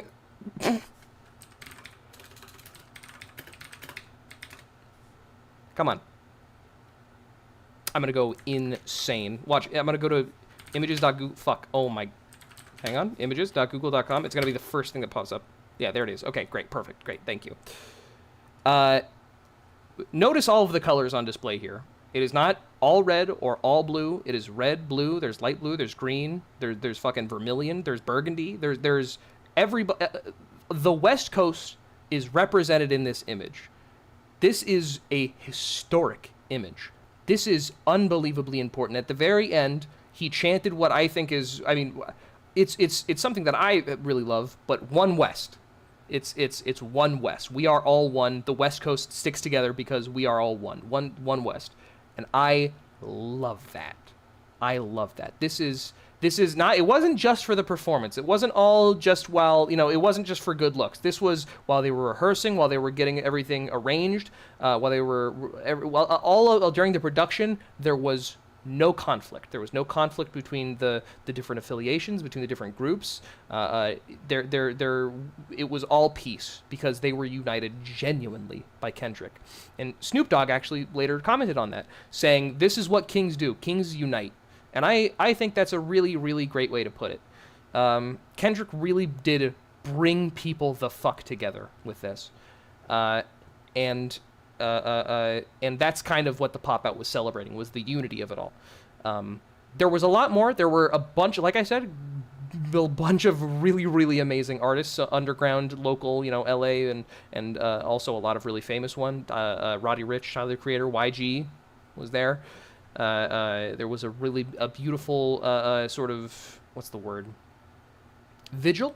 Would it be a vigil for Nipsey Hussle, which was a rapper who passed away, an LA rapper who passed recently, and it was really, really beautiful. It was really respectful, and it was just a really, really nice event. It was a beautiful event, really, and they did Not Like Us 6 times in a row, and it was great because the crowd was singing most of it. Anyhow, so the outfit is sort of represented. It's red, white, and blue. You know, also, you know, 4th of July, also because of the colonizer line. That's the important part. But also because the red and blue of the gangs, you know, obviously. Or not obviously. I just spent like 6 minutes explaining. So actually it wasn't that obvious. But also, one more time, look at that fucking outfit, dude. That hat is fucking so cool. Fuck. There's too many options. I'm finna pass on this body. I'm John Stockton. Beat your ass and hide the Bible if God watching. Sometimes you gotta pop out and show niggas. Certified boogeyman, I'm the one that up to score with him. Walk him down whole time, I know he got some hoe in him. Pole on him, extort shit, bully the flow on him. Say Drake, I hear you like I'm young. These are the exact same, like, burpees, push-ups that Drake was making fun of with the song Push-Ups. And I don't know why you would look at somebody doing this and be like, that's a guy I'm gonna go pick a fight with. You better not ever go to Cell Block 1. To any bitch that talk. Oh, I gotta talk about this too. This is really cool. Look at that painting in the background. So the first time I watched this, what I thought was, this means Kendrick has another album and he's ready. It's already all done. It's that to me, the painting represented an album that he had ready. The reason I thought this was because the broccoli snippet at the beginning, and I thought that meant the next project was coming out. And I do think the next project is coming relatively soon, but that's not what the painting is. At least not what I think. I'm pretty sure this is what I don't know if it's actually. I think it has been confirmed. This painting. Okay. Every year there's a really important, not important. It's important to rich people, so it's like a circle jerk, so it's not actually that important. But there's a really important to rich people event I think it's called the White Party. And it's on like a boat, and it's super big and luxurious, and only the most popular of the popular are invited. And it's always this big extravagant event where rich people fucking spend a shit ton of money on useless shit that they don't need because they're rich. And Drake was there. And Kendrick was not. And this year, the invitations that were sent out in the form of commemorative paintings by a very famous artist. And the party was held on the 4th of July. And there's the painting. And so now we know, yeah, Kendrick didn't go to that party. He put it up against the wall. I hear you like I'm young. You better not ever go to cell block 1. To any bitch that talk to him and they in love, just make sure you hide your little sister from him. They tell me Chubb's the only one that get your hand-me-downs. And party at the party playing with his nose now. And Baca got a weird case, why is he around? Certified lover boys, certified pedophiles. Wop, wop, wop, wop, wop. That fuck him up. Wop, wop, wop, wop, wop. I'ma do my stuff. Why you trolling like a bitch, ain't you tired? Trying to strike a chord and it's probably A minor.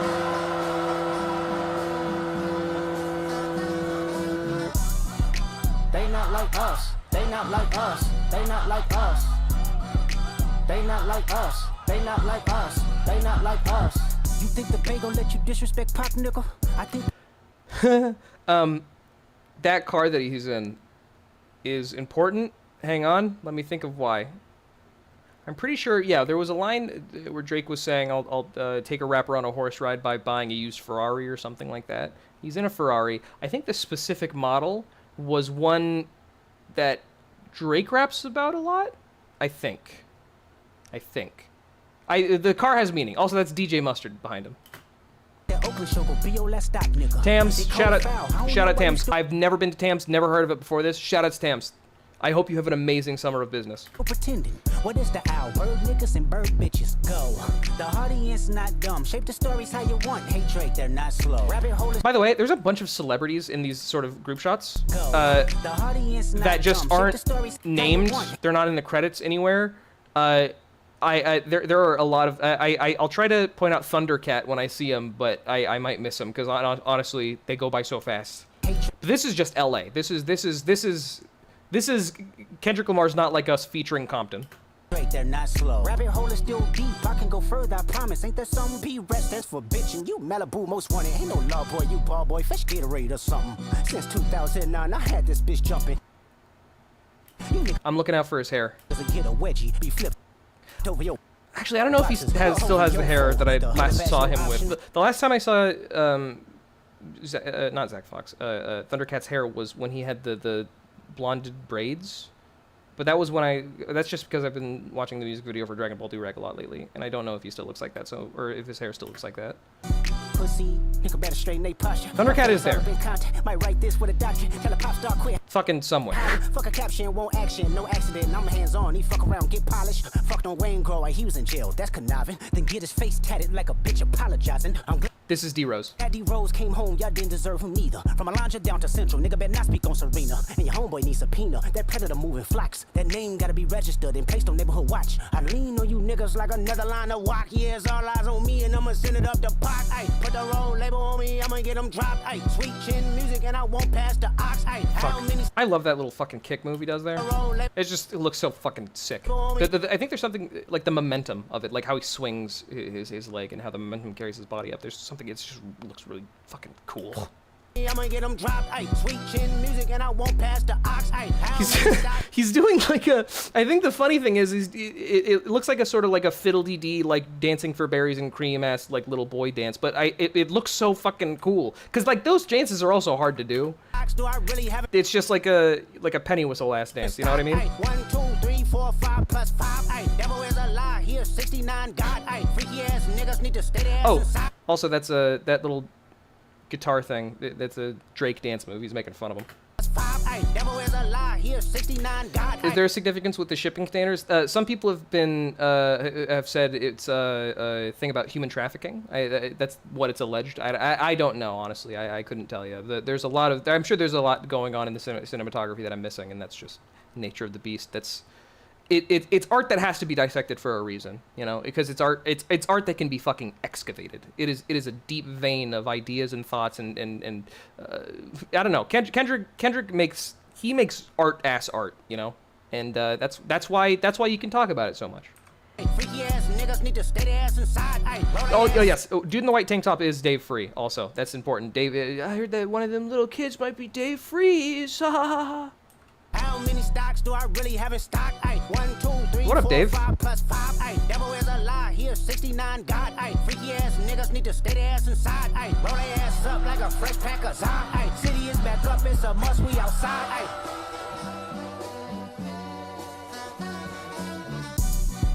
They not like us. They not like us. They not like us.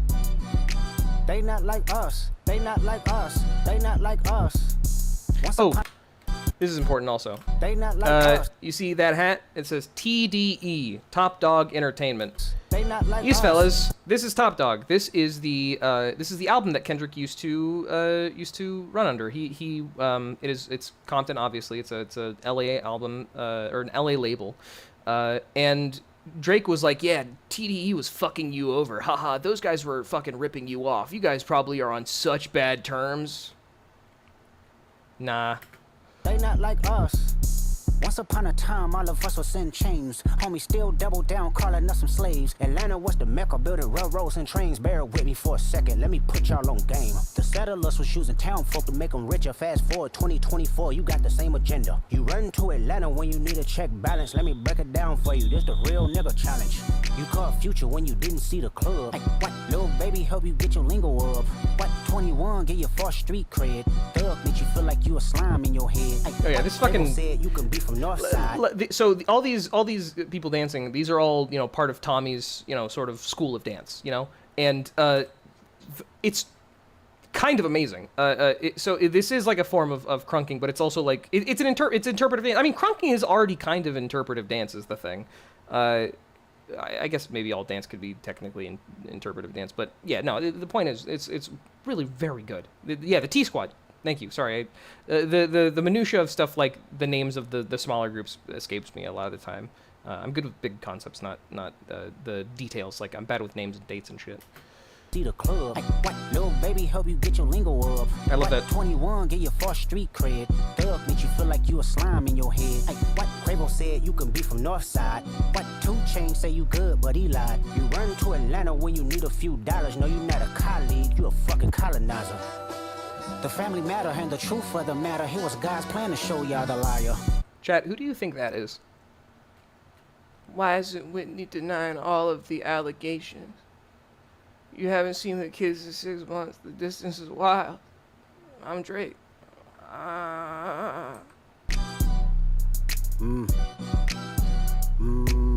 He a fan. Does she looks, man, she looks like she hates being here. She looks like she's so upset. She looks like she's being forced to do this, man. She looks like she hate. The truth of the matter, here was God's plan to show y'all the liar. Oh, man. In a wife beater, no less. He a fan. And she fucking hits that shit too, dude. Man, fuck. Hang on, is Thundercat in this shot? Freaky ass nigga, he a 69 God. Maybe. I don't fucking, honestly, my eyesight is so fucking bad. No, I don't think Thundercat's here. Nigga, he a 69 God. Honestly, Hey, run for your life. Am I misremembering that I saw Thundercat in this video? No, I'm pretty sure he was there. Freaky ass nigga, he the 69 god. Hey, hey, hey, hey, run for your life. Hey, hey, hey, hey, run for your life. Also, the big building that everybody's dancing under, the one that was in the beginning shot, the first shot of the video, that's Compton Town Hall, for clarification. Say OV ho, then step this way, step that way, then step this way, step that way. Are you my friend? Way, step that way. I just saw, there he is, there he is. Look at him, right here. Step this way, step. I think that's Thundercat.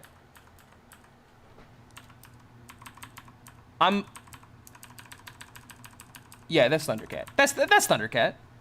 Yeah. Yeah, here's the thing, is if I can't be wrong, because if I am, that's really bad. And so I think I'm just double checking because I'm really scared, but I'm pretty sure that's Thundercat. You understand why I would be afraid. I don't know. Maybe I shouldn't have second guessed myself. Are you my friend? Are we locked in?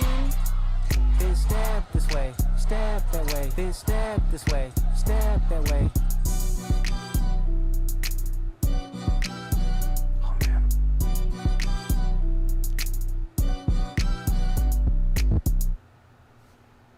Also,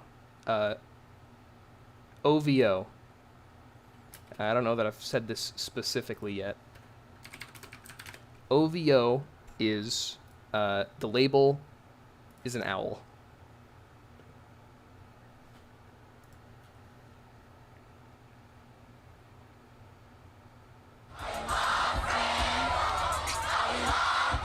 I know why the caged bird sings.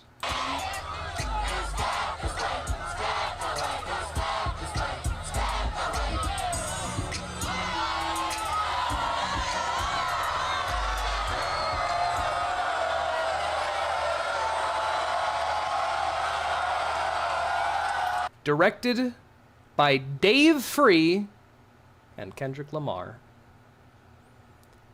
And to this point, July 22nd, 2024, as of 9 p.m., that is the extent of all things that are necessary for understanding the Kendrick and Drake beef. Notice that the owl is terrified of Kendrick. I thought of it as bowing to Kendrick. It looks like it's bowing to him. Though it definitely is, like, afraid. I think that's probably just a really well-trained owl, because the way it, like, looks into the camera is, you know, it's good. Metro's song, okay. The reason I didn't bring up Metro's song was just because it's, like, he samples an AI track, and I think that's lame. If I'm gonna be consistent with saying that Taylor Made was lame because it was an AI track, I also think that one was fucking lame because it was an AI track. So that's just my opinion. BBL Drizzy is a Metro song, and it's a good beat. I'm not gonna say it's not, like, catchy.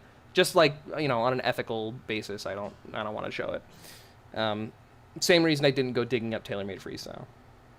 Anyhow, and also Metro has got some weird shit coming to light about him. I don't know about, like, it's like old tweets, and that's, like, prime territory for, like, well, you can't say that because the tweets are old discourse, and I just don't have the energy or the know-how to get into that. I straight up don't know the history that well. Though I've heard enough about him that I understand why some people call him Metro Groomin'. Though, again, unsubstantiated, I can't know that for sure. It's all patterns, not necessarily things that have been reported, but anyhow. Is there anything else? Is it, like,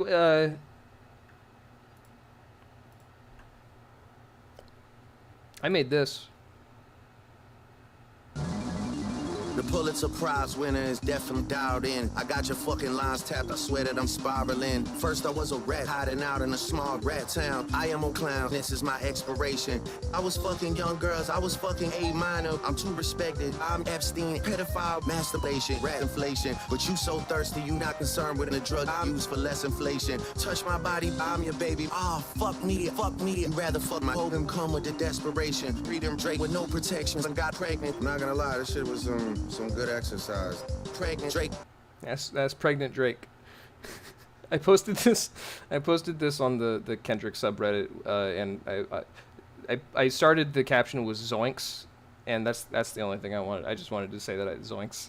Zoinks! Drake just dropped this on Insta. I think Dot's on the ropes, you guys. I think that was the full caption. Anyway, I think that Drake is very funny to laugh at.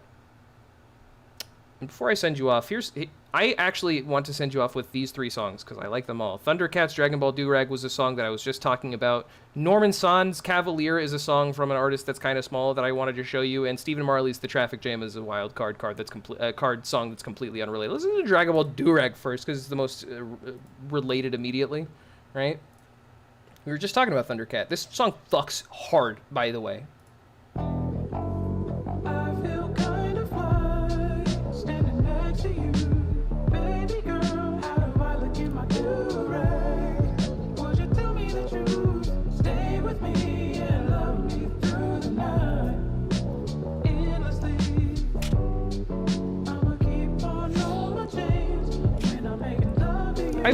Man, this song is so fucking good. It makes me crazy.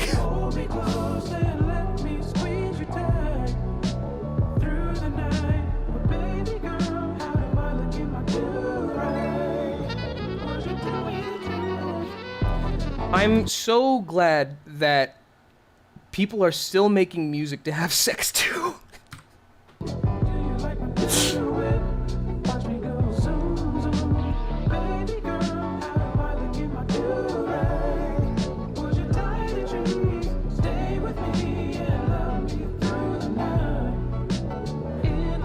Shout out Quinta B. That's the lady. She's a comedian. She's great. She's very funny.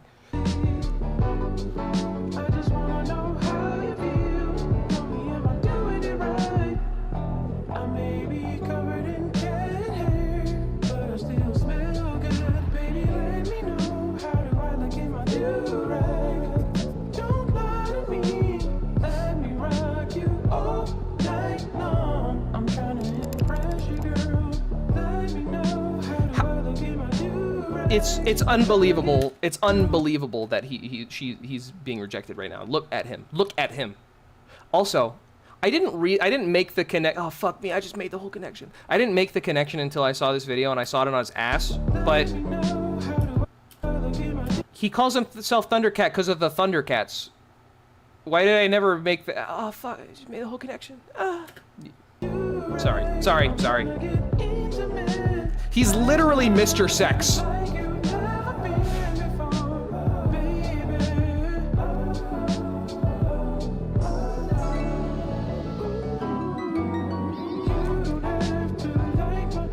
She's another musician. Fuck, what's her name?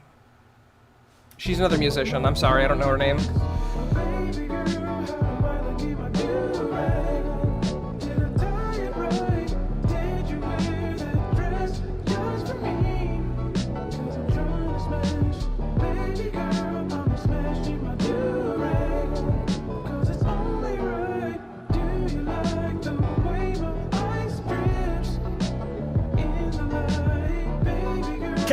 Caliuchis. Or Uchis. I think Uchis. Yes. Thank you for getting the name in chat. I appreciate it. This is another group of musicians. They're just a bunch of famous people in this. Thundercat is so fucking funny, dude.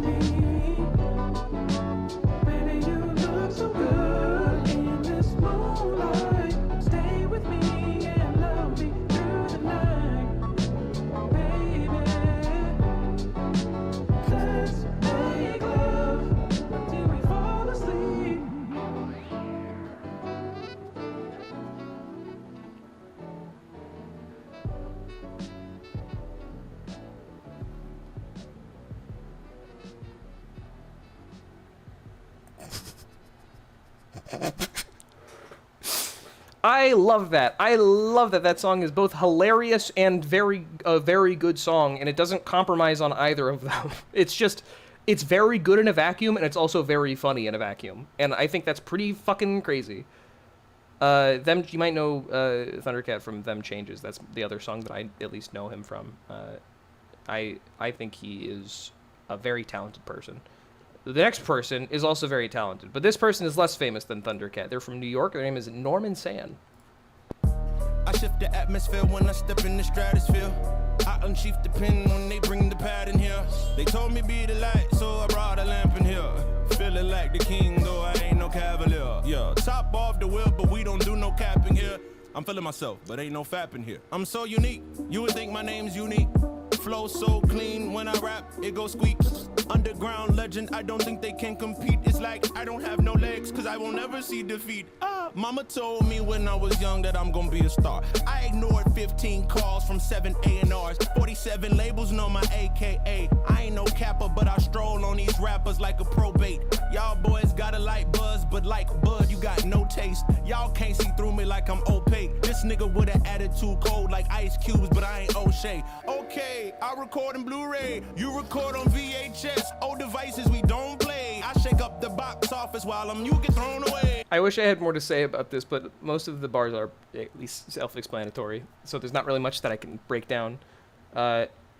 But he's really good. Okay, I'm not gonna. So what I'm gonna do is instead of showing all of 2 songs, I'm gonna, just because I kind of also want to finish up, and Scarlett desperately needs to go outside. What I'm gonna do is we're gonna listen to this, but first we're gonna listen to this the beginning of this other song, which is another song by him that I fucking love. This is my favorite song of his. It's called Left Hand Right Hand, and it's just try not to groove. Try not to groove to this.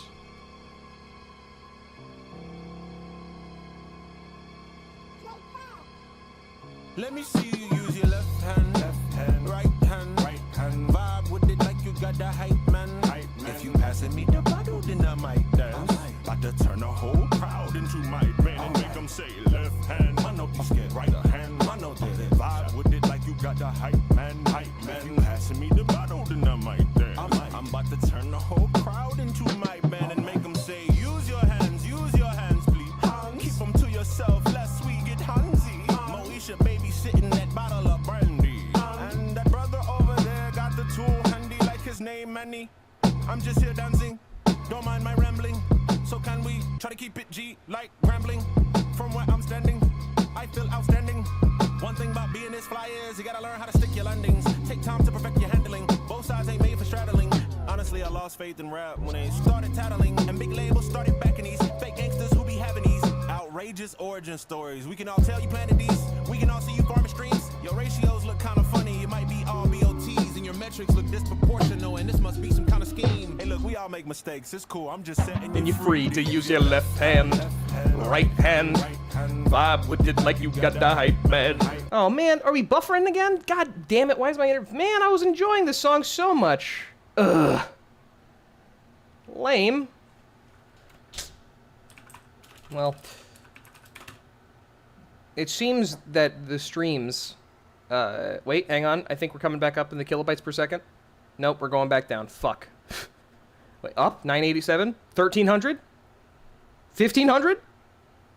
1800. Keep on going. I like where we're back down to 1035. Fuck. 460. Fuck. 1775. 1571. 6000? Damn. Wow, we're just going all over the fucking place. Am I back? Hang on. We're pretty steadily above 6,700. There we go. Okay, I think we're back now. I think. I hope. Are we back? Can you hear me? Are we good? Hello?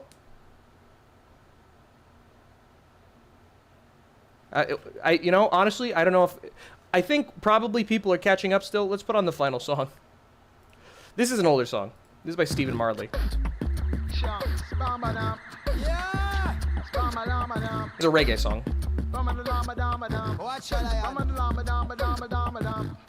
I just love... This song is just such a good, fun, nice listen.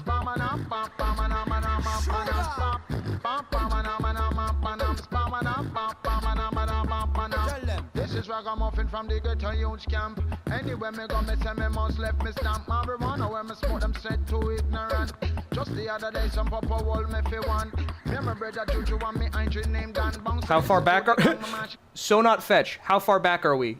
You're that far back. The traffic jam. Police pull me over talking about him smell grand. From me look looking at him face, I know this boy under plan. Juju touch me from my shoulder, said the boy a demon. First thing he want to know is where that smell coming from. Are you smoking marijuana? And I said, yes, I am. Just the groove is so good, man. I also love the use of the beatbox for the percussion in the same way fucking oh my god, what's the song? The MF Doom song? Rap. No, it's not Rap Snitches. It's the Super. That song. Oh my god, I'm so stupid. One Beer. It's sort of like the percussion for One Beer. No ragamuffin, I got answer question. As it says on the paper, read the information. For me, now go take no street side interrogation. So book me if you book me, carry me down on station. Let me show them how we did it in a style and pattern. Pam, pam, pam, pam, pam, pam, pam, pam, pam, pam. It's so fun. I love this song, man. I'm the judge, lawyer, jury, I'm my own beltman. And if you check it, go down, go to my station. Mr. Second Judge Royal Fire run England. And when you play land, you no go through no custom. This is ragamuffin in a different pattern. Me no go in on no session unless it can't ram. And from you see we face somebody ask some question. And everywhere we go, we got the rumpa-pum. Pum bum bum ba-dum ba-dum bum ba-dum ba-dum bum ba-dum ba-dum bum ba-dum bum bum ba-dum. Man, this song is so good, man. I just really like this song. You should listen to it on your own time. But again, I am starting to become more and more aware of how much I need to take my dog out. So, this stream's been going on for 4.5 hours. And I think that's pretty crazy. So I appreciate all the people who were here. I hope you learned something. I hope I was able to help you appreciate the songs a little bit more, maybe. I'm sure there were some people who knew everything that I said, and I'm also sure there are some people who probably had an entire story unfold unto them just now, and I'm very happy about that. And that's it. I think that I probably over the course of the stream definitely looked pretty goofy. I think that I was trying to be at least a little bit self-aware with the title of the stream. White Woman Explains Kendrick and Drake Beef. I recognize I'm corny. I'm goofy. I know. But I really love this art. And I love talking about it, and I love learning about it, and I love listening to it. And it makes me very happy, and I hope that the stream made you happy too. And that's it. Goodbye. I'm gonna turn my camera around and mute my microphone, and then I'm gonna stop talking for a little bit, because usually I like to wait like 30 seconds after muting my mic to turn the stream off, just so people get to the bye-bye part of the stream. You know, it catches up with the fucking latency. Anyway, bye!